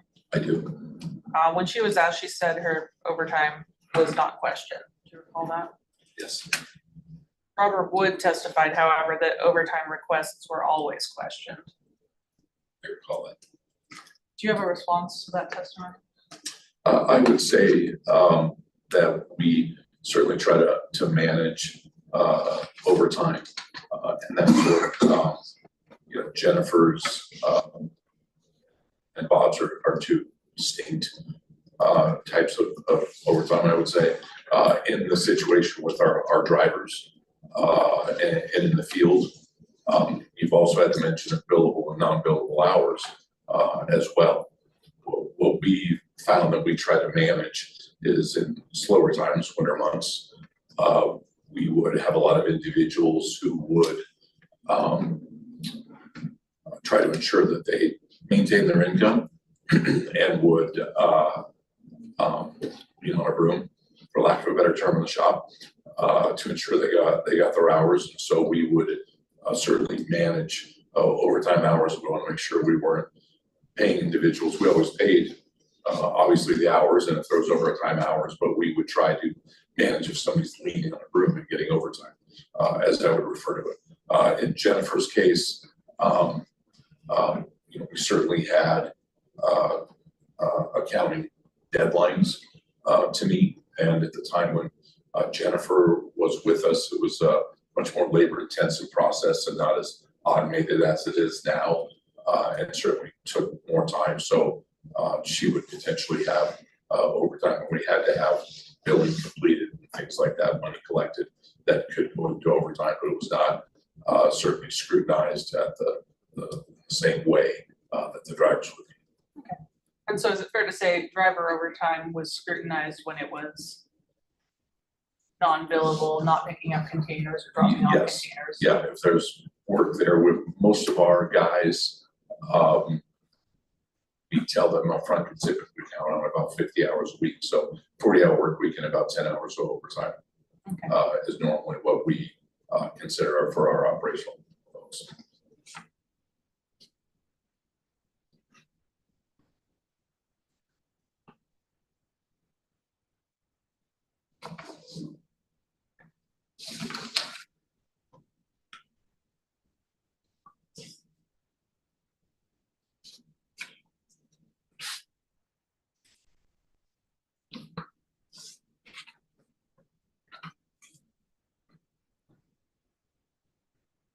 Mr. Wood testified he worked for G&G on 2 occasions, is that correct? That's correct. He had a gap in the middle when he went to prison. Yes.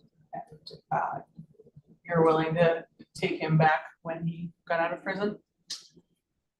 Well, first of all, I'm all about second chances. Bob did a great job for us when he initially worked for us. When he came back to Baker after his time in prison, he wasn't well received. And we had an opportunity for him. Like I said, did a great job for us in the past. And like I said, we're about second chances and working through things with folks. And that's what we did with Bob. And he did a good job for us when he came back.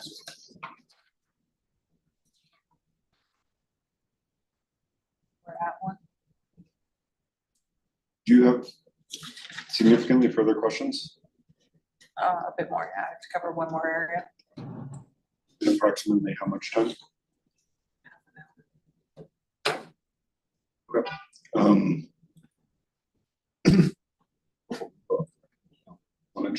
Yeah, we have some housekeeping items, so go ahead. I believe at the beginning of testimony, just for clarity, it was about an hour and a half ago when this witness began direct, if I'm reminded, and if I recall, it was about estimated about an hour and a half for this witness. I do understand that. I just would want parties to be reminded, we do have, once we get back from lunch, we have approximately 3 more hours. Time, I understand there's obviously has to be time to cross-examine this witness based on the length. You're intending to call one more, and do you have a time estimate For that witness, about how long that should take? I think his direct should be 30 minutes. So I'd say probably have an hour more testimony.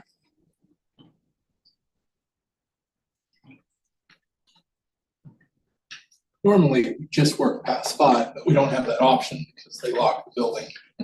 So that's what makes it planning a little more careful, so. Ms. Vossman, may I ask, do you have a idea of time that you may need for your rebuttal case, or do you intend to have a rebuttal case? I know, again, based on there's still another witness to be called, 30 more minutes at this point. With this current witness, I'm just trying to add up time here at this point of the proceeding. I mean, I think my rebuttal witness is maybe done within an hour. On direct?